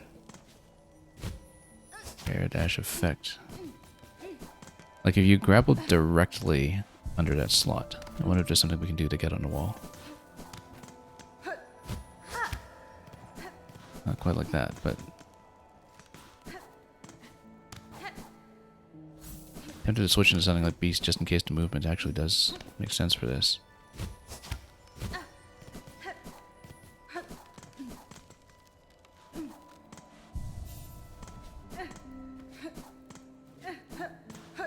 Because what if you... You know what? When I do scuttle in midair, doesn't it send me back?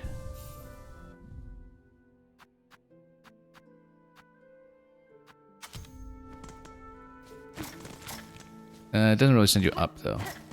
Like if you try to go grapple and then backdash.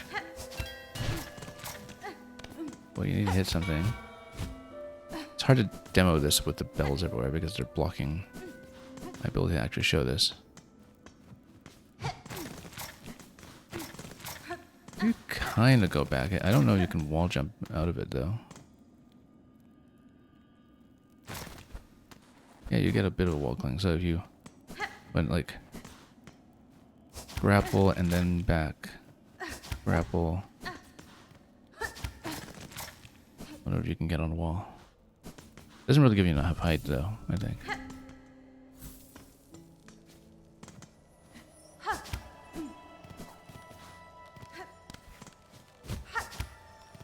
We need to find the exact location.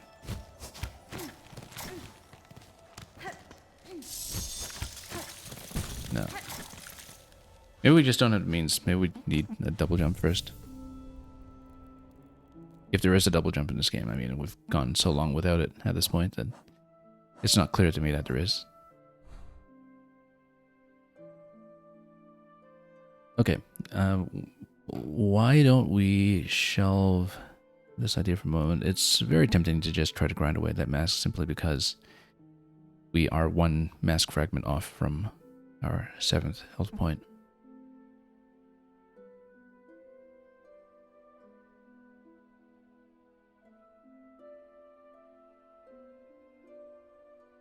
I'm actually keeping a notepad on the side, jotting this down for locations that we want to revisit. I don't know, this is clearly relevant though, this enemy over here that gives you a convenient grapple point in the middle.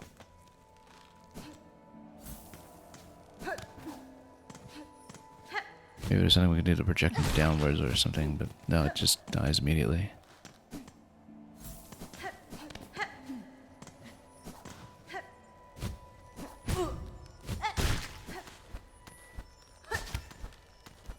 This looks so suspicious here, too. And the fact that you can go over this side of the pillar. We better get out of here.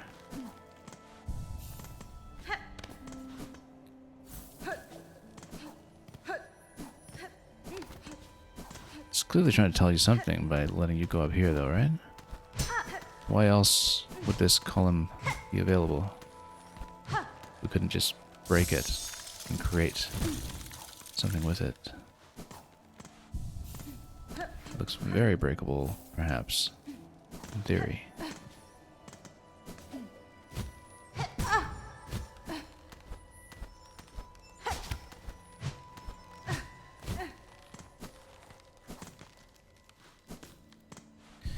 We don't really have the means at the moment, I think.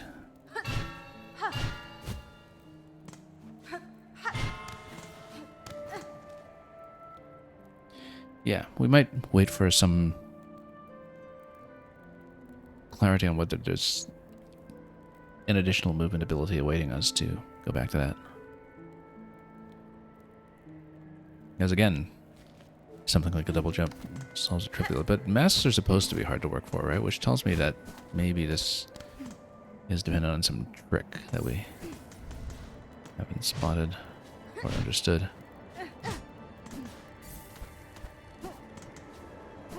Okay, let's go back to heat.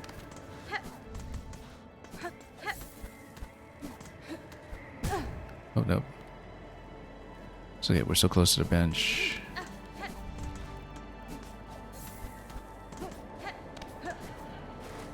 Oh, there's something to grapple to climb up.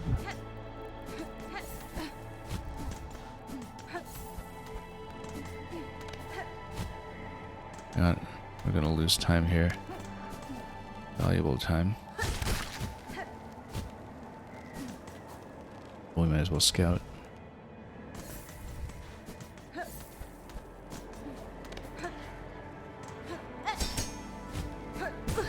Also, yeah, when you grapple into spikes, you do automatically swipe off of them, so grappling to rooftop spikes actually is safe. We noticed that on the way up on the climb, but didn't really comment on it.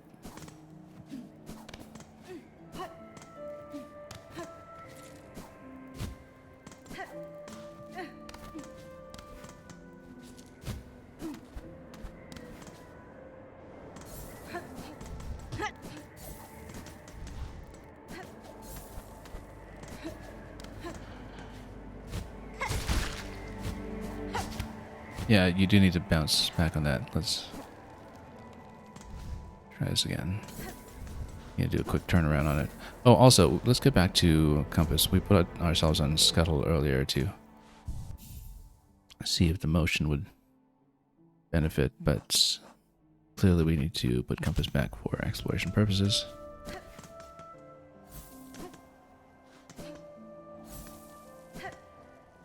Let's go up.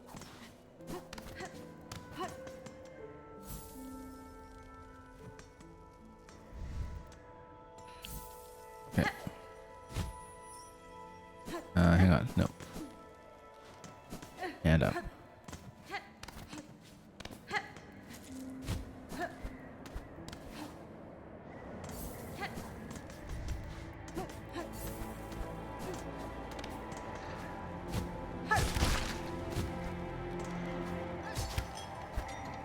Oh, no, no. Yeah, you just need to turn around and grapple again. That's all there is. But when you're on a ring, you do need to make sure that you get sufficient silk back. Good for a silk, and then come back like this. Okay, and then... Okay, took one point of damage there. Whoop, have to watch out for the spikes until... Yeah, otherwise we run up all the way back here. That's okay. Oh, nope. All the way down. That's okay. Let's get back to safety. If we're all the way down here, let's just replenish health. It looks very doable. That's how they went. Just need to clean a few things up.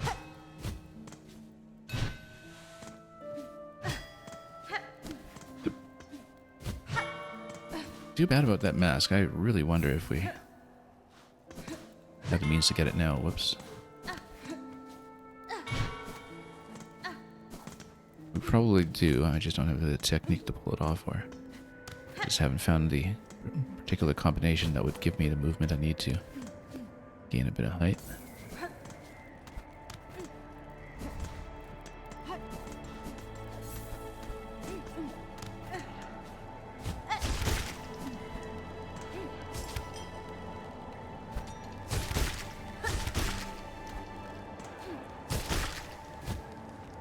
Nope. Oh, we're gonna freeze here, though. That's okay, only 2 masks down here.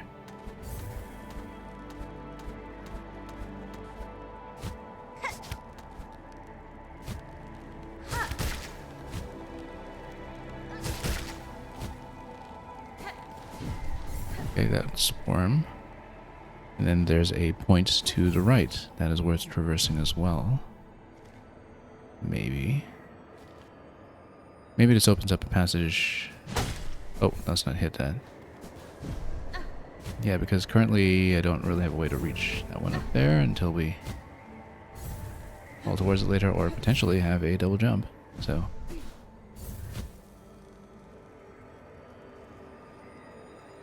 let's see what we can parachute towards.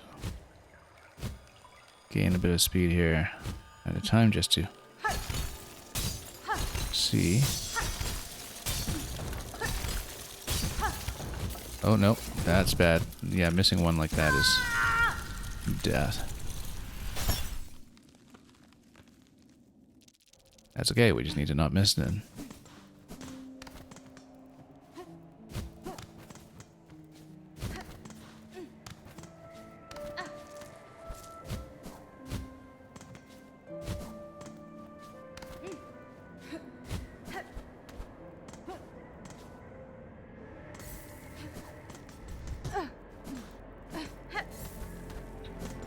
Okay.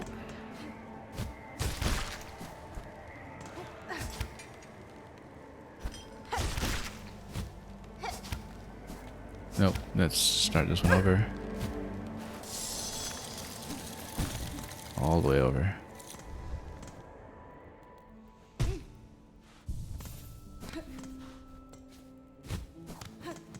Could have really used that extra mask right about now, but there are a few contextual clues here that double jump may eventually happen. It would be incredibly late game by genre standards for double jump, but actually it kind of works well for the level design to hold it back that far. if that's the case.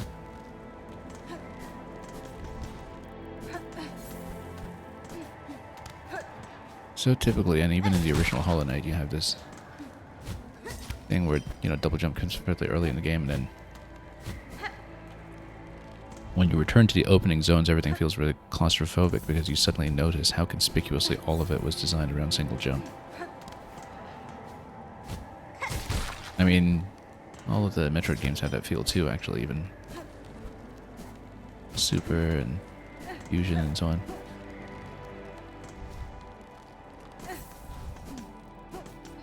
Don't know if it was as noticeable in Dread. Maybe it was.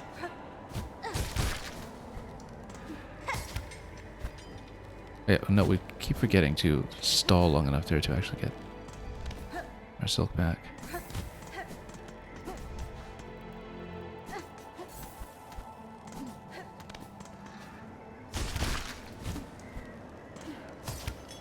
Wait, get it back.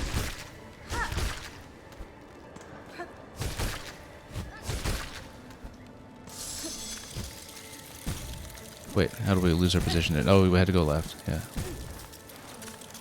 Just lost track.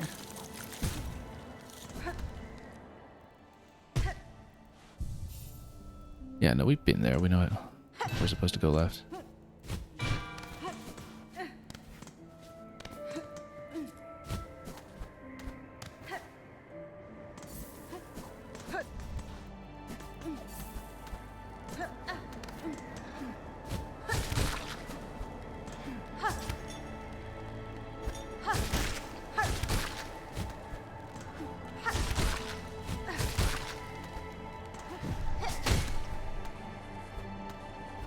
Well, like this has become more and more intuitive just with practice. I mean, that's what's supposed to happen, but let's get back here. Try this bit again.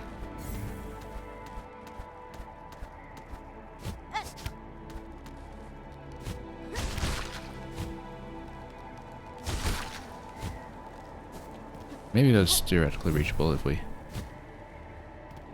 a little better at stalling, gaining height. You know what? If we had enough silk to do the forward thrust that we currently have equipped, if we had enough silk to do that, we probably could have reached this one and jumped up further. That's a thought. Later, if we get back there with a full bank of silk.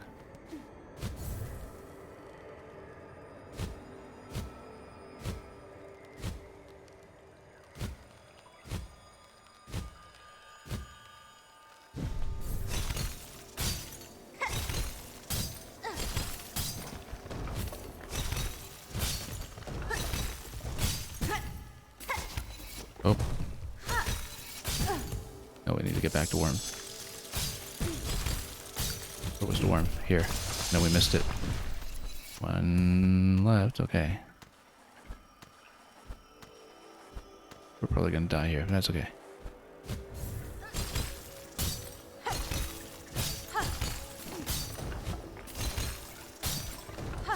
Nope, missed. That's okay. We can get back.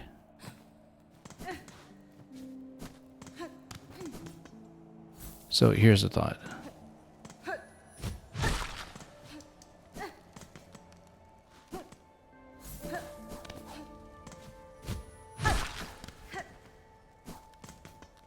That's assuming, of course, that we haven't burned through the entire spool of silk. By the time we get up to that top position where this occurred to me.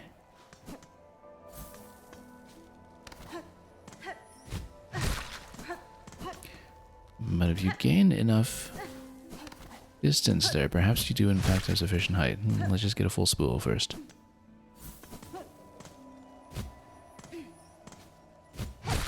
Not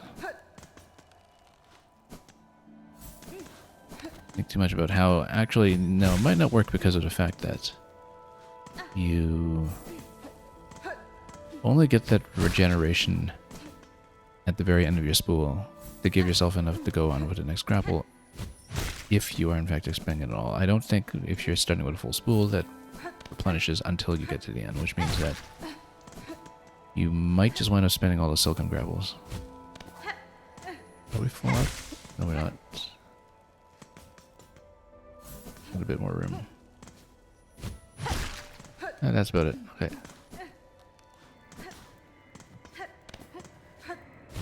Doing that long way, I suppose, but does give us some potential longevity.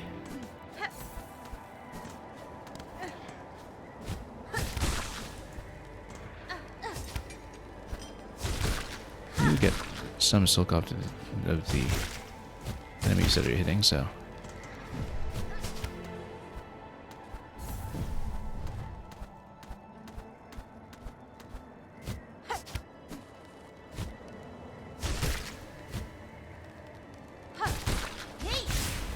Nope, doesn't quite reach. Not enough height. But that was an idea.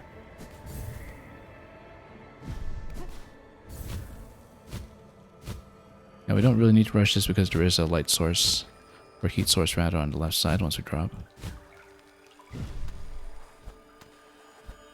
From this point we can try to take it carefully.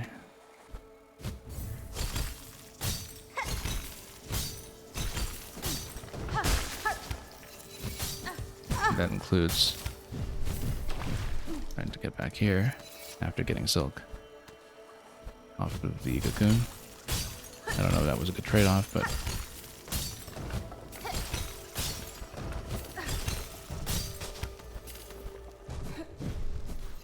we did make it here. And we're about to connect that path, so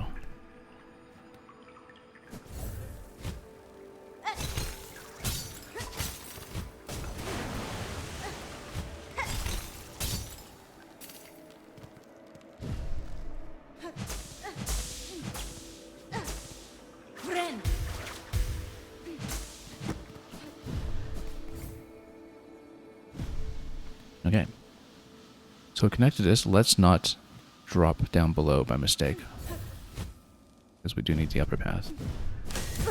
Oh, let's not die to that.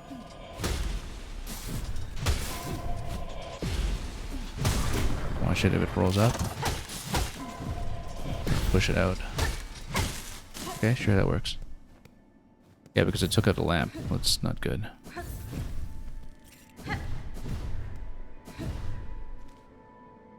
Okay, so we've completed this top part. Let's not drop below until we've... Oh, no, no, no. Okay, that's fine. We can go back up, right? There we go.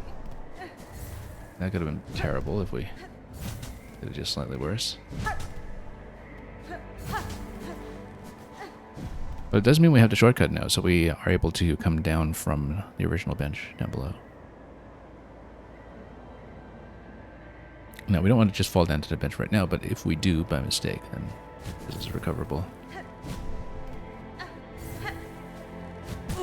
Oh, let's go back.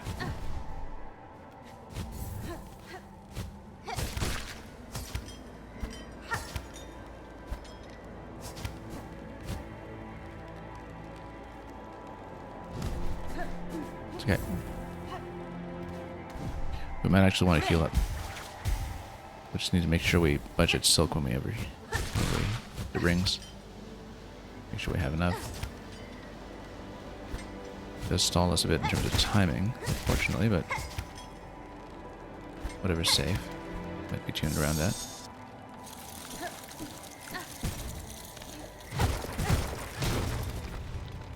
Okay, there we go, bench.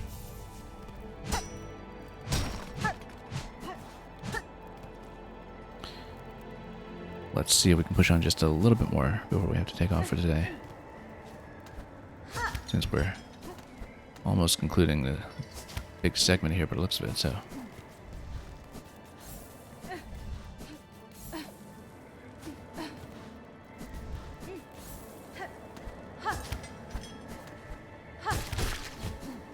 No, we need to grapple left. You can always chain out of an enemy because you do get silk replenishment off of it.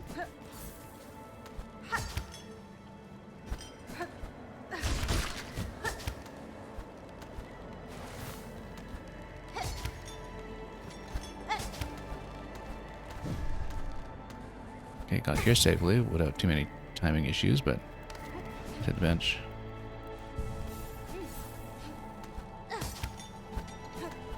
At least that confirms that timing should not be an issue for that checkpoint. By checkpoint, I mean the heat lamp, not the save point. Nope, need to grapple left.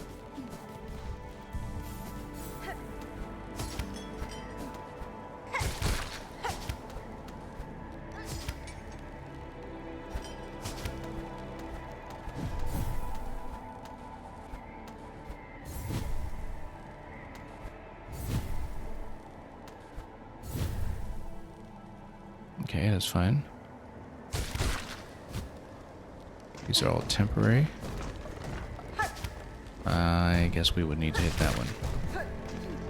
And we're going to have some cold trouble in a moment here. Let's see. Oh. Heat, heat, heat. Where? There we go, just barely. That's okay.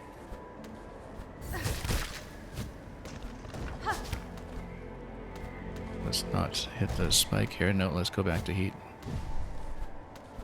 We'll probably take a death here, but at least we're scouting.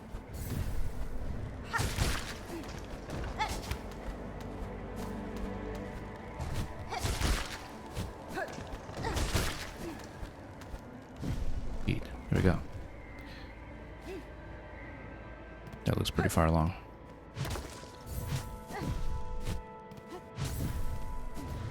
Would like some silk for replenishment, though.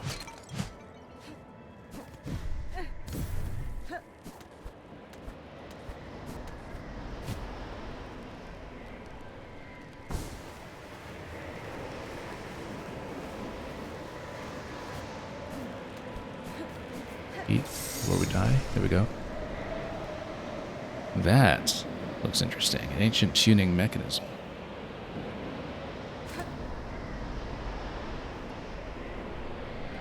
Let's tune up.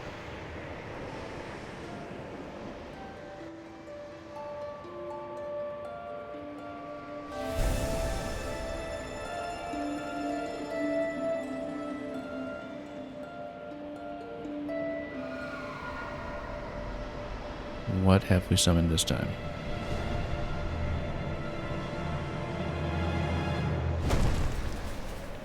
Okay.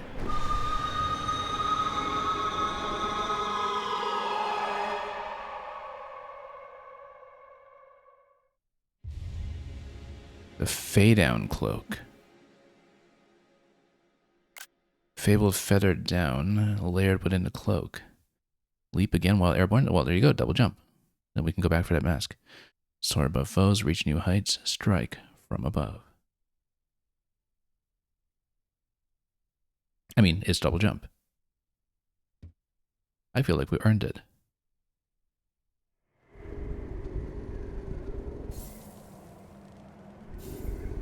Okay, and we're warm. Wait, and we're warm. So not only do we have double jump, we have heat.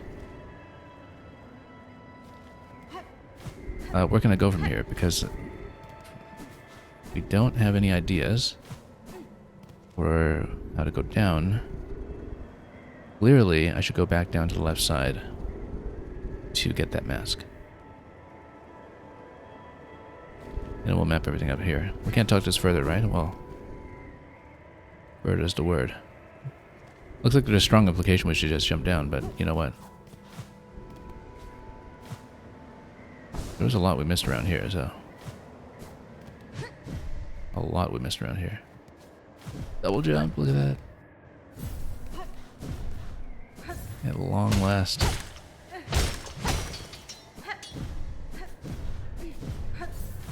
It'll take some getting used to. I know that, you know, I thought Prince of Persia: The Lost Crown had a late double jump because that was pretty deep into the experience, and it took me a while to just get accustomed to using it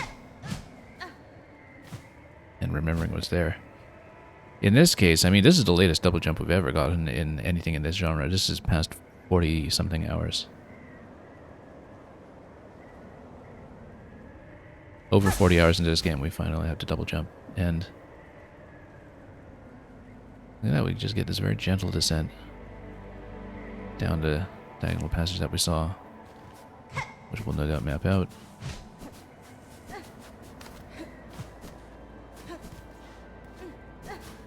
I mean, I guess, you know, it's a game design convention of putting the lock before the key that led us to see. And let's not take a death here, by the way. Yeah, you can double jump into the grapple like this. And it gives you just enough contextual clues to expect double jump before actually giving it to you. I don't see a good point to grapple off of here. There we go. Weren't we going down to get that mask? I guess we were, but yeah, I still need to get accustomed to double jump logic here, essentially.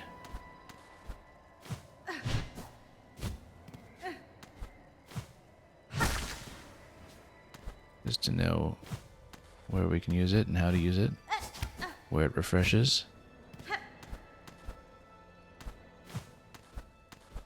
Probably refreshes on the walls, right? Yeah, get on the wall, double jump. I think Monarch Wings in the first game kind of worked like that as well, if I recall.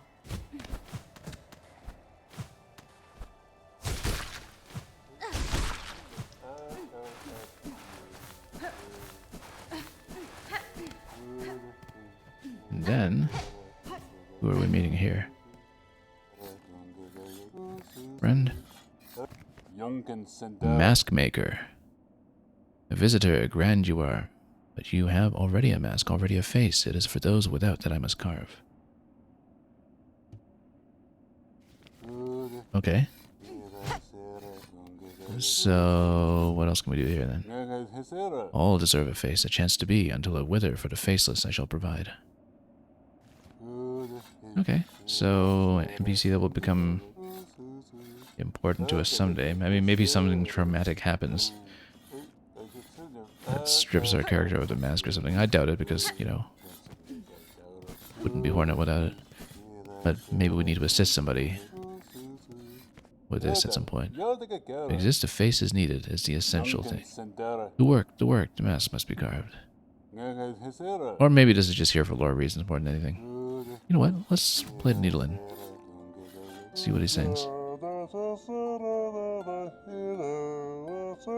A mask to hide, a land to find. What greater gift? We have to remember to do this with a lot of the NPCs because you get a special interaction with the needle in for most of them, and I often forget to do it.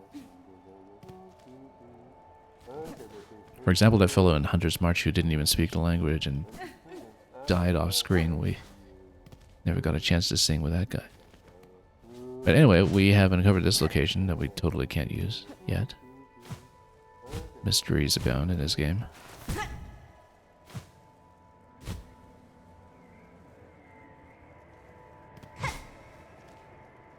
I love how double jump doubles as the cold protection. This is particularly rewarding. Oh, let's not die to everything here. We're getting a little bit low and we're pretty far. Although the summit probably is the most recent respawn point, given the logic of when this game gives you respawn points. And yeah, this opens up this location, so even if you made it up here from below, theoretically, you wouldn't get much further until coming here. And then this is what we previously traversed on the way up. That looks traversable here, actually. Let's... Oh yeah, no, that was just part of the climb on the way up.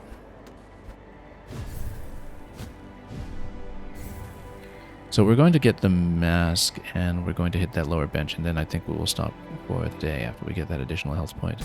After we get that additional health point. Let's be careful here. Might have to tap some of these just to get Silk on the way down.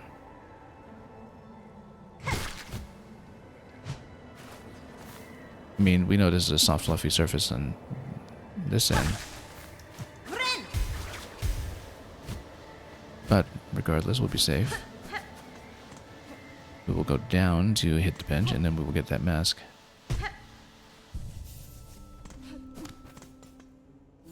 That it teased us with so long ago. Oops. Or just jump up this. You don't even need to grapple towards that spot.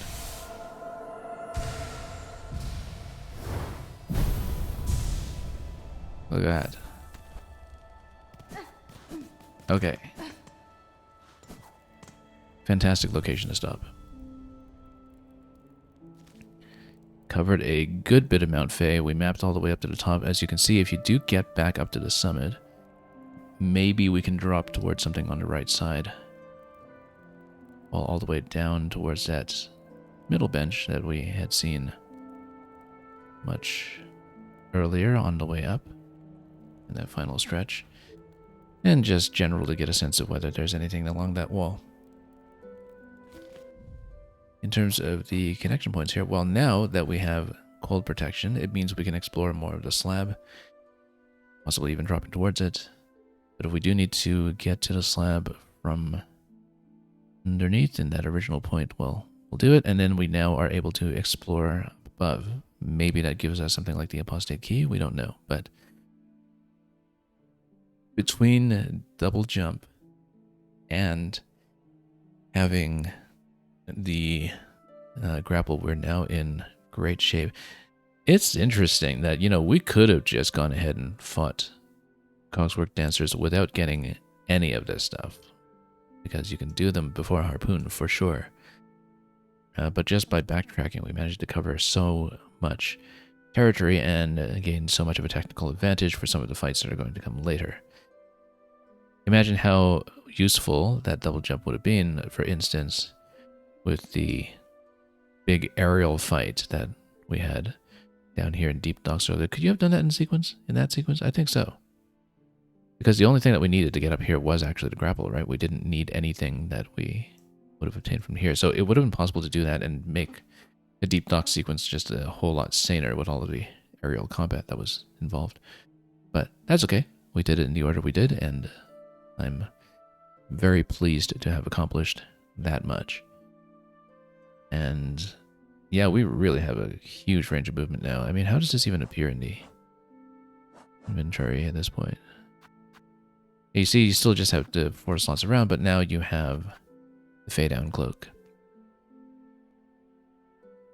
So you've got the float and the cold protection, and everything is going to work beautifully.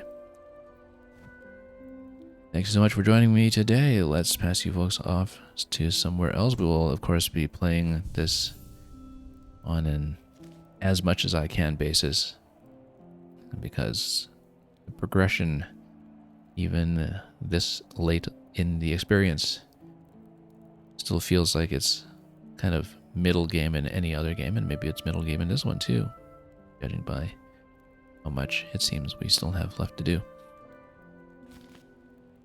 But yeah, finally developing a huge suite of movement abilities that not a lot really gated us off from up to this point, to be honest. It's kind of interesting that we weren't constantly running into double jump gates or,